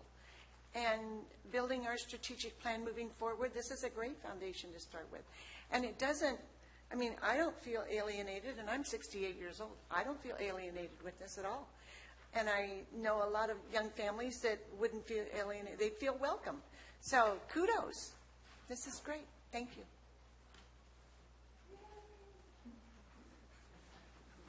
Marty's right. This is really good. And I'm amazed at how good it is. And, well, something that's written by government, you expect some flaws. Wow. Well, one of the things that is important is to recognize the framework and the limitations on governmental power. This is not talked about very much, but it's there. It's our U.S. Constitution that allows our states to be there and our counties to be here, and actually sets out a mission of protecting the life, liberty, and property of citizens. It's in the Constitution. And when something's so well written as this, how would you include the Constitution? And it might take somebody a lot better in English than me, more better, on the first paragraph, Calaveras County government serving, strengthening, and supporting our community while respecting the constitutional rights of the people.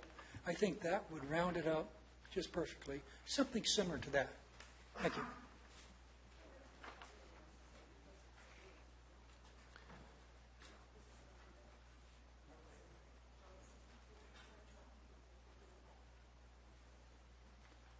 You're not bringing your dictionary to, Huh? It's so heavy, I've got a sore shoulder already. I had a couple of comments and a couple of questions. Has the members of this work group been privy to the Mintier Harnish report?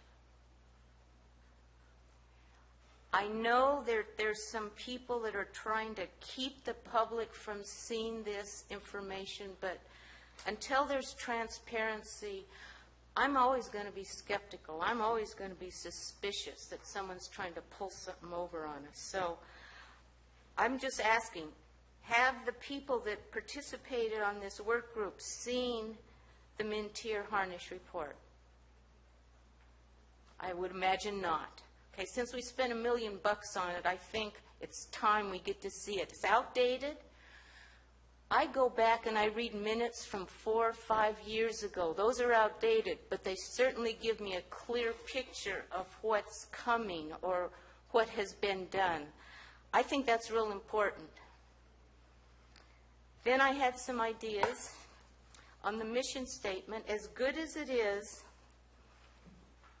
I would like to see something included about protecting and preserving our heritage of independence and self-reliance. I'm not sure that's where it needs to go, but we have a history, especially in Calaveras County. You know, we used to be the Wild West. We have a feeling of independence, and I think if we can concentrate on self-reliance, looking to ourselves to support ourselves, I think that would be a good idea to put out there. I like the idea of including retirement community somewhere in here. And then when I moved on to the value statements, I saw integrity, balance, resilience, and service. I would suggest adding some kind of fairness, that all residents will be able to enjoy the abundance of our natural resources on an equal basis. I would like to see fairness added to our value statement. And that's all. Thank you.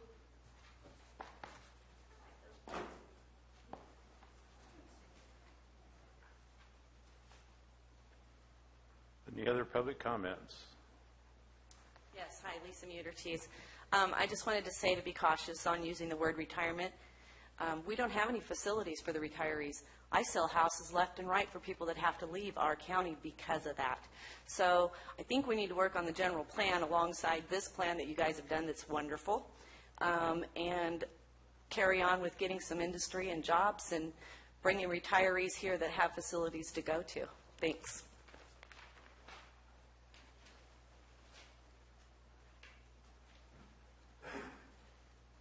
Hi, Ashley Skeen, District 2. I just want to say I love this. It's really, really well done and very nice. I only have two suggestions. One, I liked what Bonnie said about our heritage. And then I also would agree with Al about mentioning something about where authority from the government comes from. And I think that would be good under value statements on page 4, mentioning the word justice. Through the rule of law, we seek truth and uphold the Constitution of the United States. The law is not always fair, but the law does bring justice. So I think the word justice would probably be better than fair, but that's just me. So thank you. Any other public comments? If not, I'll bring it back to the board. Any board comments? No? Supervisor Clapp? Yeah, I have one. Yeah, in my district, we're working on a big medical center right now for elderly people, and it'll be and they choose Valley Springs because that's where the population of the elderly people live. and that's the reason they did it. And they were able to get grants because of our population. So, CEO Lutz. This is excellent feedback. My suggested next step then is we'll come back, review each of these options to then bring back a final statement. And if we don't adopt any particular piece here, we'll provide a summary on kind of why we decided not to include it and get the feedback at that point for ratification. Okay. Sounds like a plan. Thank you. All right. Moving on, I'm looking at the agenda. How many people are here for item number 34, the PACE program?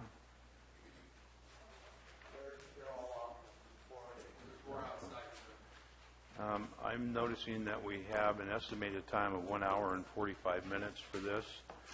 So I would like to move it now and have it.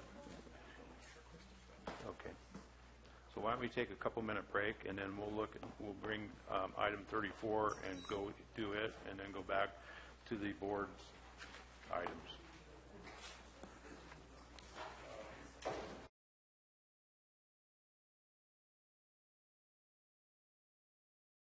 All right, we're back in session. We're on agenda item number 34. Madam Clerk.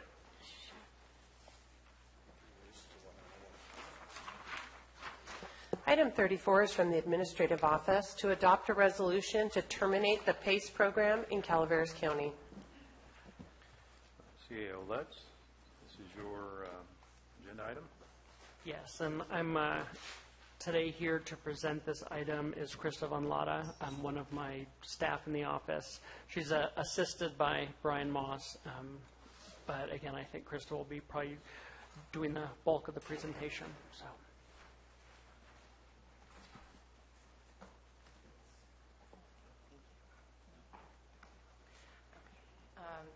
Good afternoon, Mr. Chairman, members of the board. Krista Von Lotta from administration. You'll have to speak in. Pull it closer to you. Thank you for taking the time. But just before we get started, I'd like to mention a couple of things. First of all, I guess, how did we get here? We are here today by virtue of the fact that staff has been advised of interest on behalf of certain board members, certain departments and staff therein, as well as aware of the general concerns in the larger communities statewide and elsewhere with respect to the program, in addition to recent changes in the law. Further to that, we have also been approached by 2 different program administrators who would like to join our program. And so with that kind of broad overview, that's why we're here today. I'd like to suggest that this is not meant to be in any way, shape, or form any kind of negative or finger-pointing session towards any stakeholder in any sense.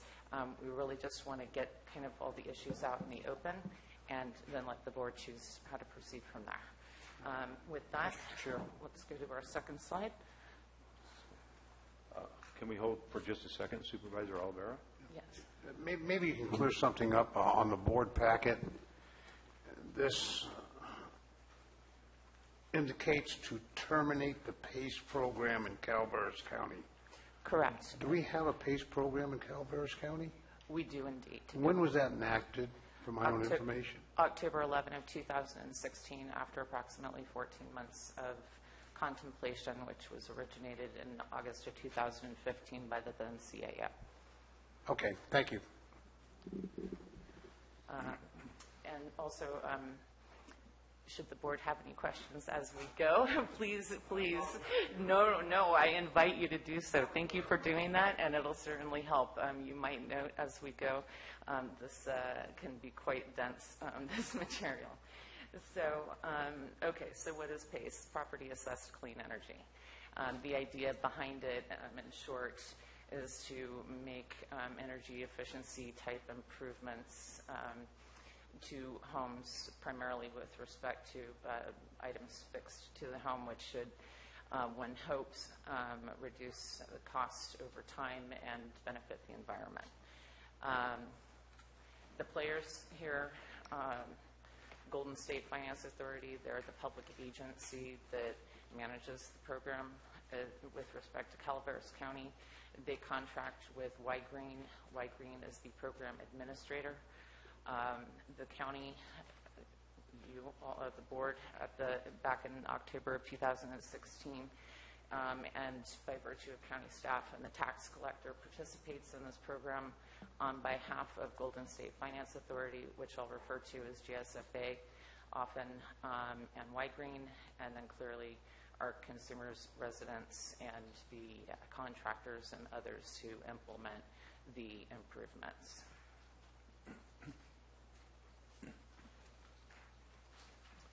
Okay, so the history we've also basically already basically touched on, so I am going to move forward here. So back in October of 2016, when this program was finally approved, one of the things that was adopted was the agreement for the collection of special taxes and contractual assessments. This was entered into by the county and GSFA. The agreement that we currently have in place is not consistent. I've been advised by a representative from Y-Green with what they currently offer. We'll get to that later on in the presentation.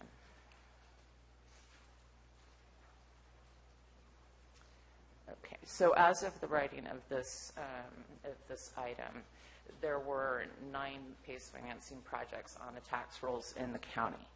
That is still the case. Properties are added to the tax roll once a year, on or before October 10. The cutoff date for that is June 29. Anything that occurs after July 30, June 30 in any given year until the following June 29 would not be reflected until the September tax bill of the following fiscal year. That being the case, there have been 47 liens, and again, this research here is as of the beginning of December, although it is consistent with at least the number 47 with information received from Y-Green recently. 47 liens. It looks like 8 have been released, but as I say, Y-Green has 47 financings on the books. So there's a little bit of question mark here in terms of what's actually going to be outstanding. Of the 47, 2 would be in Angels Camp. The remainder would be in the unincorporated areas of the county. And for clarification, the conversation we're having here today is only with respect to the properties in the unincorporated areas of the county. So the 32 that are currently on the books, there's an additional 15 that have yet to be fully funded.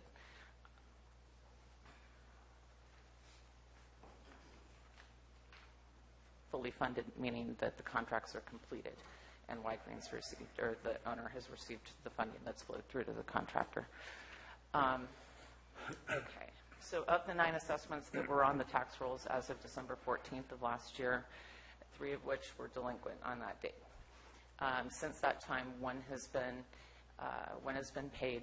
So there are 2 delinquent, 22%. That being the case of those 2, we are aware that there is a prior or delinquent tax history in one of those cases. But I want to be clear here that staff did not delve deeply into, and it's not even necessarily possible to delve deeply into the history or appropriate. So we're a little bit limited in what we can say in this regard.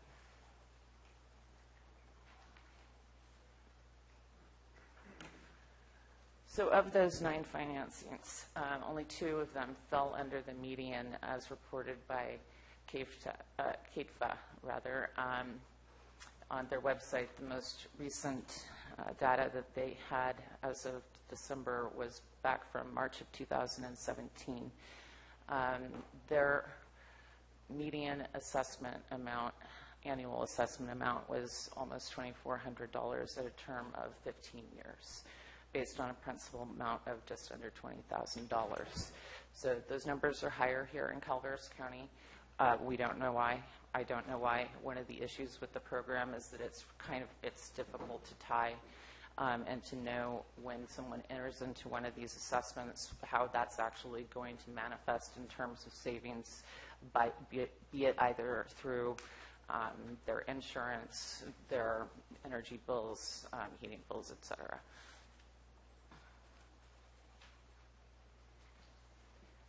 So we have form agreements that Y-Green provides to its prospective purchasers here in the county, or clients here in the county. However, with respect to the actual terms for each individual resident, we don't know. There would be differences, obviously, in terms of the amounts assessed, what the money was used to purchase, the length of the term of the loan, et cetera. One of the things, and we'll get to this, that's happened with the new legislation is that these types of questions should become more transparent, if not with respect to individual homeowners in the aggregate, with respect to these different programs. That legislation is being rolled out over the course of the next year. However, an informal survey of county staff, and this is in 2 different departments, indicated that we have received complaints from residents who have entered into PACE contractual agreements. I don't know, and I don't know whether anyone knows whether those are strictly with respect to the 9 that are only on the books, or perhaps with respect to some of the remainder. The types of complaints have basically been their tax bills doubling or tripling for the year, not having been properly advised of what the assessments would be, and the related lien issues, as well as uncertainty regarding their ability to pay. So statewide, it does appear that many of these financing projects are going really well. There have certainly been a lot of, as of March of 2017, there were approximately $2.7 billion worth of financings out there. However, there are certain issues with respect to these, and especially, for example, in Calaveras County, but even statewide, many of these financings have happened in the last 1 to 2 years. So it's kind of hard to know at this point what the future looks like for the program. One of the main issues is the super priority lien status. It's considered to be super priority because the agreement that the county entered into with the Golden State Finance Authority essentially states, as well as applicable law, although I defer to county council on that issue, that in the event of a foreclosure or delinquency situation, the PACE assessment or the special tax is essentially treated the same as property taxes levied by our county tax collector. The agreement that we currently have on file, which I understand Y-Green may be amenable to amending, actually puts our county tax collector in the role of collecting on that debt, should Y-Green wish to enforce that provision of the agreement. The super priority lien status manifests as an issue with respect to someone who wants to sell their home, refinance their home, or perhaps do a reverse mortgage on their home. It's pretty complicated stuff and difficult, one would expect, for some consumers to kind of wrap their heads around. In any event, there are concerns regarding the transparency historically of the financing terms, although there certainly are plenty of disclosures made in the form agreements. Historically, there's been issues with respect to homeowners' ability to pay, because all that was really the primary issue was how much equity was in the value of the property as opposed to the homeowner's ability to pay. That issue has been directly addressed in the new legislation. Lack of governmental oversight, or any oversight, while GSFA does in fact review the activities of Y-Green, there has been essentially no governmental oversight to date The Department of Business Oversight in California is actually now in the process of rolling out its implementation of one of the new pieces of legislation that's set to take effect in January 1st of 2019. However, as a practical matter, there are concerns that it will take longer than that to see how and whether it's working and whether it's working well.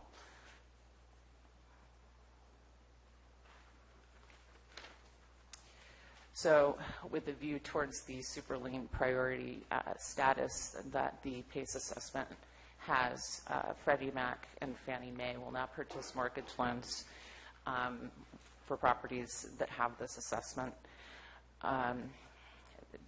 given that the assessments are basically senior to first mortgage. Neither will the Federal Housing Administration participate in forward mortgages, so your typical mortgage, or the home equity conversion mortgage, which would be the only reverse mortgage insured by the federal government. There are other issues with respect to whether entering into these agreements would be a violation of a homeowner's existing mortgage agreement. It would be very difficult for staff to know.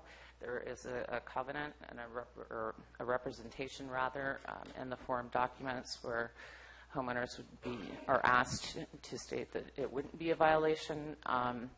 However, that's a level of diligence I don't know that's reasonable to expect from an average consumer. In addition, the prepayment penalty issue is really a question mark. I've been well advised by a representative from Y-Green, and I'll let him speak to this issue, Mr. Apostolopoulos, who is here with us today. Been well advised by him that there are no prepayment penalties, and that in the event that someone chooses to pay off their PACE assessment early, they would only be expected to pay the principal and the current year's assessment on the property. That being said, the form documents clearly contemplate, both in the boilerplate and elsewhere, that a prepayment penalty may be applied.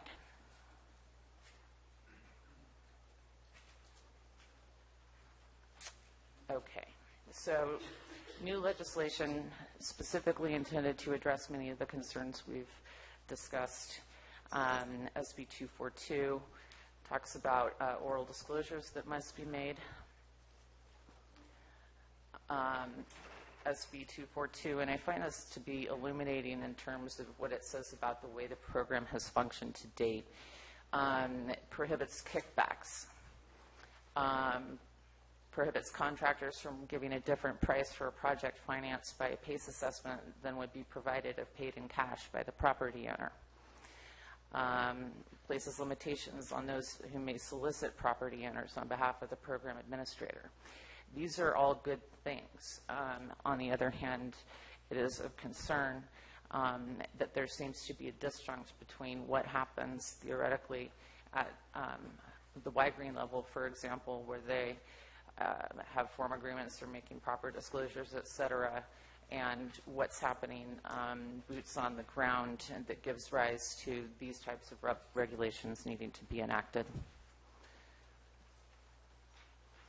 So Assembly Bill 1284 specifically addresses a number of major concerns with respect to the program, chief among them the homeowner's ability to pay. That is a huge issue, and one hopes that this legislation will properly address that.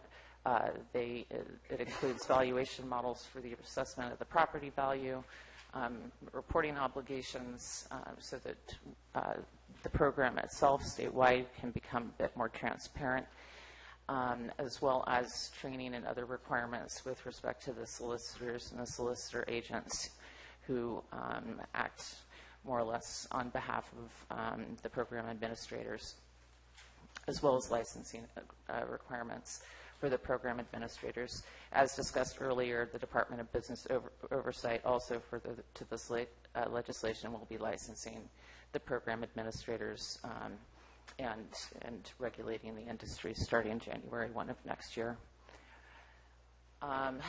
As also discussed earlier, I note that both Hero and Dividend Solar have expressed interest in participating in our PACE program.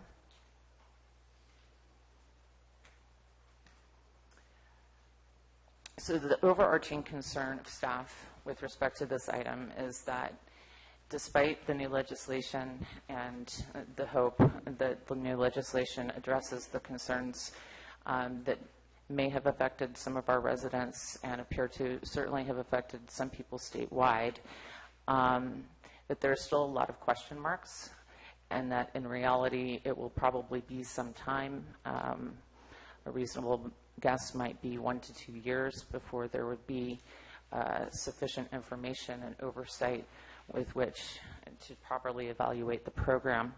And for that reason, we recommend that the program is either terminated or suspended at this time, pending the time when we can make a more full assessment of how it's been deployed in the county.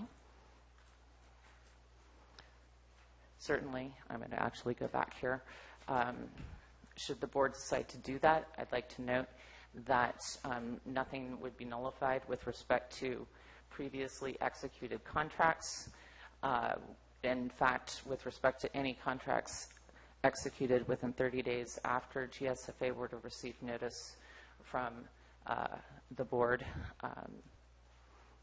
that such program is being terminated in the county.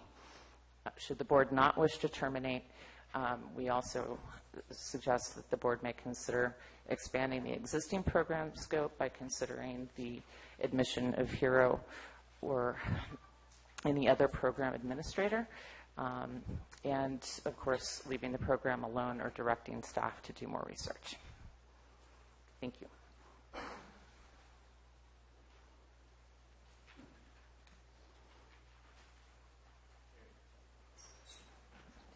Any board questions or comments?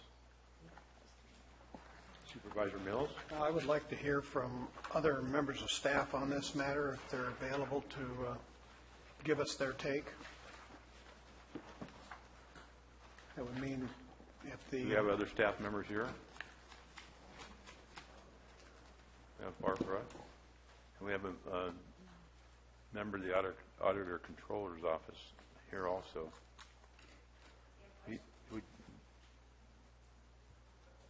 Barbara, do you want to? I don't know.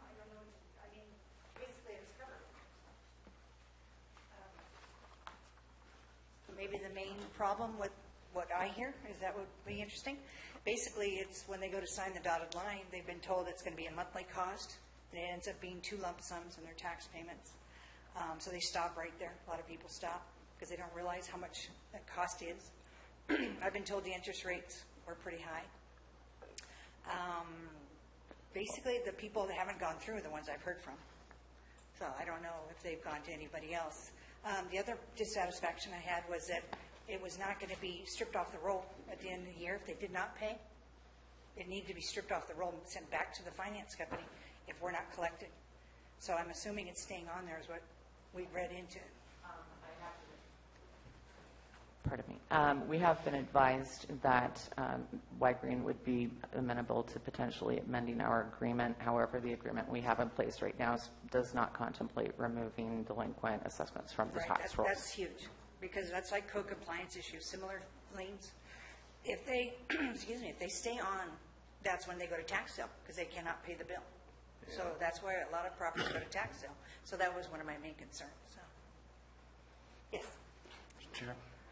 Thank you, Barbara. Good question. These are, it's superior to all other loans, mortgages or other things. So is it on equal footing as our tax bills pari passu? So if we have a tax sale because someone's delinquent, and we've got this PACE lien on there as well, we split equally. They're the front of the line. Correct. At this time, that's the way it is. So they're equal with the county's tax roll. Correct. So the first year, similar to a senior postponement loan too, it's $70,000 that they want me to collect for them. So when I go to tax sale and I only need $23,000, I have to add that 70 or whatever's on the books, try to collect it. So it doesn't get collected, of course, if it's an acre. So the next year it'll go back, and then we have to make amends. We take whatever we can get to get that resolved. So yeah, I mean, you've had recent tax sales. So Just so I understand, I think you just said this, I apologize for repeating. Sure, not a problem. So you've got a $30,000 tax bill, lien on the property. 5 years out, you take it through us, you put it out on the market and sell it. And it's got another $40,000 of a PACE program on top of that. You're required to sell that property at $70,000 or at $30,000? At the time of sale, 5 years, whatever that tax bill amount is, whatever's outstanding on the tax bill is what I have to collect. So is that the 30 or the 70? Is it? It's not Well, considered. I'm saying whatever is on there, so it'd be the total. So if that PACE, But I mean, the minimum, because I know that on your tax sales, you've got, a minimum bid for this, and it's usually what the minimum somebody bid is else- what's due. What's due. So anything above that, they'd be first in line. Correct. So we don't. Then that's called excess proceeds. That's what I Right, was so kind of here. first in line for the excess proceeds. You don't have to actually sell that for the full 70. You I have to attempt to do that. have to attempt to do that. And then another year later goes by and I can resolve it down if I have to. But that means we both give. The first offer is Yeah, at if it doesn't 70. sell, which it won't. It's like Right. micro-compliance, yes. Right. So, but I'm not sure, like we said, I just know right now we weren't able to strip that off of there. So if we are, then that doesn't become a problem. Then our taxes are the only thing that would stay forward if they were defaulted. Right, for and I them. want the county to be first in line. Thank you. Okay. Mr. Chair? Just for point of clarification, and I'll defer to others who wish to speak on this issue, whether the tax collector in Calaveras County is in the collection situation and it goes to the 5-year mark is a separate question than whether the county would be first in line. If a program administrator were to move, the county would wait 5 years. Whether it's removed from our tax roll or not, the program administrator would still be within their rights to enforce whatever rights in equity law or according to their contractual agreements at the point at which it was delinquent, and then they would still be treated pari passu on equal footing at that point with, is my understanding. Although, again, I'll defer to. Yeah, I've never seen it. I mean, I don't know what this particular program would do to our tax roll. I just know taxes are first. They do come first. But whatever's along with it for the ride is what I have to collect. So thank you. Supervisor Olivera. Ms. Sullivan, hi. Does the county issue or have any requests from Internal Revenue or Franchise Tax Board on exactly what taxes were paid on real property for income tax reporting and deduction purposes? Now, property taxes are separate, but the IRS and state can come in and be first in line for any excess proceeds. So if I had a tax liability and I was in the PACE program and I made my payments to satisfy that tax bill, which is the real property tax and the PACE repayment, then let's say they're $4,000 each, technically I could probably just claim $8,000 paid in income tax for deduction. You'd have to talk to your tax man on that one. I understand, but does the county have any way of verifying the actual taxes paid other than an IRS inquiry? No, I don't look at people's taxes other than property taxes. Okay. Thank you. You're welcome. Supervisor Mills. So the next question then comes is, are you being reimbursed as part of this to handle the program? I believe so. I believe there's a handling fee at the end, 1%. I understand that the fee is $100 initiation fee at the inception of the contract and 1% of the assessed amounts and other fees over the course of the year. Okay. That's kind of a norm for our direct assessments that are put on there. Does that cover our expenses, do you think? Oh, yeah. So Thank you, Chair. I'm looking at Exhibit A that was given to us. Of the people's outstanding? Yes, and I'm looking at, say, number 1. Is this saying that their bill prior to PACE program, their tax bill was $758? Are you looking at the 2016? And then, yeah, Yes, 2016, that was 17. last year's tax And then after they did the PACE program, it jumped to $4,105 They being went up. streaming to. They went up 3 to... I wasn't yeah. aware if that was going to happen. Yeah, they went up 3 to 5 times. Yes, and like number 3 went from 2,800 to $8,000. Fortunately, the people have lenders on most of those, so the lenders pay them because they have to keep them solvent. So I don't know what we're going to hear about that next time. Yeah. And for the sake of clarity, with respect to Exhibit A, I would suggest that we compare the GSFA direct charges against the 16-17 tax bill, as the 17-18 total tax bill does, I believe, also include increases or decreases as a result of the assessor's determination for the year. Yeah, but not... We don't know. There's a time frame for this. Is it a 15-year payback, or is that what you were saying? 5, 10, 15, or 20. So you have the option 5, 10, 15, or 20. I'm not sure whether that's an option or whether it's predicated upon the financed amount. That would be an excellent question to direct towards Mr. Apostolopoulos. Yeah, and or as to another whether program it's administrator. front-loaded, or is it that same payment level across those years? Or does it start going down because you're paying off the loan? Mr. Chair, members of the board, George Apostolopoulos with the White Green Energy Fund. To answer your question, it's a fixed rate term, and the property owner decides whether it's a 5, 10, 15, or 20 year. Now, there are some limitations to the term depending on the product type, like an HVAC unit, for example. You can't finance it for 20 years because they have pretty much a useful life expectancy of about 15.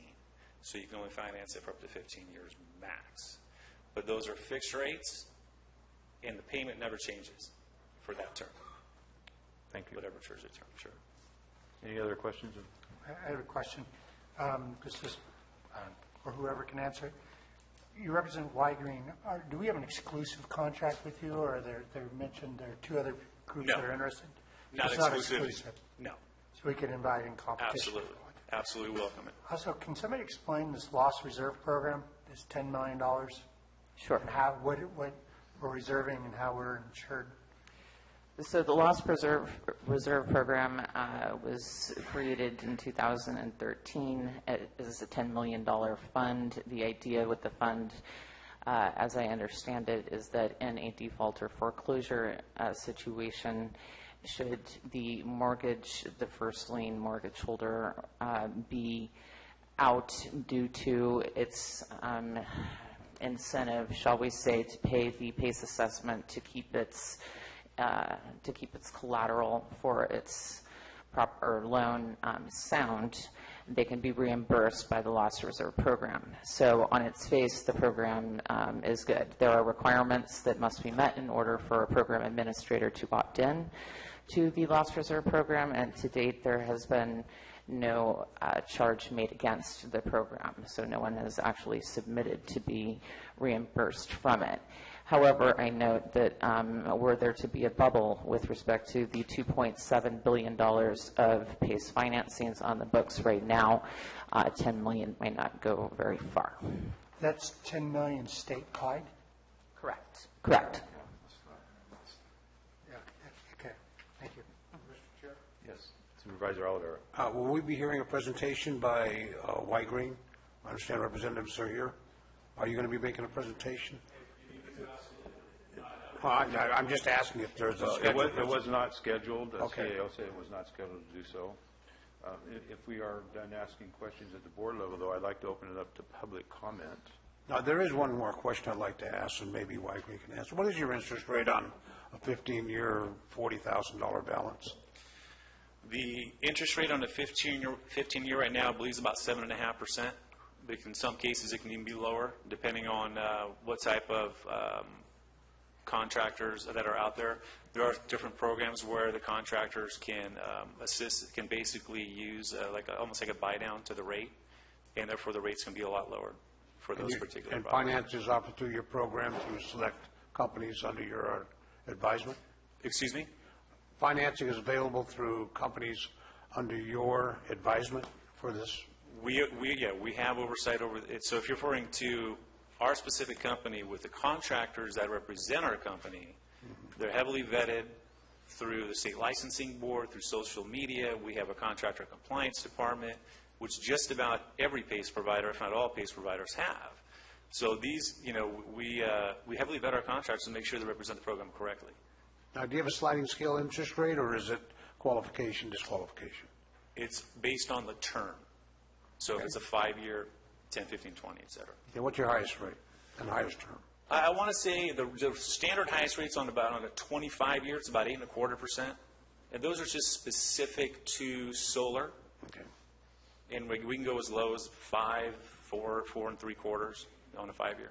Okay. Thank you, sir. You're welcome. Thank you, Chair. Can I interject real quick and make one clarification that was brought up earlier? Sure. In regards to the tax lien being stripped. That's a policy that we've had in place since our inception. So if there is a default, we do strip it off the roll and then we will do the collecting on our own behalf. And so what Krista was referring to earlier, we do have that, and that's an amendment that we can make to the agreement that was discussed with the county 2 years ago. So that's not a problem there. Secondly, as far as, I think Supervisor Olivera, you mentioned something about a tax benefit with the IRS or whatnot. There's actually, the IRS came out, I want to say about 1.5 years ago, and they stated that should a property owner have a tax benefit, they can have a tax benefit with the PACE lien with the interest portion only. Okay. So, just wanted to make sure you Thank you. know that. Sure.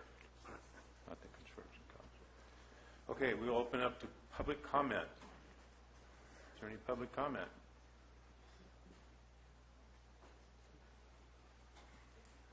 Bonnie, you're up, or you? Okay. I wasn't sure.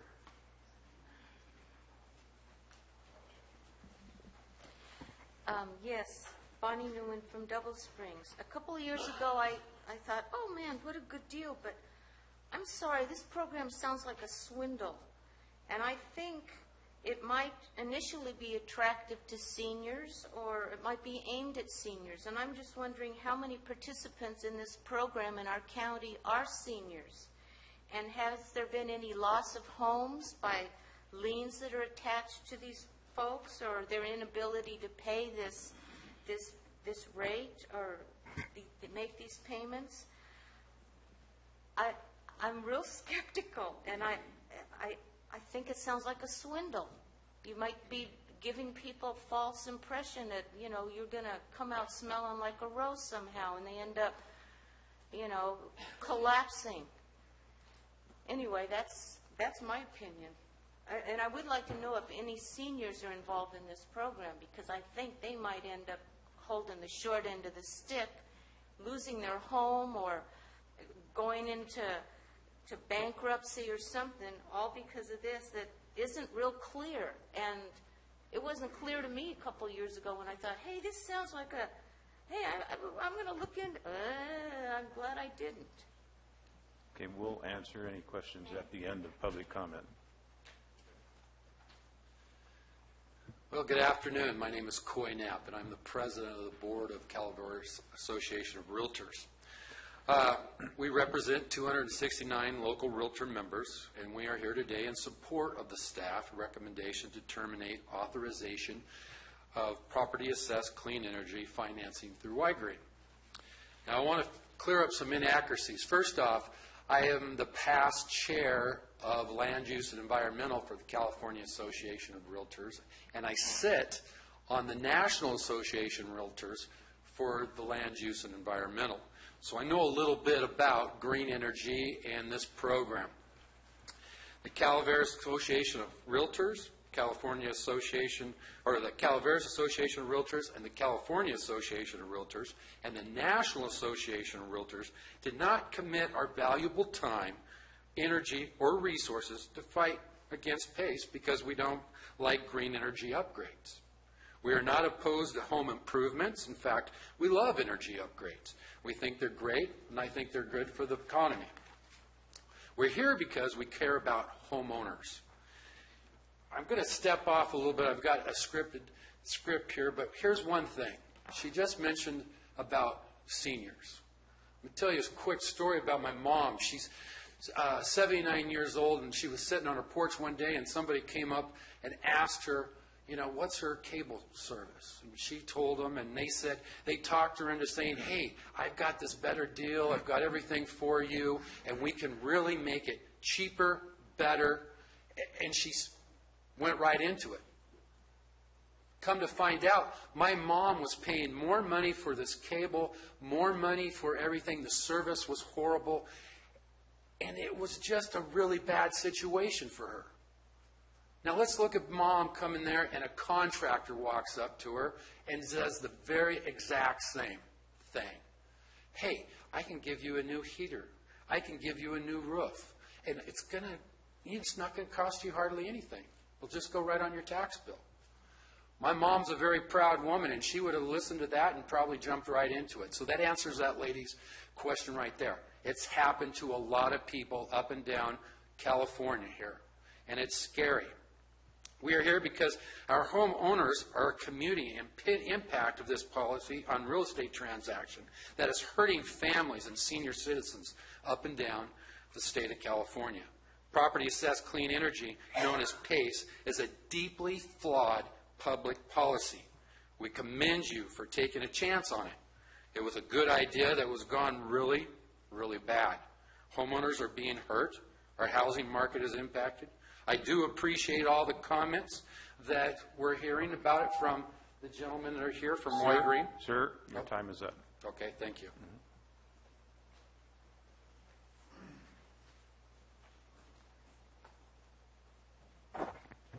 Ben Swapper, District 5. The way I understand this, and correct me if I'm wrong, the liens are there immediately once you are entered into the service. So I think we heard part of it earlier is the liens are there. So at the point where someone needs to refinance their home because they're older and they need to pull a little money out of their equity, they have to pay that lien off prior to being able to refinance. So if someone passes away and they want to leave their house to their children, the children have to pay this lien off before acquiring the house to even sell it so that they can redeem the money that they have to pay for this lien. This creates a problem. As Mr. Clapp brought up earlier, we have a lot of retired folks here. A lot of people that can be talked into situations like this because it's a good idea. It sounds like a good idea. But the structure behind it is not the good idea. So I personally support taking this off the books.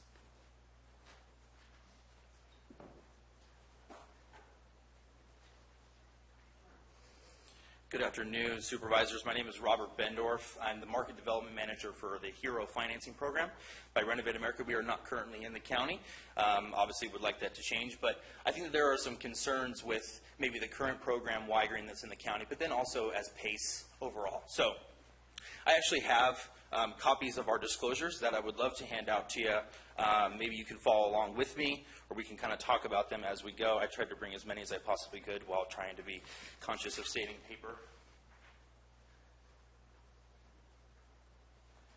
But I just want to address something and actually not read from a script for you, because I love what I do, and I love the company I work for because we actually do protect seniors. I have a mom as well who was taken advantage of by a contractor that had nothing to do with PACE financing. There are bad contractors out there wherever you go, and PACE didn't all of a sudden bring them to the forefront in any way, shape, or form. Part of the disclosures that you're actually going to see in front of you is a contract that the homeowner is given and it is allowed to review with HERO as they go through the application process. So they are initialing next to things where it shows exactly how much they are going to pay in interest. It explains to them how much they would pay if they paid to an impound account, semi-annually and annually with their taxes.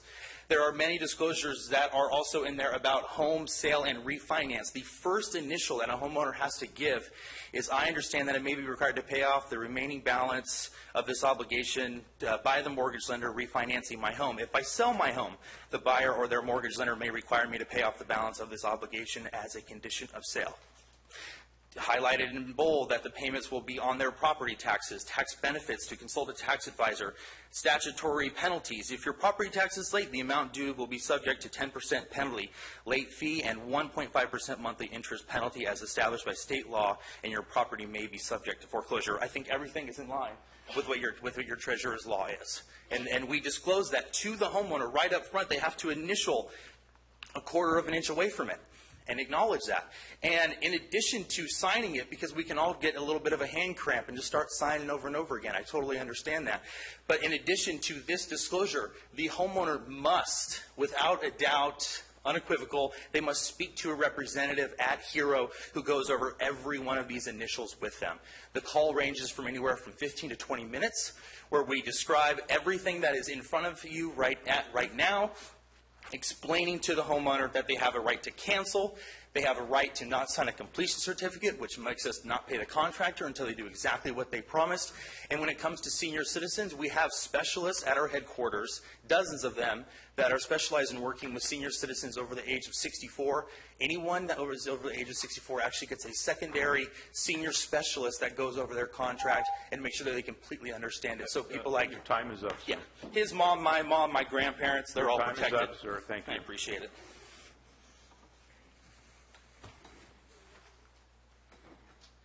Good afternoon, Chairman, Supervisors. My name is Kim Schaefer. I do government affairs work for several associations throughout California with real estate. I'm also the chair of the California Association Government Affairs Subcommittee.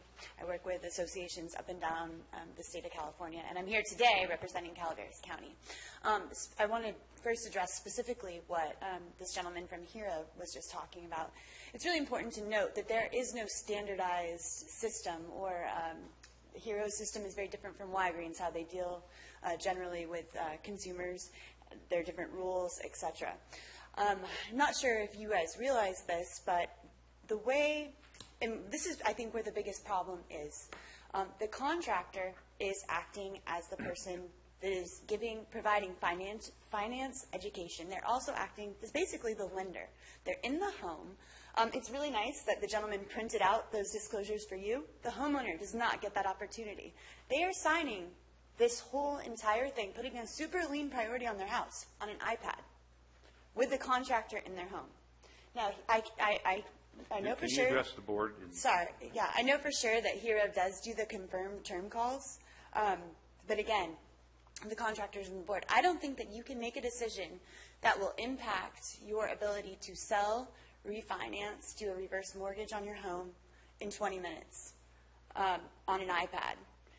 And oftentimes those contracts are not mailed to you until weeks later, so that any 3-day right of rescission, by the time you actually get to read that contract, it's gone. And like Krista was saying, there is a lot going on with this legislation. The California Association of Realtors, just this last Friday, gave an 11-page document with comments into the rulemaking process. There are so many issues that need to be addressed. The PACE providers themselves they admit that this policy has been flawed. There are so many things that need to be fixed. It's opened up this whole plethora for issues to occur. When we think about the tax roll, I mean, historically speaking, what you put on the tax roll and what you guys collect, it's for the public good. It's fire, it's safety, it's trash. It's things that everyone can agree on. This is not a state or government program. It's affiliated. But at the end of the day, these companies are corporations, and the government is collecting for them. And if one person is getting a foreclosure, one person has to walk away in a short sale, how can that be a public good? That hurts neighborhoods. That hurts entire communities. And we're seeing it up and down the state. It's the ones on fixed incomes, the elderly, the ones that don't speak English. Those are the people that are being hurt. And it's happening everywhere. You guys just don't have a whole lot here yet, but it's coming. Thank you for your time.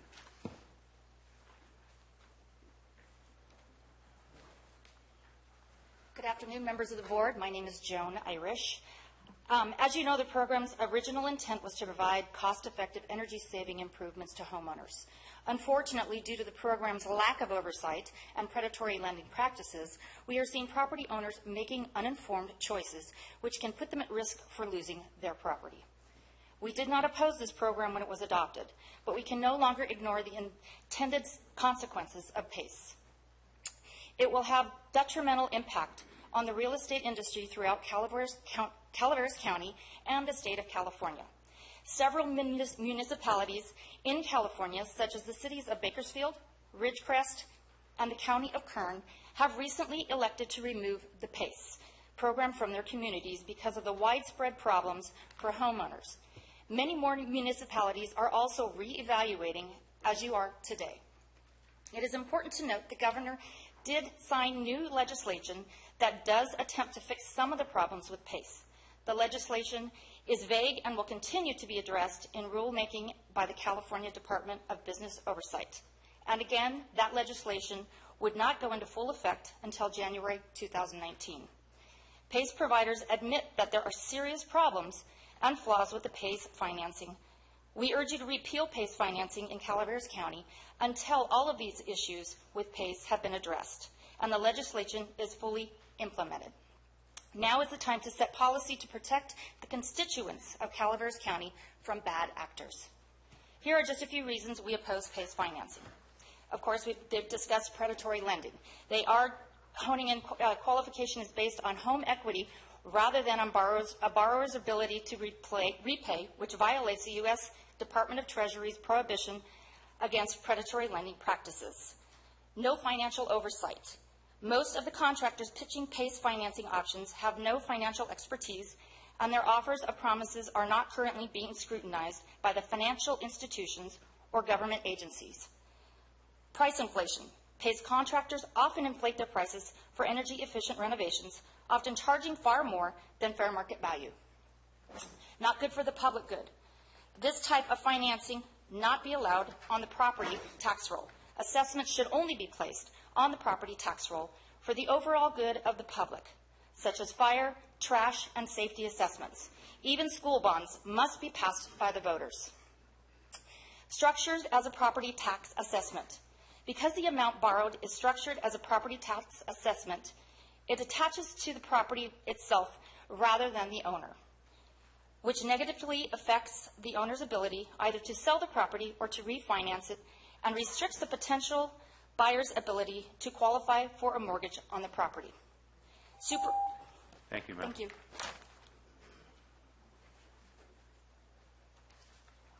Hello, Board, Chair. My name is Charles Ward, and I am representing Dividend Finance. We are the program administrator for the Fig Tree PACE program, or one of the programs along with the HERO program, who is interested in expanding into Calaveras County.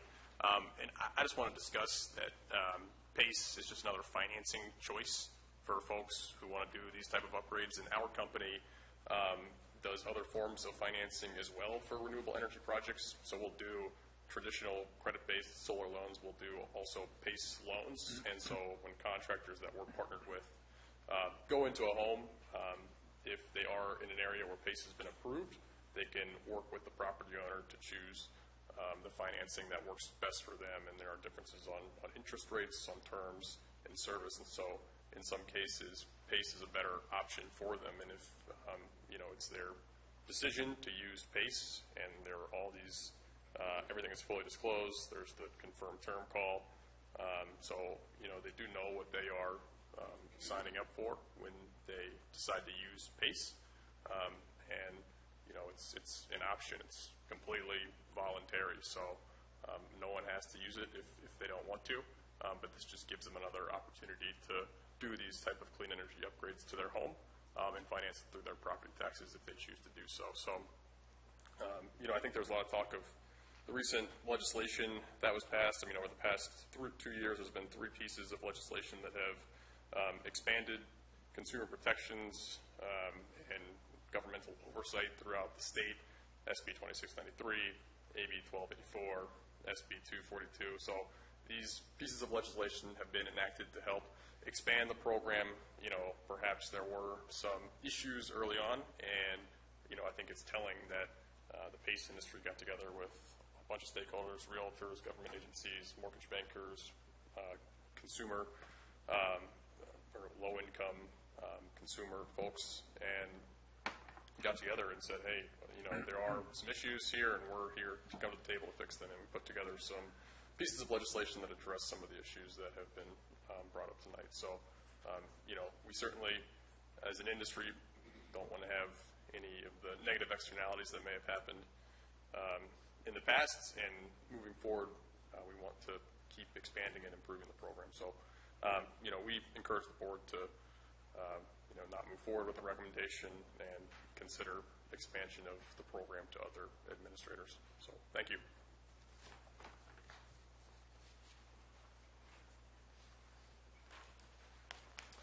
Hi, Lisa Muter-Tees. I would like to just clarify that when this came before the board a year and a half ago, the realtors were here. We did ask that it not be passed. It passed by a 3-2 vote. It was not 5-0. Supervisor Oliveira, you did not vote for this. We took you to Sacramento and you watched videos on what happened to people that got these loans. 1/3 are delinquent as of December 14th, 2017, according to staff. That is a seriously bad number. Informal surveys, they were not aware of the amounts, according to staff. Why? If they signed those disclosures, why were they not aware of the amount of their tax bills? That's something to be heavily considered. It's not just a financing choice, as he just stated before me. It is a super lien. Even a mortgage does not receive this status. The Board of Realtors has objected this from day one. We knew it would be a problem. If the product is so wonderful, as they state, their loans are so wonderful, then why do they need super lien status? They don't. They are directly targeting our seniors because they are on very low income. They don't qualify for the loan if they don't have the super lien status to back up their loan. What they're doing is taking their homes as collateral. If they don't qualify, how in the heck are they ever going to make that payment? We are responsible for our seniors. I hope that someday somebody is standing here to protect me when I'm older and lose my marbles, which sometimes I think they're already gone. We need to stop this program, get it out of our county, let them stop targeting our seniors, taking advantage of them, and put our seniors at the front of the line and take care of them. I watch Bonnie, I watch Marty, I watch George Fry, I watch them all come up here and talk to you. They're supporting our seniors, they're protecting our seniors, and by God, they're right. We have to look out for them. They can't look out for themselves. Not everybody has a child that can go in there and read contracts before they get their mother or father to sign it. So we're counting on you to stop this program, protect our seniors. If we're already 1/3 delinquent out of very few that have contracted with our county and Y Green and anybody else, stop the program. Thank you.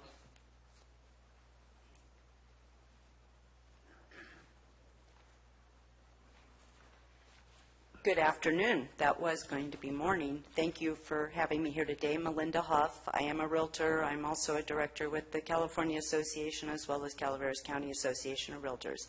Yes, I was here 2 times in 2016 speaking against this, and I felt like it fell on deaf ears at that time, so I'm glad to be back here today and have the opportunity. I'm just going to do my little spiel on federal policy. It's recently shifted gears regarding PACE. On Thursday the 7th, had announced Trump administration would reverse the Obama administration's decision to insure FHA mortgages with PACE liens. FHA has now stopped insuring mortgages on homes that also carry PACE liens, and FHA is concerned about the impacts of the PACE liens that are on those given super priority status over the home's mortgage. In a letter to its mortgagees, FHA has said the following. FHA is concerned about the potential for increased losses for the Mutual Mortgage Insurance Fund due to the priority lien status given to such assessments in the case of defaults. FHA said in its letter to mortgagees, FHA's involvement with accepting properties with PACE assessments may indirectly help to overshadow potential consumer abuses. FHA can no longer tolerate putting taxpayers at risk by allowing obligations like these to be placed ahead of the mortgage itself in the event of a default. HUD Secretary Ben Carson said assessments such as these are potentially dangerous for our mutual mortgage insurance fund and may have serious consequences on a consumer's ability to repay or when they attempt to refinance their mortgage or sell their home. In its announcement, HUD also said that FHA is very concerned about the outstanding loans that carry PACE obligations. The post-endorsement placement of these assessments on the FHA-insured mortgage creates a lack of transparency, making it difficult for the agency to understand the true nature of the risks involved. HUD said in the announcement, in addition, such activity is risky for FHA borrowers and potentially violates the terms of their FHA-insured mortgage. I agree with, and we agree as a whole in the FHA's conclusion. We urge you to take in this compelling evidence and terminate the PACE financing within our community. Thank you for having me here today.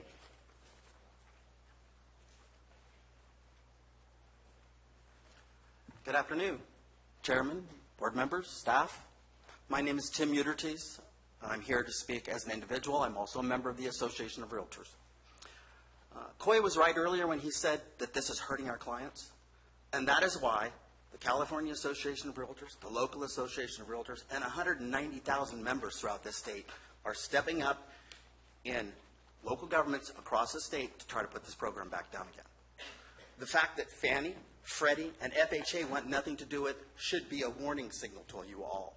So please do the right thing. Terminate this program. If they come back later, in a later time with a better financing vehicle that's safer for our seniors, then you can reconsider it. But for the time being, please terminate the program. Thank you. Sir, you had your time. Not under public comment, though. Okay, I'll allow you one. Is that okay? Yes. Okay, thank you. I just wanted to point out a few things, Mr. Chair, members of the board. This whole notion that we're targeting seniors is not accurate to the PACE industry. Sure, there are contractors that are out there that have probably done that and have probably targeted seniors and everybody else.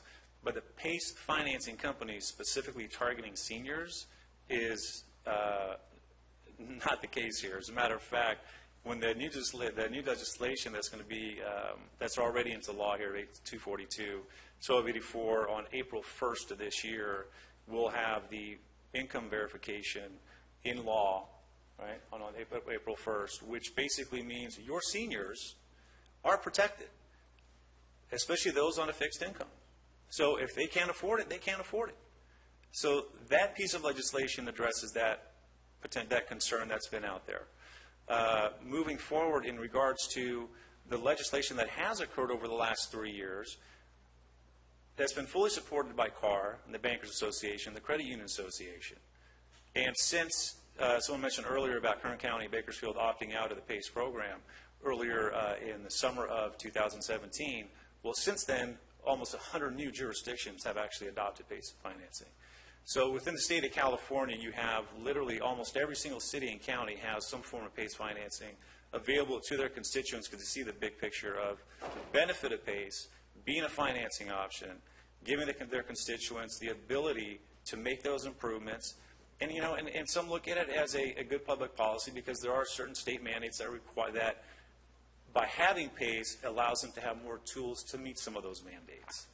But be rest assured, the PACE program has been working well. I mean, there's a reason why you have 35 states in this country that have PACE law enacted or are in the process of having PACE law enacted because they see the benefit long term to this. Thank you.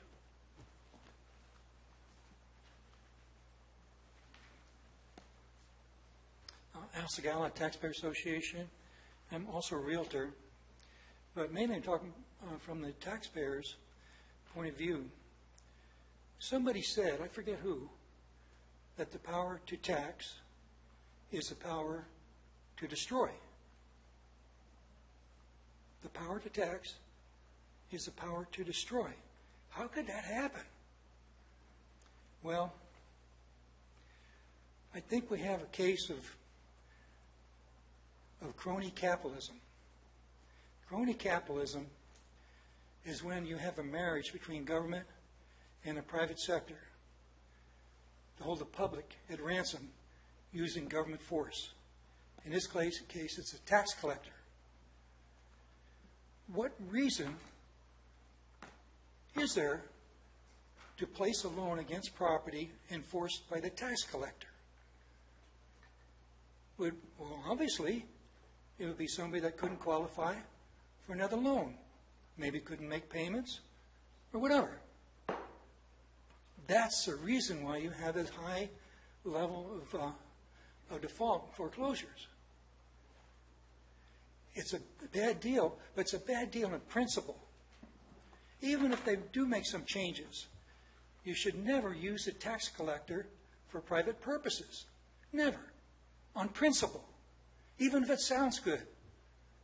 Even if it's for a purpose that everybody wants. You still should not do it. Thank you. Any other public comment?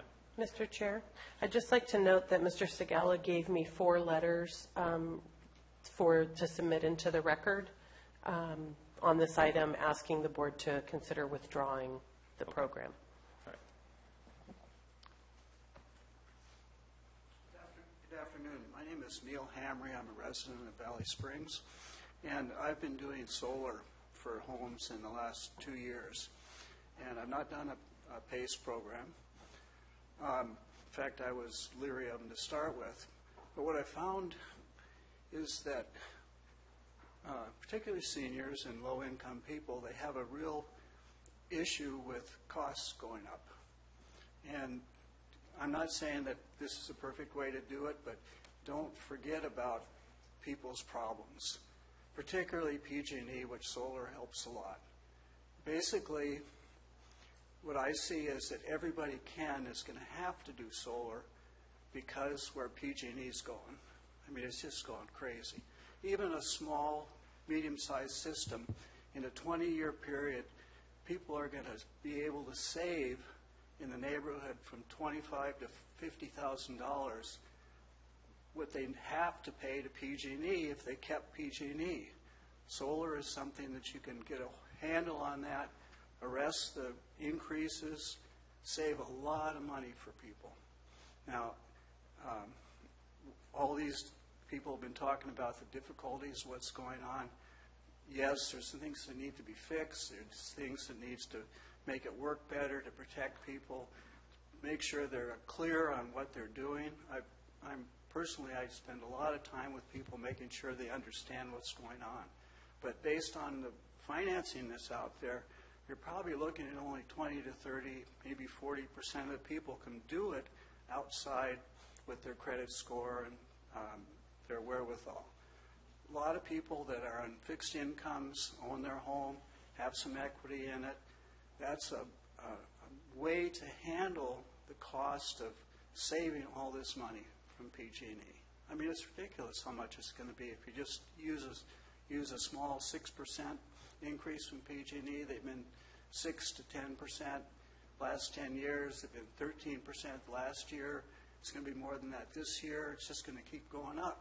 So just keep in mind that there's a real problem with people of how they're going to exist.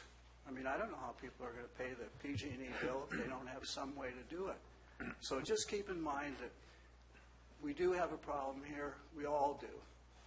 That PG&E in particular, I mean, the water keeps going up, the sewer keeps going up, everything else keeps going up. With solar, you can arrest that increase from PG&E and protect yourself, and in the future, even have no bill. I mean, there's lots of ways to do it. And having an option of the PACE program, yes, there's a lot of difficulties going on, but it's something that you do need to keep in the quiver. That's what I'd like to say. Thank you. Any other public comment on this item? Seeing none, I'll bring it back to the board. Any board comments, final comments, Questions? Mr. Chair, a couple of questions. Yes. And hopefully we'll have someone that can address the answers. How long will a solar system last?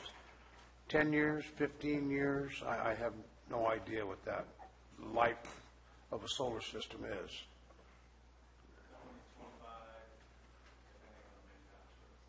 Sir, did you install solar systems, you said? I signed people up with different companies to do solar. Okay, you're not a contractor or an expert in the field? Okay, thank you.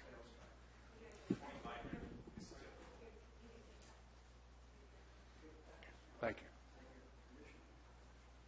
Any other questions? That's all I had, good Chair, thank you.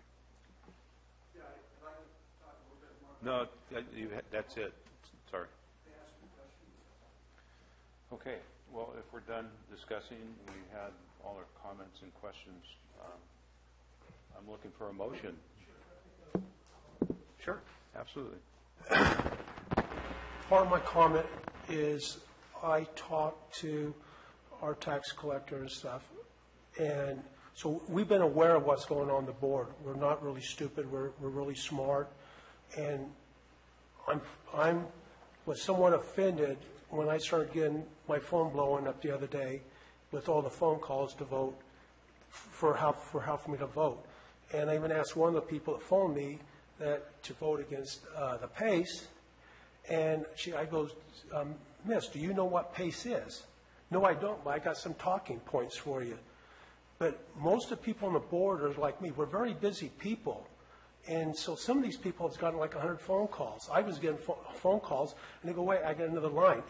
So it doesn't do your service good, your cause, when you do that kind of stuff, because I'm really on your side. But you tortured me for like a whole day before I can get here, and I wish you just wouldn't do that. I mean, we're really smart. I mean, we do look into this. This isn't the first time we heard from you guys.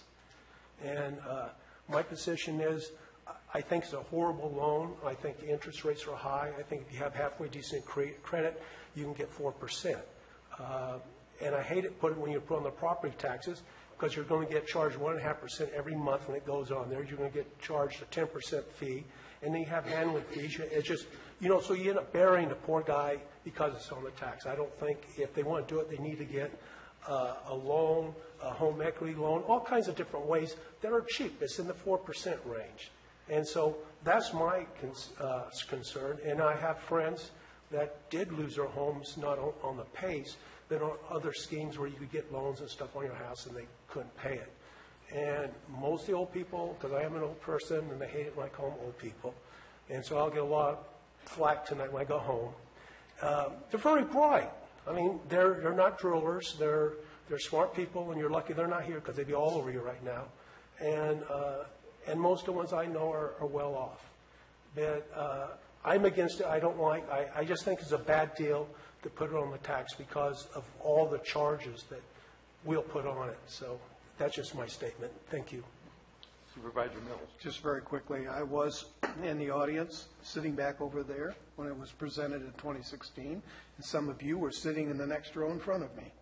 And we listened to it. We were shaking our heads, wondering how did we even think that we could even buy into this at this point?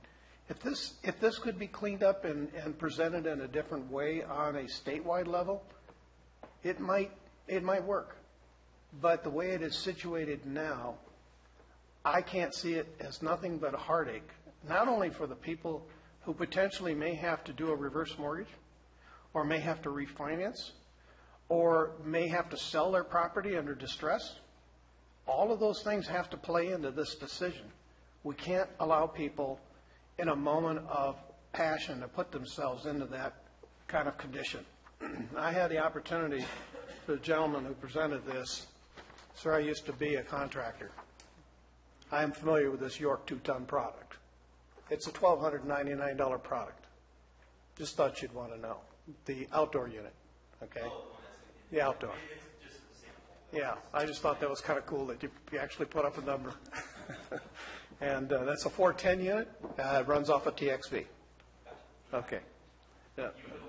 Very familiar with it. By the way, it's a 14.5 to 16 SEER, depending on how you put it into.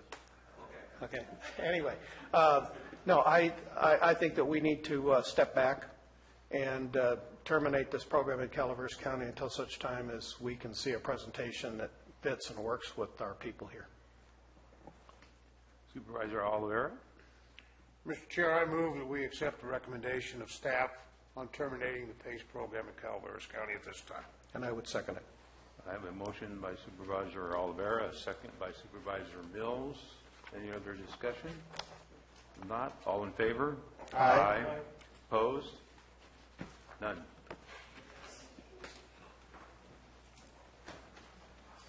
All right.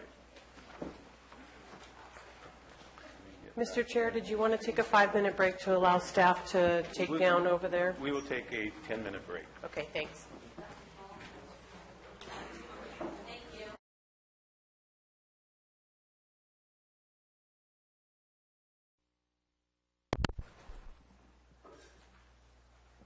Madam Clerk, item 30. Item 30 is from the Board of Supervisors to adopt the recommended 2018 Board of Supervisors meeting calendar. So the proposed calendar that's in your agenda packet includes the meetings on the second and fourth Tuesday as usual. It also includes, for the first 6 months of the year, a third Tuesday meeting, which is designated for planning items and cannabis appeals. The intent behind this was in an effort to shorten the length of our regular business meeting days from having the lengthy cannabis appeals or planning items at the end of the agenda. So we have put them on there for 6 months in an effort to try that out, see how that's working for everybody. On your calendar also are the noted county holidays. During the month of June, the budget hearings we normally schedule from Tuesday through Friday to accommodate any length that would need to happen. And I think that's it, unless you have questions. I do have a question myself for the CAO. What date do you anticipate doing the midterm? And it's not on here as a special day. You're going to do it as a regular board Tuesday?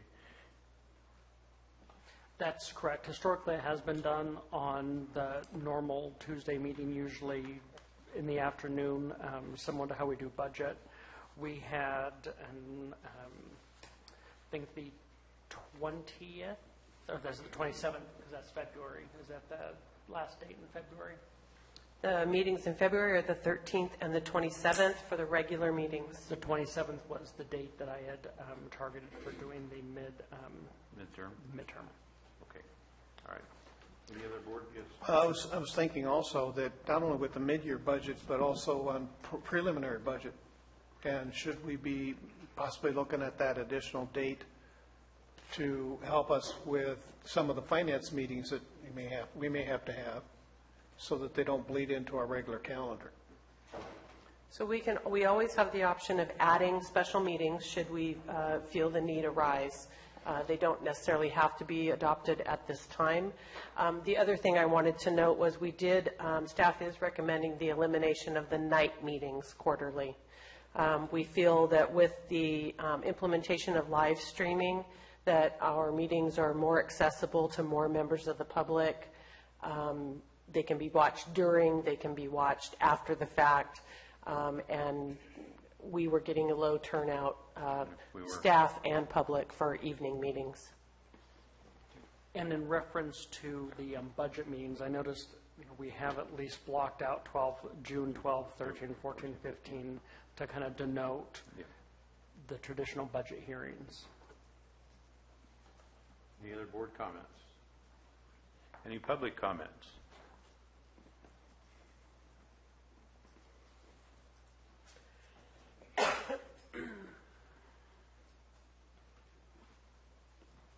Yes, Bonnie Newman from Devil Springs. If you're thinking of eliminating the night meeting, that was usually on the 5th Tuesday of the month, are you going to have a day meeting on the 5th Tuesday of the month? Because a couple years ago, you used to have 4 to 5 meetings a month, and now we're having 2, maybe 3. So I would like to make sure we're not cutting short our ability to speak to you and hear what business is going on by virtue of eliminating the night meeting. So I would recommend we keep those odd, maybe 3 or 4 times a year when there's a 5th Tuesday and you used to schedule a night meeting, to keep a day meeting in addition. Bonnie, Yes, sir. we've eliminated those 4 night meetings on the 5th. However, we've included and added an additional meeting on the 3rd Tuesday of every month, if needed. So actually, it's 3 times a month. It could be up to 3 times a month that we are meeting, which would be more than those night meetings. Okay, so now we're the 2nd, 3rd, and 4th Tuesday of the month, we're having a meeting. Yes. Okay. Okay. That makes me happy. Thank you. Any other public comments? Sure. Yes. It's my understanding that the meeting on the 3rd, is that a designated meeting for special issues, or? The meeting that we are proposing on the 3rd Tuesday of the month is specific to planning items and cannabis items. However, if there are things such as the emergency resolutions that we need to adopt on a regular basis within a certain timeline, we can add those, or we can add other things should the need arise. So the 3rd Tuesday meeting would still include general public comment, supervisors' reports, those normal activities that we have on a regular basis. Thank you. Thank you, Chair. Any other public comment? George Fry.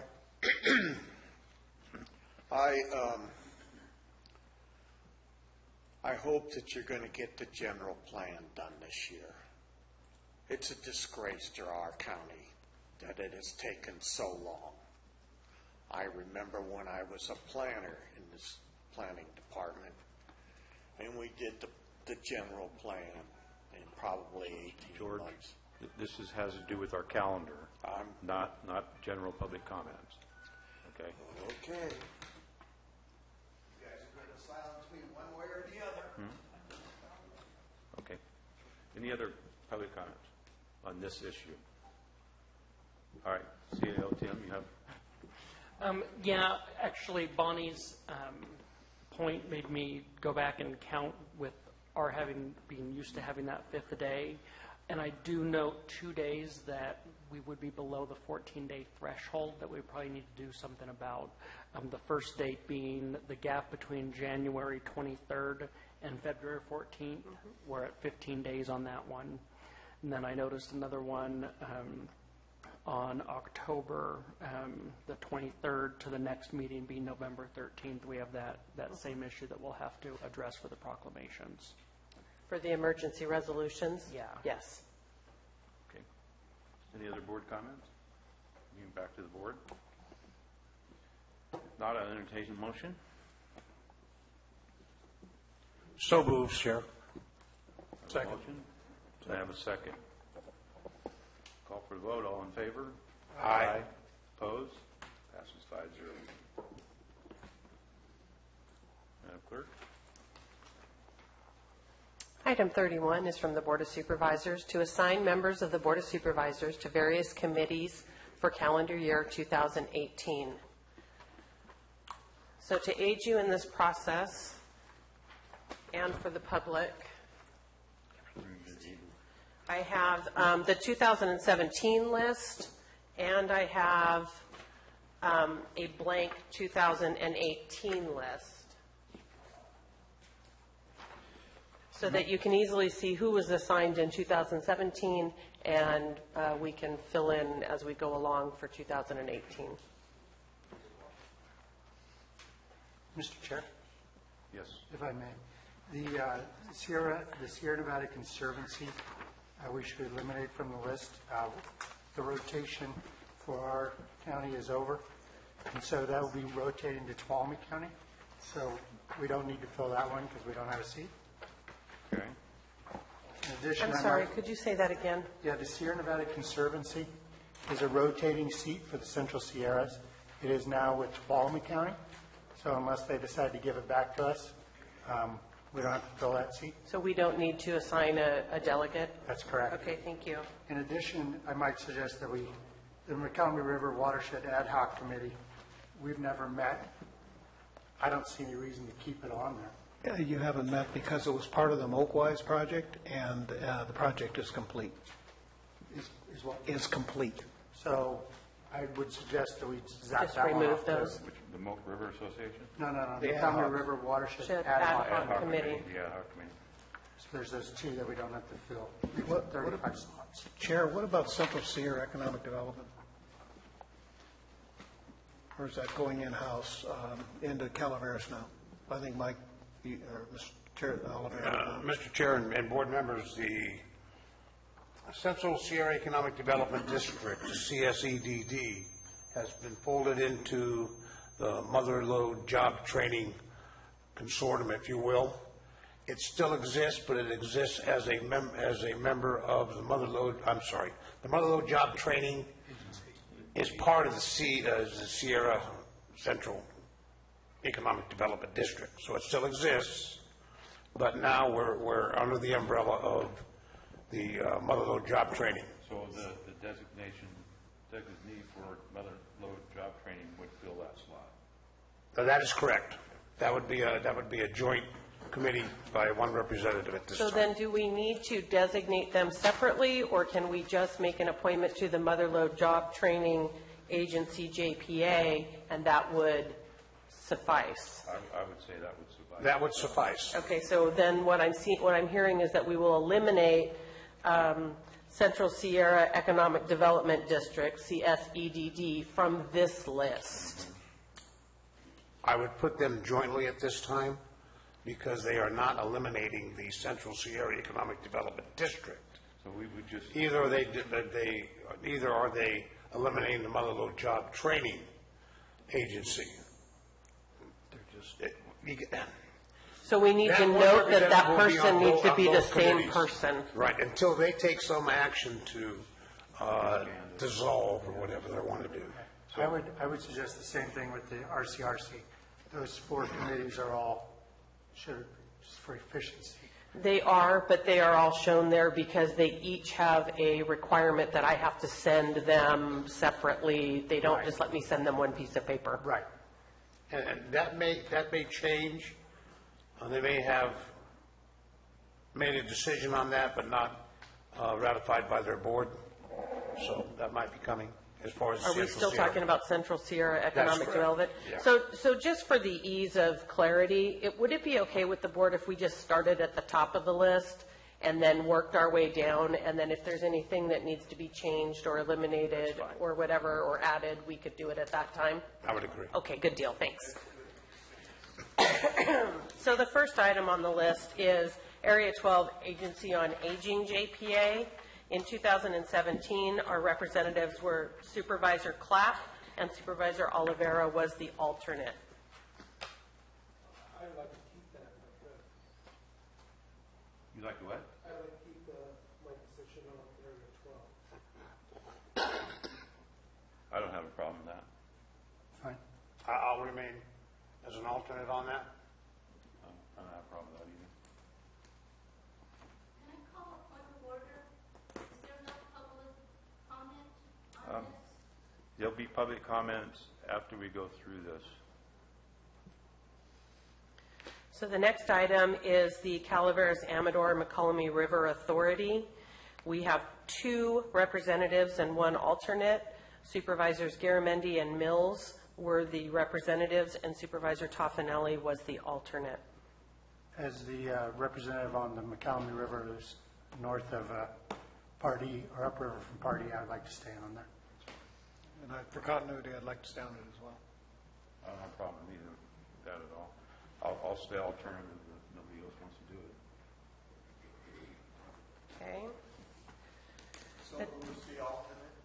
Supervisor Toffenelli. The next one is Calaveras Public Power Agency. Supervisor Toffenelli was the representative, and Supervisor Garamendi was the alternate. And I would like to stay on that. I'll stay as alternate, if that's all right. Okay, so now we are on Central Sierra Economic Development District / Motherlode Job Training Agency, JPA. So, I'm currently on that board, and I would like to remain on that board. On actually the joint boards. okay, so what we had last year was on Central Sierra Economic Development District. Supervisor Oliveira was the representative, and Supervisor Clapp was the alternate. However, on the Motherlode Job Training Agency, Supervisor Oliveira was the representative, and Supervisor Mills was the alternate. I would defer, if Supervisor Clapp wants it, he can have them both. Okay, I don't have a problem with that. So, hang on a second, what did we just decide? Oliveira as rep and Clapp as the alternate. For the Central Sierra Economic Development District? Yes, Yeah, and Motherlode Job Training Agency, which is further down the list. Okay. The next one is Central Sierra Child Support Agency, JPA. Last year, our two representatives were Supervisors Oliveira and Toffenelli, and Supervisor Garamendi was the alternate. I would like to remain on that committee. I would stay on it.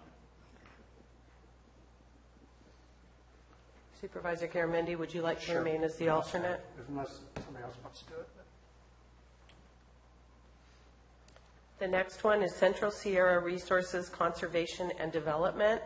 Last year, Supervisor Clapp was the representative, and Supervisor Toffenelli was the alternate. Question, I'm sorry. I have a state. Question, is that an active committee? Did you go to a meeting at all? You weren't contacted for a meeting? Supervisor Clapp? No, and the Hardwood was just one meeting last year. I did attend Hardwood. Okay, but we're not on Hardwood yet. I know, but I'm just saying it's somebody. Okay. So if Central Sierra Resources Conservation and Development did not meet last year, if we would like to continue it the way that it was last year, and then I can verify if they are still meeting. Is that what you would like? Yeah, that's fine. All right, so we're going to man that committee? Yeah, for the time being, she's going to find and get back. Okay. Thank you. The Central Motherlode Regional Consortium. Last year, the representative was Supervisor Oliveira, and the alternate was Supervisor Toffenelli. I was never notified of any meetings or any activity whatsoever in this committee. Did not attend any meetings or received any communication from them. So would we like to do the same, where we could keep the same representatives, and I will double check that they are still meeting? I would recommend that, Mr. Chair. That's fine with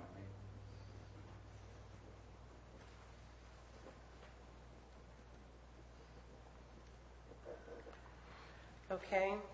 The next one is the Children and Families First Committee, Prop 10. This is first 5. The representative is Supervisor Garamendi, and the alternate was Supervisor Clapp. I would like to stay on it. Me also. Jack, would you consider swapping or something? Because you have a lot. If you want to keep it, it's no problem. If you're getting loaded up on the bottom, I would trade with you, but I'll keep it the way it is, however you want. I'll swap out sometimes, but I really Okay. like this. You're doing good things. Okay, so the next one is the Calaveras Mariposa Community Action Agency, JPA. Our representatives in 2017 were Supervisors Toffenelli and Oliveira, and the alternate was Supervisor Mills.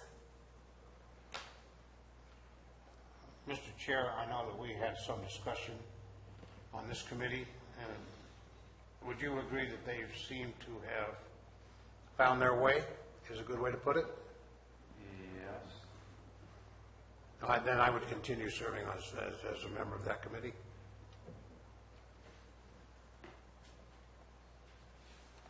And I would continue unless Supervisor Mills would rather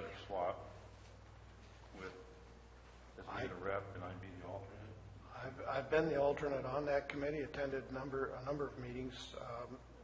Does it seem like it's a time crunch for you? Yes, it is. Then put me in as a representative with you as the alternate. Okay. Thank you. Which one is that? This is for for Calaveras Mariposa Community Action Agency. CMCAA. Supervisor Mills and Supervisor Oliveira are the representatives, and Supervisor Toffanelli is the alternate this year. The next one is California State Association of Counties. When we made this designation in November, it was determined that Supervisor Oliveira would continue to be the designate, and Supervisor Garamendi would continue, but that you wanted to revisit it today. I would very much like to continue as a CSAP representative. There are some projects I am involved with that agency. I am exploring possibly a position on the executive committee. But I won't make that move until the results of the June and November election. I don't have a problem. I would like to stay on as alternate. Yes. Mike attends all the meetings, but I like reading the stuff. That's fine. I don't have a problem. Okay, thank you. The next is the Calaveras Council of Governments, or CCOG. The representatives last year were Toffanelli and Mills, and the alternate was Oliveira. And I would like to remain on COG. I think it's doing very well with the announcement of Caltrans working with us and the grants and the funding, $42 million. I think it's making headways and we're doing a good job. I'd like to stay on it as well. I think we've made some progress in the last year. Supervisor Oliveira, would you like to remain as the alternate? I would. The next is the Debt Advisory Committee. Representative was Supervisor Mills, and the alternate was Supervisor Oliveira. It had no meetings last year, just so everybody knows. It had no meetings? Had no meetings. Had no meetings? The Debt Advisory Committee? The finance, the investment did, but not the debt advisory. And I think some of the history with that is, and someone who might have more history could correct me if I'm wrong, but I believe it was used in the instances where we were taking on debt, or that doesn't mean that there isn't merit in us sitting down and looking at it. Prime example, when we refinanced a couple of years ago, not that we would want to do it in this environment now, but it still continues to look at our debt portfolio. And would it be better to not have this as a committee, but to form it as ad hoc as the need arises, or do you feel that would be too cumbersome? I mean, my 2 cents, I would keep it as a debt committee at this point, and then it's together if we need to bring the stakeholders together, rather than create a new ad hoc committee in which potentially delays going to get a meeting together. I would agree. I would tell you that being on the committee, even though they haven't met, it does, you have a different perspective even when you look at the budget. So I'll stay on as, and who's the alternate? Supervisor Oliveira was the alternate. You okay with that? Sure. Yes, I would accept that as an Thank you. alternate. The next is the Eastside San Joaquin GSA. The representative was Supervisor Mills, and the alternate was Supervisor Garamendi. I would like to stay on it. They're beginning to put together their plan, and I would really strongly recommend that the alternate, if Supervisor Garamendi is available, to attend, at least to be up to speed on that. So should something happen, we have some continuity. Sure. And I also think it's primarily in your district, so that makes sense. Okay. So Supervisor Garamendi, are you agreeing to be the alternate? I am. Okay, thank you.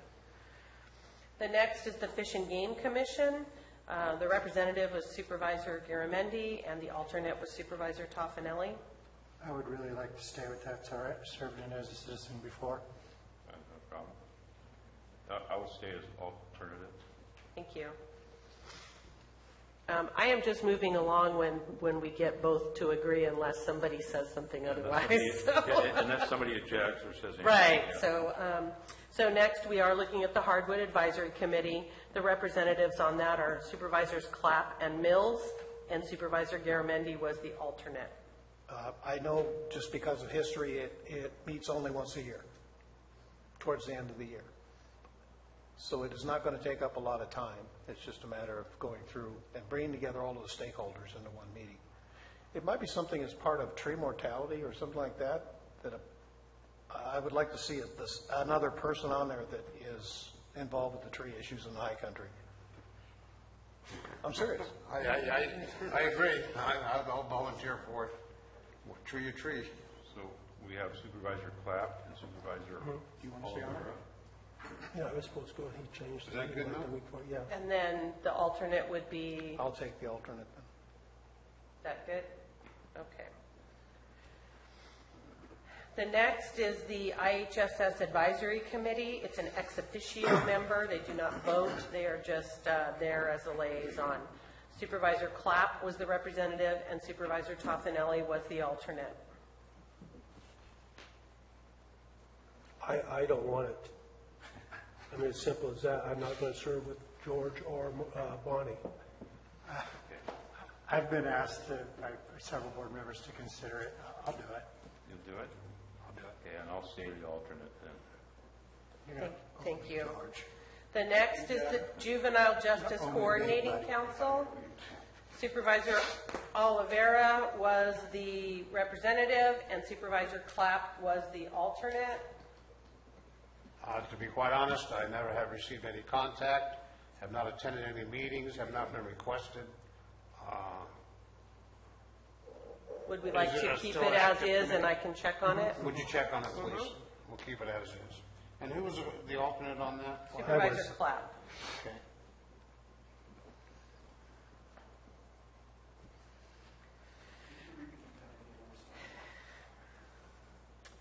The Juvenile Justice Coordinating Council, the representative is going to be Supervisor Oliveira, and the alternate is Supervisor Clapp, and I'm going to check to see if they're still meeting.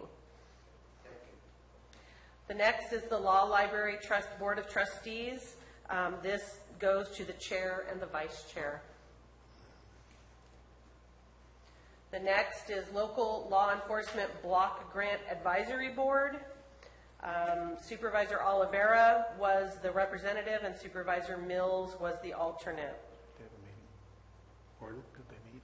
No, I once again have never received contact or any notice of So meetings. would you like me to Would check you on check on that? it, please? And that's going to be Supervisor Mills as the alternate? Yes. Next is the Local Area Formation Commission, or otherwise known as LAFCO. Our representatives are Supervisor Toffanelli and Oliveira, and the alternate is Supervisor Mills. And I would like to stay on LAFCO. And I would like to stay on LAFCO also. Supervisor Mills, would you like to stay as the Oh, alternate? yes. Thank you. Hello. The next is the Mental Health Board. The representative is Supervisor Garamendi, and the alternate is Supervisor Clapp. I'd like to stay on. Same here. Are they meeting? Do they meet? Yeah, they meet, but the problem is, it's like we're meeting today at 4 o'clock. It's actually really, So we were missing meaty a little meeting. program. So I'm sorry, Supervisor Clapp? Well, like today, they're meeting today, but it's at 4 o'clock, and you can see where we're at right now, so it's the timing issue.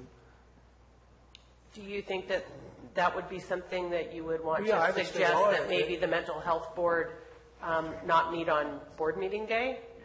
That Or they kick it consider a back, different you know, date? Or kick it back to like 5:30 or something. It usually is the off Tuesday. Somehow, things are adjusted this upcoming year. So I think once we get it squared away. Okay, I'll talk all to right. them about it. So then would we be continuing with Supervisors Garamendi and Clapp?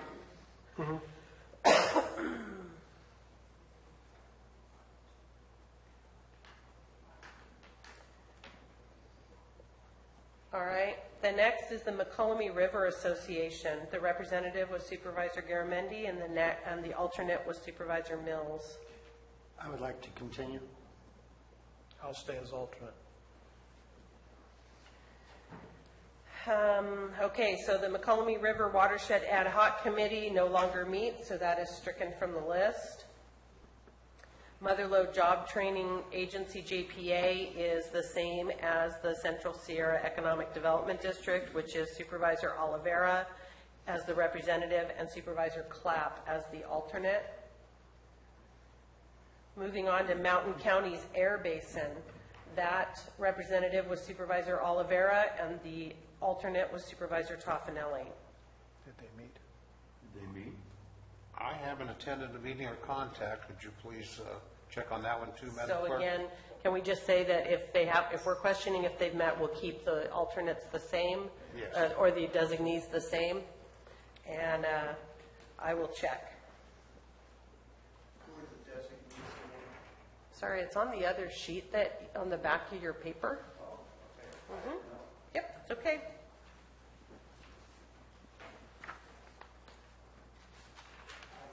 You're welcome. The next is Mountain County's Water Resources Agency. Supervisor Mills was the representative and Supervisor Garamendi was the alternate.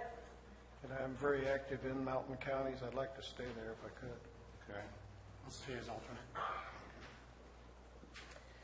Mountain Valley Emergency Medical Services, JPA. Supervisor Toffanelli was the representative and Supervisor Mills was the alternate. And I would like to stay on this agency.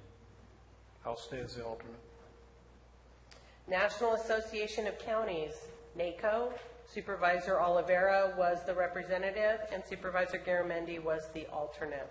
I would like to remain on that committee. I'll stay as an alternate unless somebody else wants to do it. Like Ken's, pretty light work. The next four are for RCRC, or the Regional Council of Rural Counties. Customarily, the same representative and the same alternate serve all four. They are listed as Regional Council of Rural Counties, Local Government Finance Authority, RCRC, Environmental Services, JPA, RCRC, and Rural Home Mortgage Finance Authority, RCRC. Supervisor Garamendi was the representative and Supervisor Toffanelli was the alternate. I've worked pretty hard to learn this organization, and I would like to stay with it. And I will stay as the alternate unless somebody else.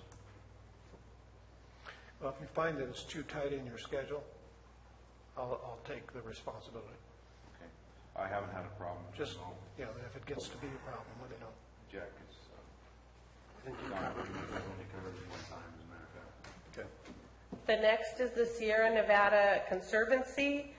Supervisor Garamendi has said that it's not our turn, so we will scratch that one for this year. But if Tuolumne doesn't want it, we should definitely get it back. It's a good board. Okay, so would we like to designate somebody just in case? It's not coming back. It's not coming back, okay. Is that ever? It'll come back in, I think, 4 years from now. Okay, great, or 5 thank you. years. The next is the Solid Waste Task Force. Supervisor Oliveira was the representative and Supervisor Mills was the alternate. I'd like to continue on that committee Yeah, with you. yeah. The next is the Treasurer's Oversight Committee. Supervisor Mills was the representative and Supervisor Toffanelli was the alternate. I'll stay as the alternate. I'll stay as primary. The UC Cooperative Extension Advisory Council, the representative is designated as the chair and the alternate is the vice chair. And then the last that we have on the list is the Upper McCollum River Watershed Authority, or UMRA, JPA. Supervisor Garamendi was the representative and Supervisor Mills was the alternate. I would like to stay on that. Same here. Mr. Chair, that's all that I have. So if there's any board comments or public comment. Is there any other board comments? No, then I'll open up the public comment. Oh, I'm sorry, hold on, CAO, Tim. The tree mortality task force, do we not, because I know we certainly send a member up for the governor's task force. Is that a committee appointment piece, or do we just? That is not a committee appointment. There's no JPA, but we are represented. I just know that we send somebody up there and wanted to ask the question. on the governor's task force. With a local task force,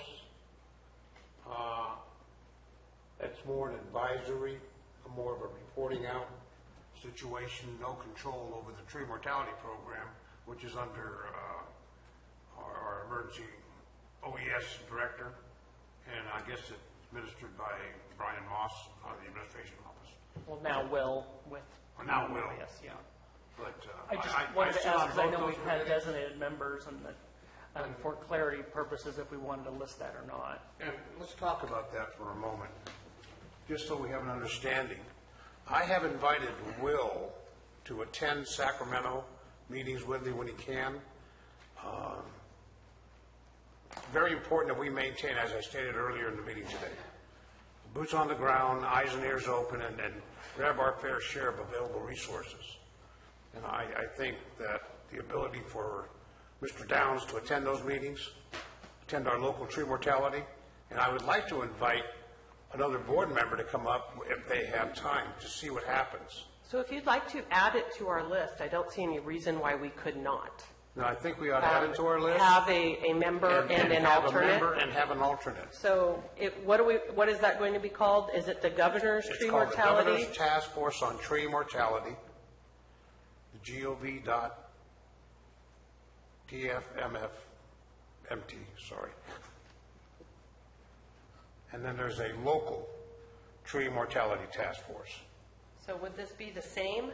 Would we need to list them separately? I would keep both members to, they are the same.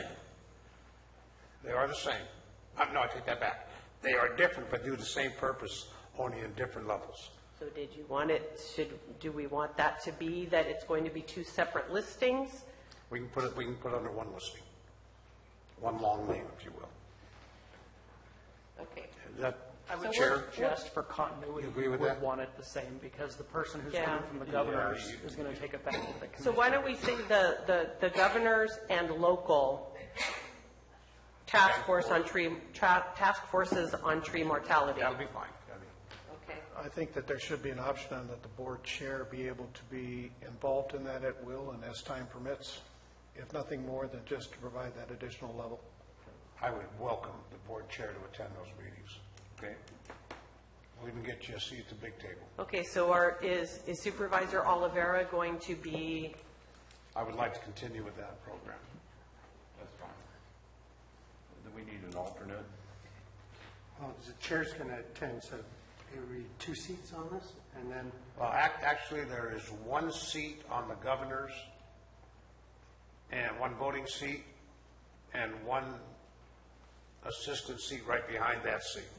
Very designated, limited seating at the governor's task. so I guess the question would then be to select a representative and an alternate, and then did we want the staff person to be, in this instance, the director of the Office of Emergency Services? The director of the Office of Emergency Services can attend anytime, as long as in the presence of a representative from Calaveras County.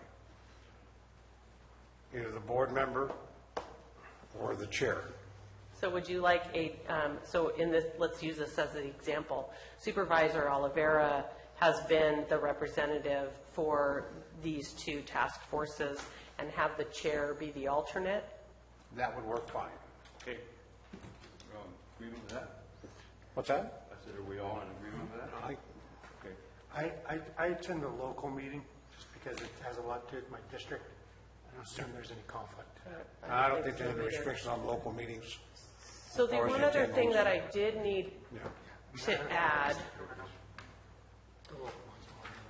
is when we are talking about the RCRC Environmental Services JPA, in the past, we have designated staff as alternates as well. The last year, the alternates were, I want to say, the integrated waste manager and his counterpart at the landfill. What I see is a recommendation from Public Works that Jeff Krovitz would like to be would be an alternate, Robert Packinger would be an alternate, and Shauna Towler would be an alternate. She's, I believe, an administrative assistant out at the landfill. Shauna Towler is. Well, I definitely think that we need to have someone who understands the technical piece on that. It's a very technical committee, but I would defer to the people who work with the Solid Waste Committee to see hear their recommendation.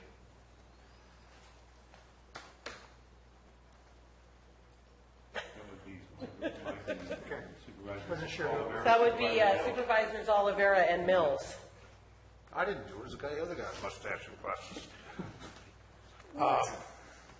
What was the question again? So the question is if you would like to designate staff to act as alternates on the RCRC Environmental Services JPA, and the recommendation from Public Works is Jeff Krovitz, Robert Packinger, and Shauna Towler. I would leave that recommendation in place.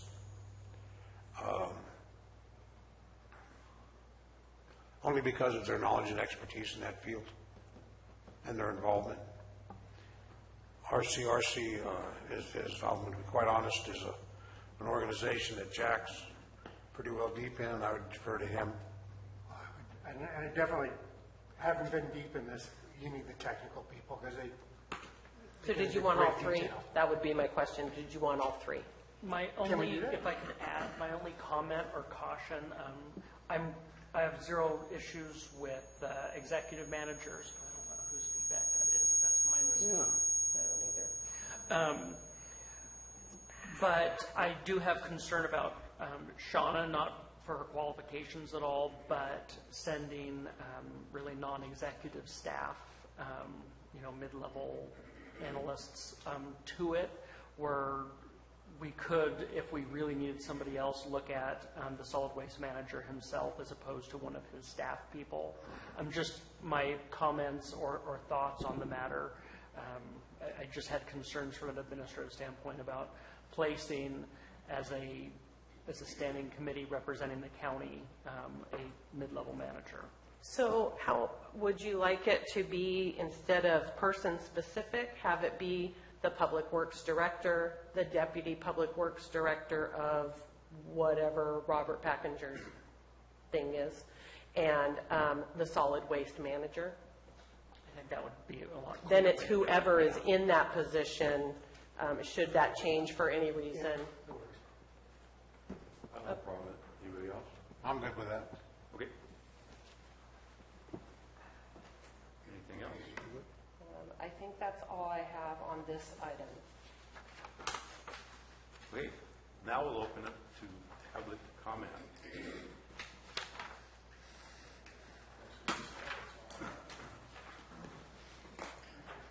Good evening, Bonnie Newman from Douglas Springs.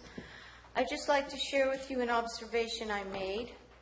Last year, Mr. Oliveira stepped up to 14 committees, 2 by virtue of volunteering and 2 by virtue of being the chair. Supervisor Garamendi volunteered for 13 committees, but because of a conflict, he was only able to serve on 12. Supervisor Mills volunteered for 8 committees. Supervisor Tofinelli volunteered for 6 committees. And Supervisor Clapp volunteered for 3.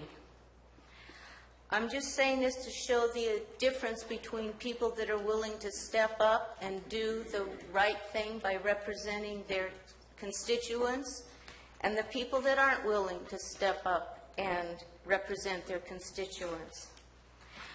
Couldn't have been happier to hear that Mr. Clapp isn't interested in serving our committee. I don't think he should be on the Area 12 Agency on Aging either. You know, Mr. Fry is on that, and you don't want to work with him. I'd also like to say, when Mr. Clapp walked out on one of our meetings, we had a very interesting discussion, and it was brought to our attention that there are allegations against Mr. Clapp that includes elder financial abuse and fraud. Bonnie, So we're talking about the committee assignments. yes, that's what I'm getting We're at. not talking about lawsuits. We were talking about assignments to committees. Okay, I'm referring to people's qualifications for sitting on these committees. I think it's important that only people that are interested in serving on a committee Point of order. serve on a committee. Point of order. My qualifications were picked by the people that put me here on the bench. And that's who qualifies me. I consider interest on a committee being a qualification. So I would just like to say that as we were made aware that certain people's qualifications may not fit, we think it's important that we note that when someone is interested in a committee and serves on it, that they do a good job and that they fulfill the obligations of the assignment, and that you folks also have a responsibility to see that who you allow to sit on these committees is appropriate for that job. So if you are aware of any lack of qualifications, shame on you. You should have spoken up and allowed the proper people to sit on committees. Thank you. Any other public comment? Yes. If Mr. Clapp doesn't want to serve with me, why is he on the area 12 on 8? Any other public comments? Anybody answer that question? Any other public comments? Okay. If not, we'll bring it back to the board. Mr. Chair, Yes. I'm sorry, but I think, did you want to comment, Lynn? Oh, I'm sorry. Did you want to comment?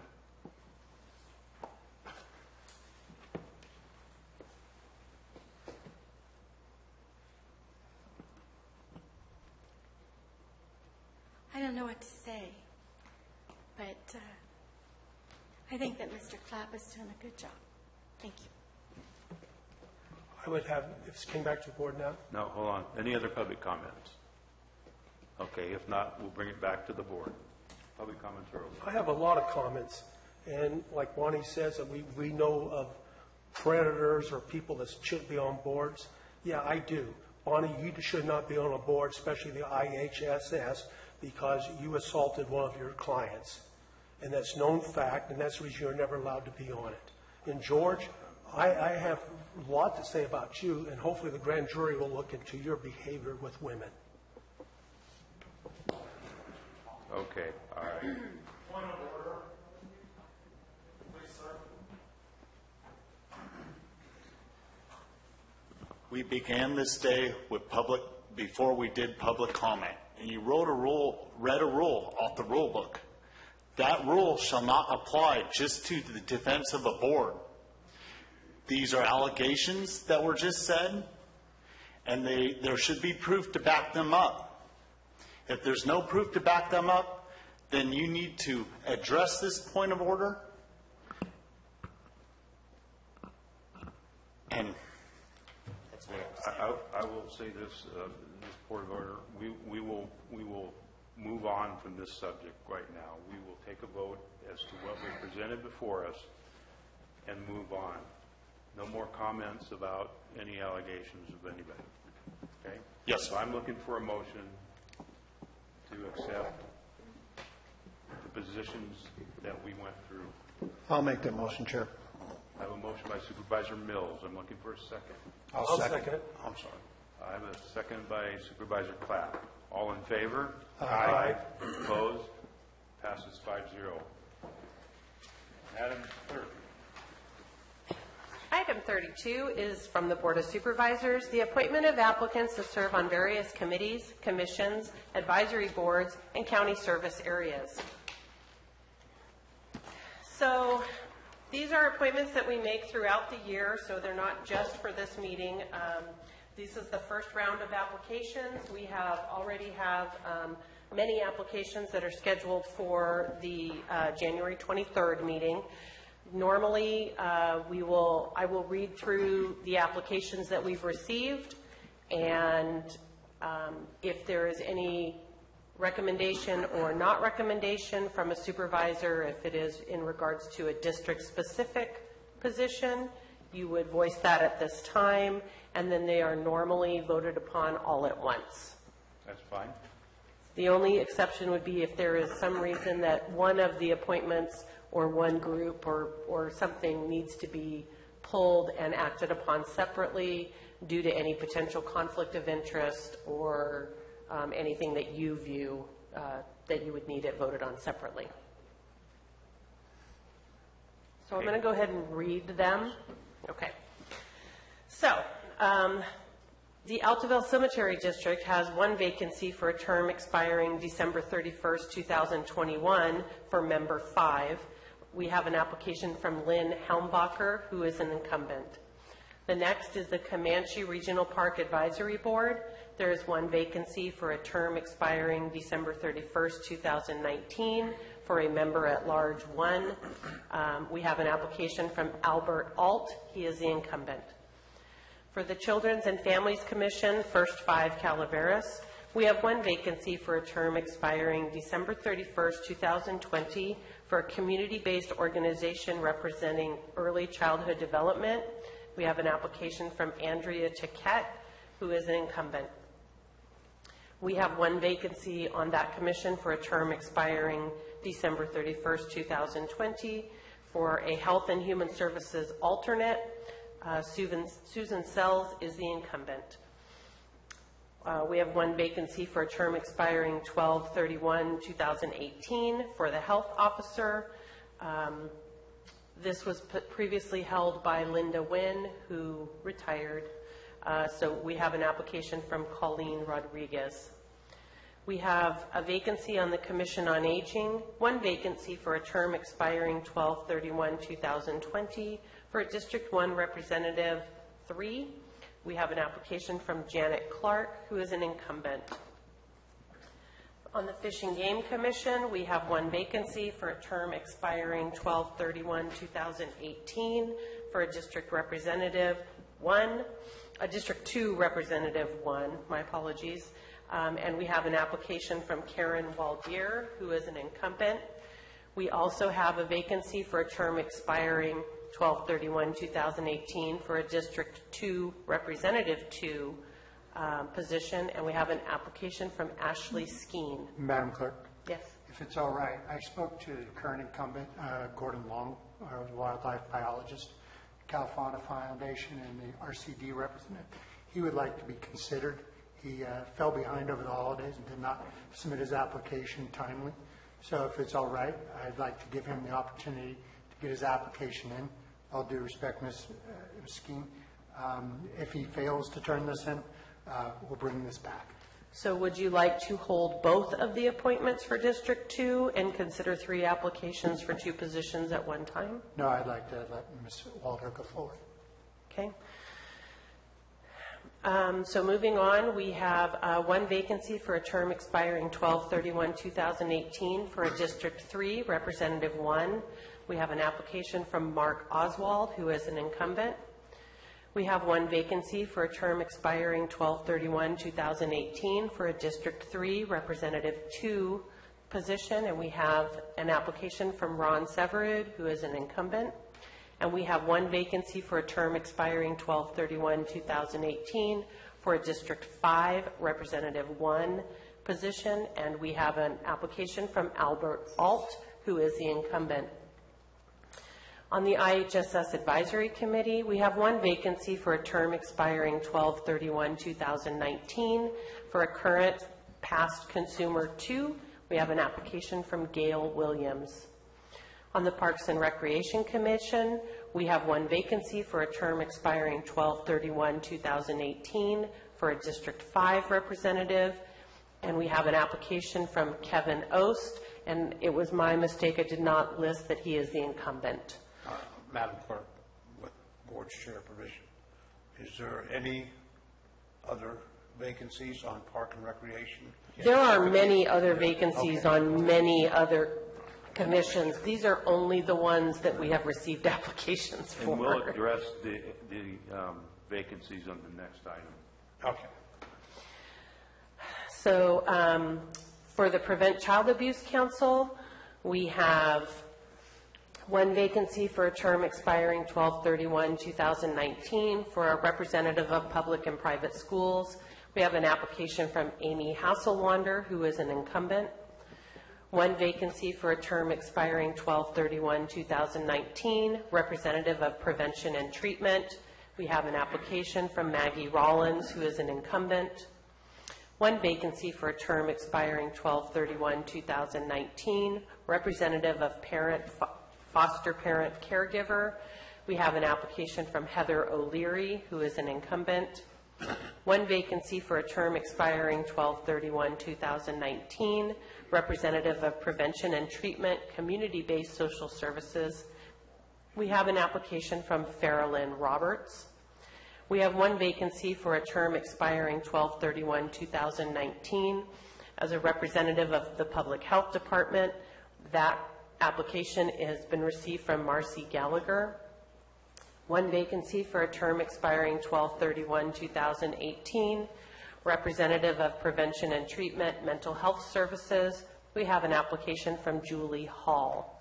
And our last appointment for this meeting is a vacancy on the Public Education Governmental TV, or PEG TV Commission, and it's a vacancy expiring 12/31/2019 at District 5 representative, and we have an application from Pleas Hill, who is an incumbent.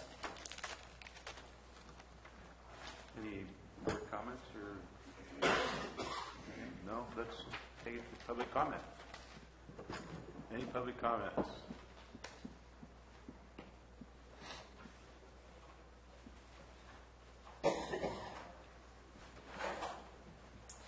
Ashley Steen, District 2. With all due respect, I carefully read all the rules about applying for a position on the commission, and they were supposed to be submitted before the end of December, and I did follow those guidelines and rules, and I would just like to be considered because the rules are the rules, and everything that is done on this board is done by rules and procedure, and I'm well aware that Mr. Long is your cousin, Mr. Garamendi, but I would still like the rules to be considered. Thank you. So if I can just add, when we did our annual advertisement of the vacancies, we did ask that for any applications that were going to be considered at this meeting to be submitted to the clerk's office no later than December 15th so that they could be included in this package. As you will note on the board item that we always list financing or alternatives or other agency involvement. And one of the alternatives that is listed is that the board may choose not to make appointments to allow additional time to recruit applicants for these vacancies. So it is within the board's discretion to not make a decision on one or any one of, or all of these appointments. You have nothing to say? I have nothing to say. Gordon Long is a registered wildlife biologist, a professional hunting guide, a member of our RCD, served on this committee for over a decade. If he wants to continue to serve this county in that capacity, I believe we should give him the opportunity. Okay. You are the District 2 Supervisor. Is that your wish? That's my wish. Any other public comment? Okay, I'll bring it back. And Mr. Chair, I do have a comment. yes. According to our rules and according to the direction and the desire of the board, we can make this determination legally. I want to make sure that we're following our own guidelines here and make sure that we're doing the right thing. Could you I'm not clarify? advocating for either side. I want to make sure that that agreement is recognized by all the members of the board, as I think it is. Is that correct? Yeah, it is correct. What she stated is correct. It's within the rules. Okay. We can add additional time to seek additional people to fill those positions. We're under no obligation to accept any of the applications. I just wanted that clarity. Thank you. Okay, so I'm looking for a motion. I have a motion by Supervisor Garamendi. Do I have a second? I'll second. I have a second by... Chair, can we take a brief recess, like a minute? Yes. I would like clarification from someone. Okay.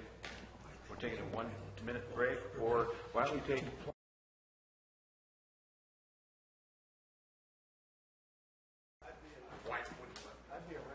All right. We took a minute. We're back. We have a replaced DVD, so we're good to go.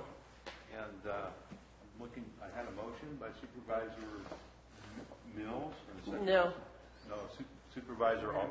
You had a motion by Supervisor Garamendi and a second by Supervisor Oliveira. Okay. And I'll be recused myself from this vote, so I'll be stepping out during the vote. Okay. Thank you.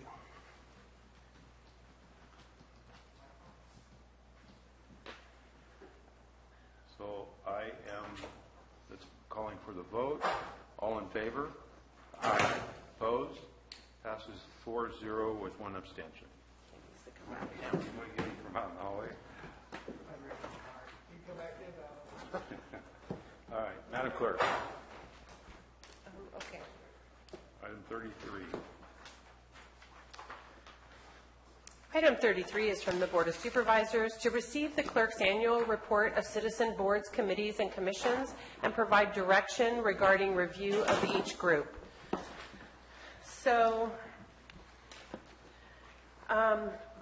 as the agenda packet states, we have 34 citizen boards, committees, and commissions in the county that is comprised of 231 members, for which the Board of Supervisors is responsible for appointing members.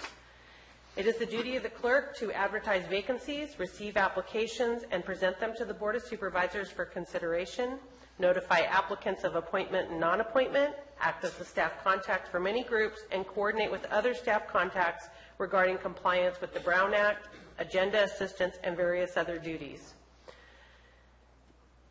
Some of these groups have Board of Supervisor members that are assigned to them, as you saw in our earlier agenda item. Some of these groups have staff contacts, or they all have a staff contact of one or another. Some of the groups meet after hours, or they meet at times when staff is not necessarily able to be present at their meetings.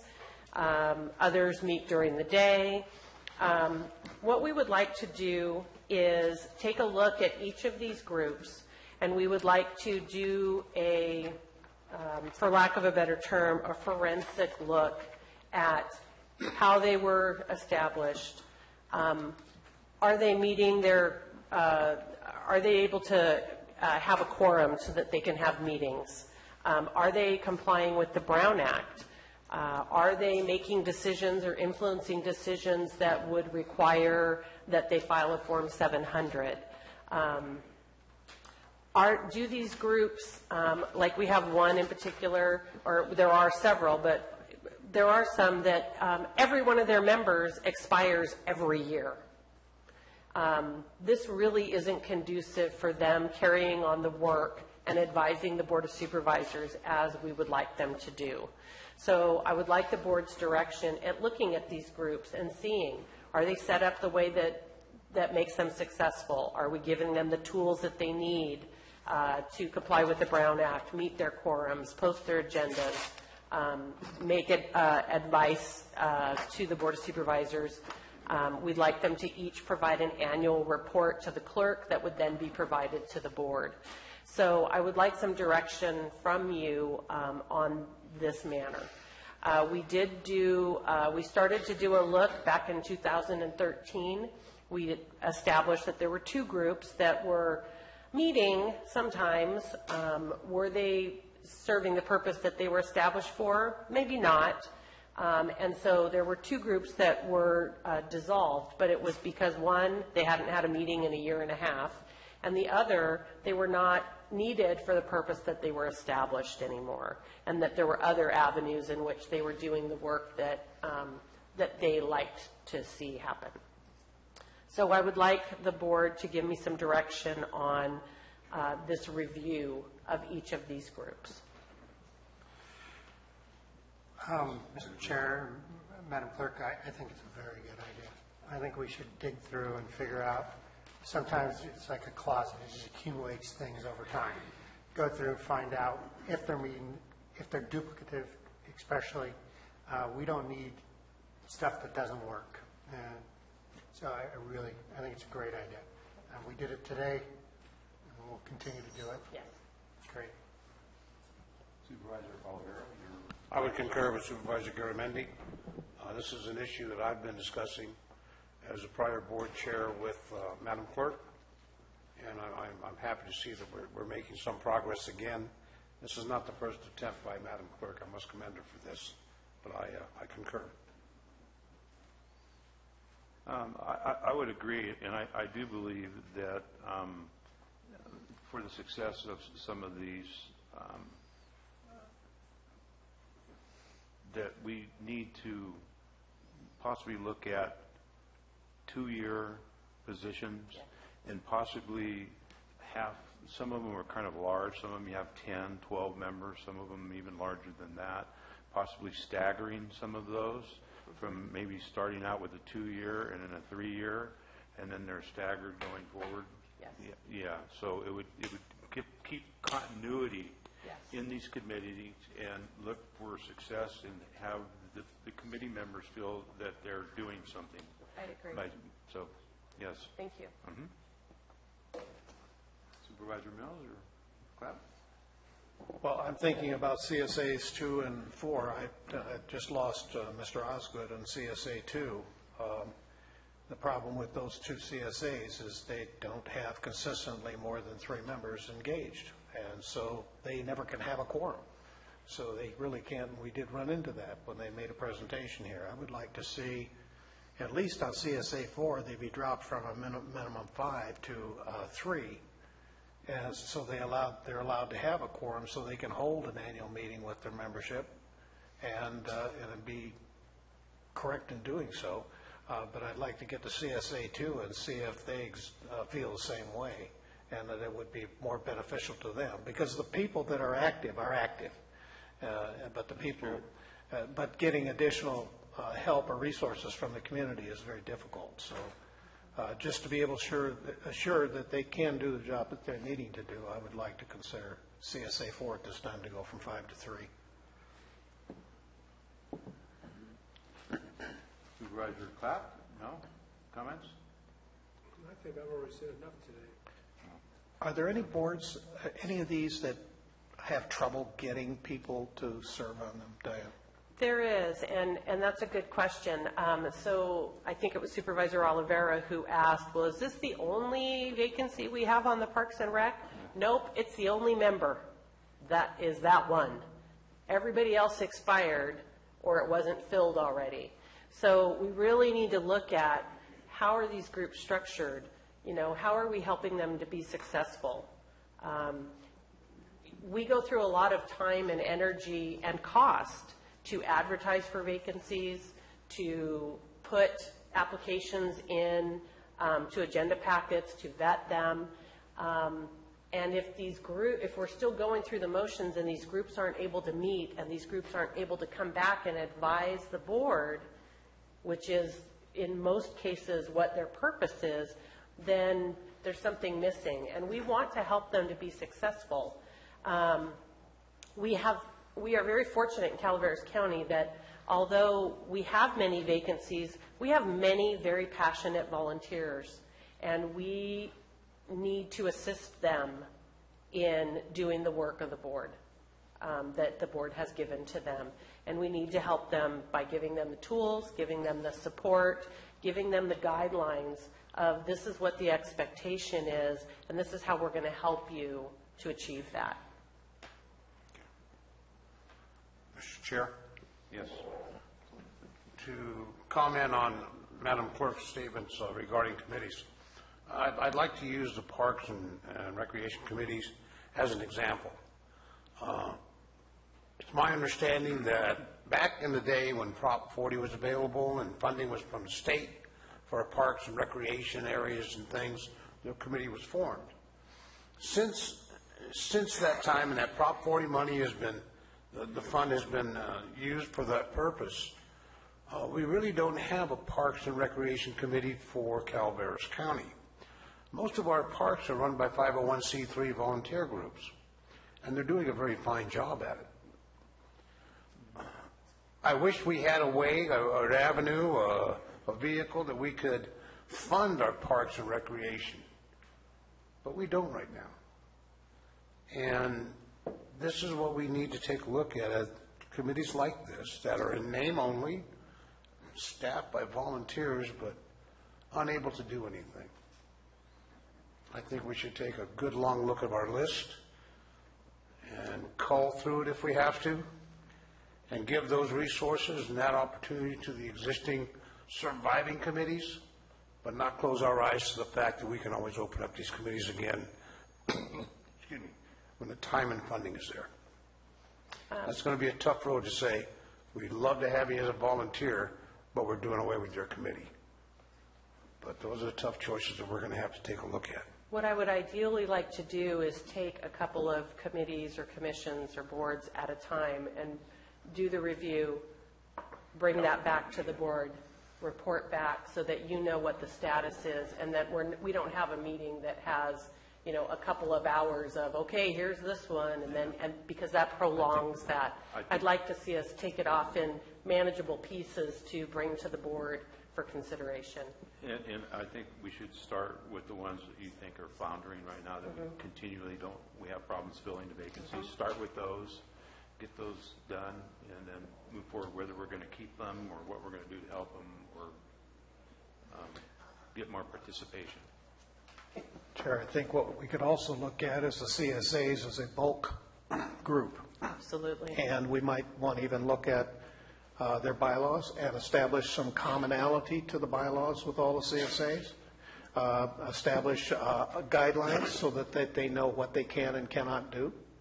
And what capacity, in other words, give them a little bit of a handbook that says here's the role that you play as an advisory member in a CSA, and how you can interact with staff or how that all works. I think that's part of it is that we have some that work very well, and we have others that struggle because there's no commonality or continuity to the program. So it's just a matter of looking at that in bulk as maybe after we go after those that are floundering. After we review them. Right.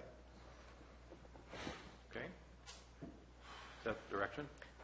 Yes, I would really like, if we could have a motion and a second to authorize me to do a forensic review of these groups and bring it back to the board. Second. I have a motion by Supervisor Garamendi, a second by Clapp. I have public comments. Any public comments? Ran right over Mr. Thomas. Ben Stopper, District 5. I work with one of those 501c3 Parks and Recs commissions. Mills has been down there quite some time ago before he was supervisor and talked with us. And, you know, we got a lot of different ideas, and we've done some fundraisers. We have a few members on there that were on the committee here. I understand there's only one. You've lost quite a few members this last round. I'm not going to say why I think that happens or what I hear, because that would be throwing mud at the wall, and we're going to keep it clean right now for you gentlemen. I totally agree with what Ms. Severud proposes. Like I just said to Mr. Thomas, how do you eat elephant? Not all at once, one small piece at a time. This is a big beast, and, you know, going through, you guys would be tired of doing it all the way through. So this is a good suggestion, and let's streamline this.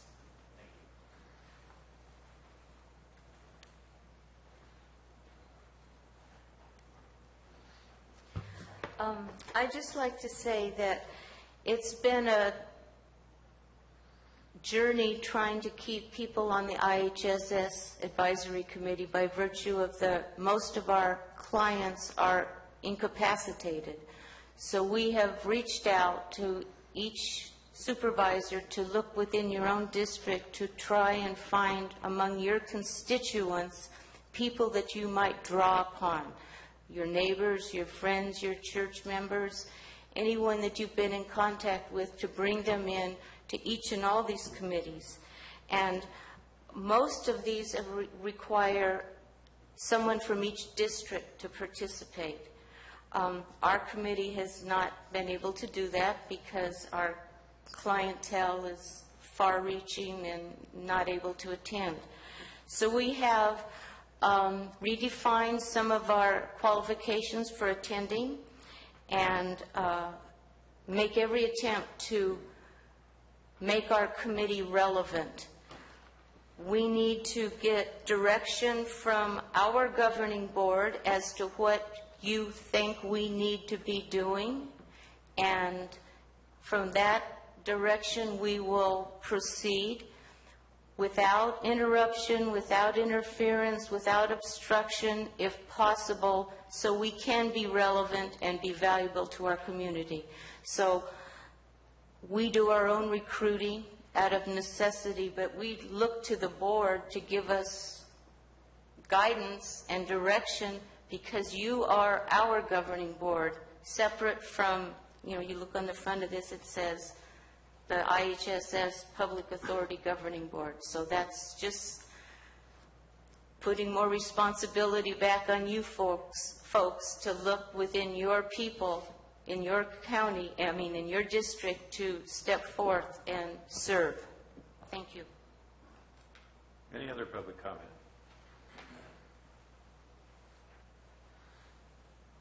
The chair recognizes former Supervisor Russ Thomas. Thank you, Mr. Chairman.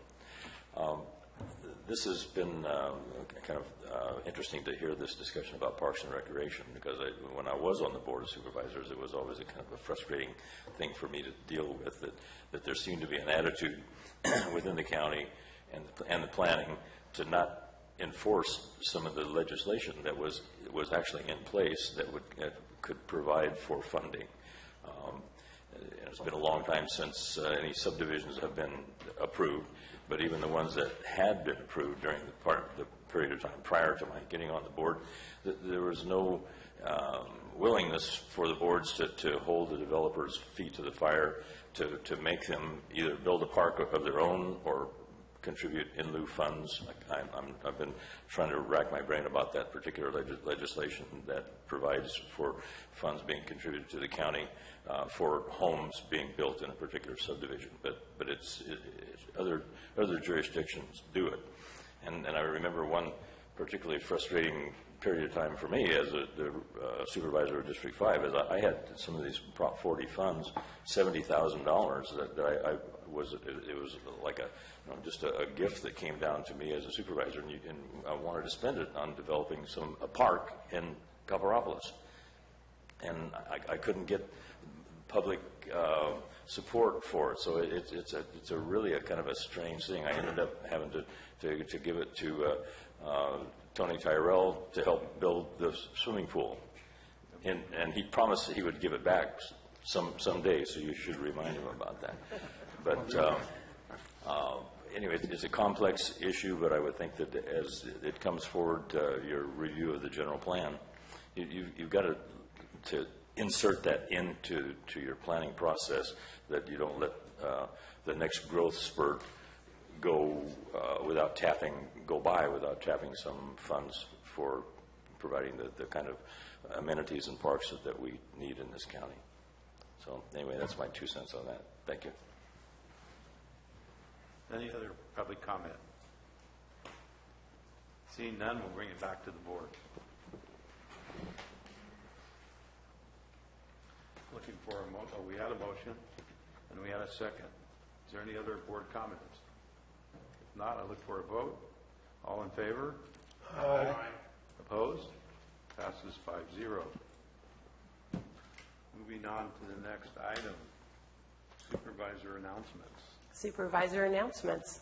In compliance with AB 1234, chaptered as Government Code Section 53232.3D, board members shall provide brief reports on meetings they attended at the expense of the local agency at the next regular meeting of the legislative body. This report is required to include meetings attended for which there has been expense reimbursement, mileage, meals, lodging, etc., but may also, at the board member's discretion, include any other meeting attended by the supervisor on behalf of the county. We'll start with Supervisor Clapp. Well, I had my road district meeting.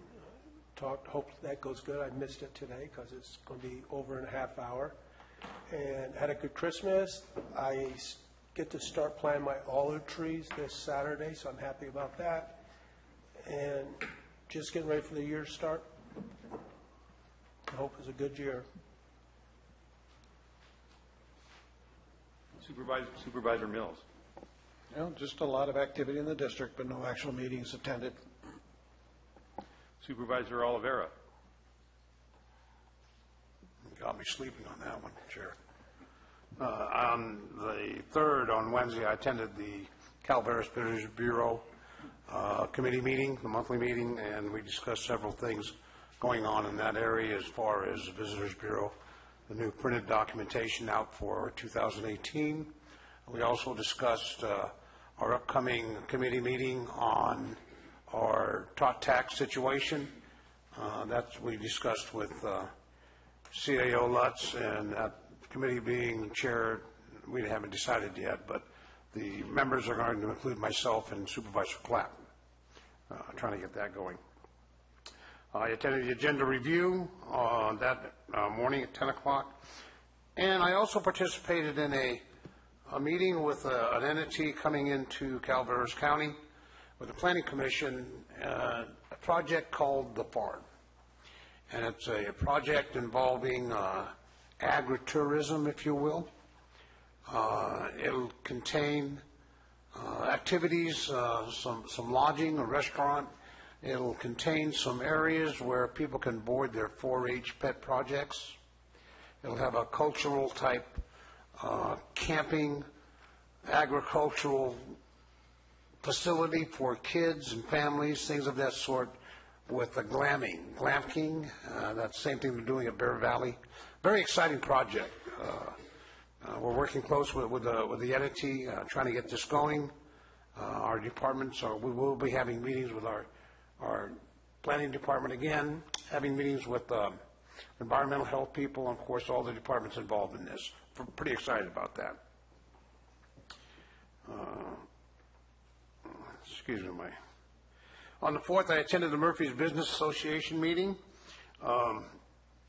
They are really expanding into what they're doing. They've had their elections now, and they have new officers in place. They've got a lot of exciting projects going on. One of the projects they are working on, and CIO Lutz, you might be aware of this, they're coming after their Murphy's lighting money. They've got some projects as far as what they can do to improve pedestrian safety and traffic safety in downtown Murphy's.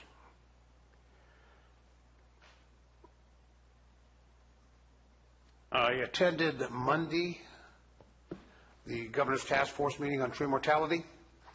The reporting out was going to be done tomorrow. Unfortunately, I won't be at that meeting. I'll be here with our special meeting. But just a few high notes. The budgets now on a national level included $290 million, and that's designed for forest restoration, which includes a tree mortality on national forest land, and also includes state and some grant money for the SRA funds, which is a special response areas, the fire tax, if you will. They've designated some funds out for that, and this is not approved yet. The budget hasn't been signed. It's supposed to be signed today or tomorrow. Allowing $70 million of that for government agencies as far as providing some type of assistance on private plots or private property to remove bug trees. So that's very promising.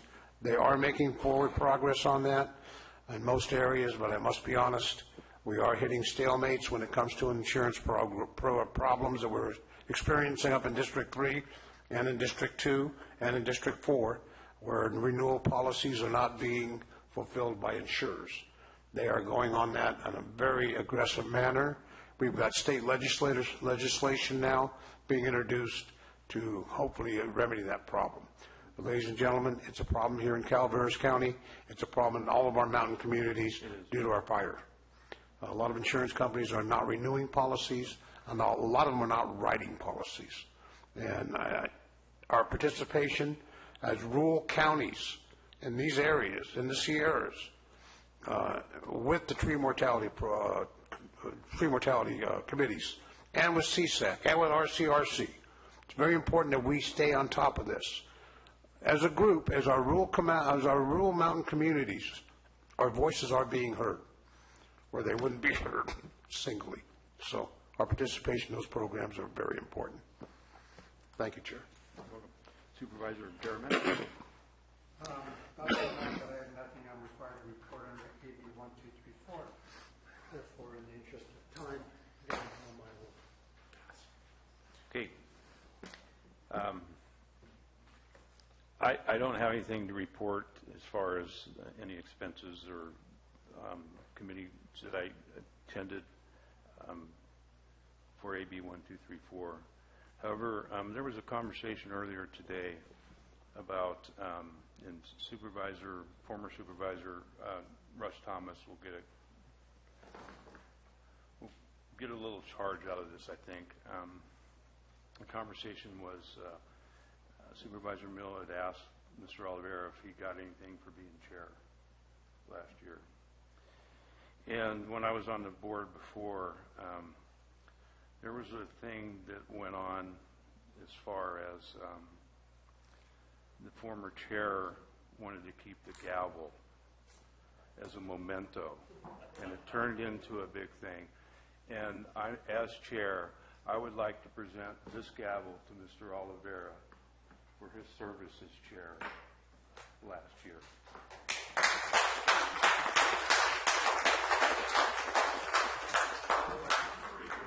Now, I can't comment on that. This is totally a surprise. It really is, and I greatly appreciate it. You're welcome. But I want to make sure that we have a gavel so he can smack the table like I used to. We will have a gavel. We'll have one. I will pay for a new gavel. Thank you, Chair. Thank you, Gary. You use that. Thank you, Board. This is great. And do we have any comments from staff? Nothing? Okay, then we stand adjourned till tomorrow. Thank you. You know, at 8:30. 8:30 tomorrow, huh? 8:30.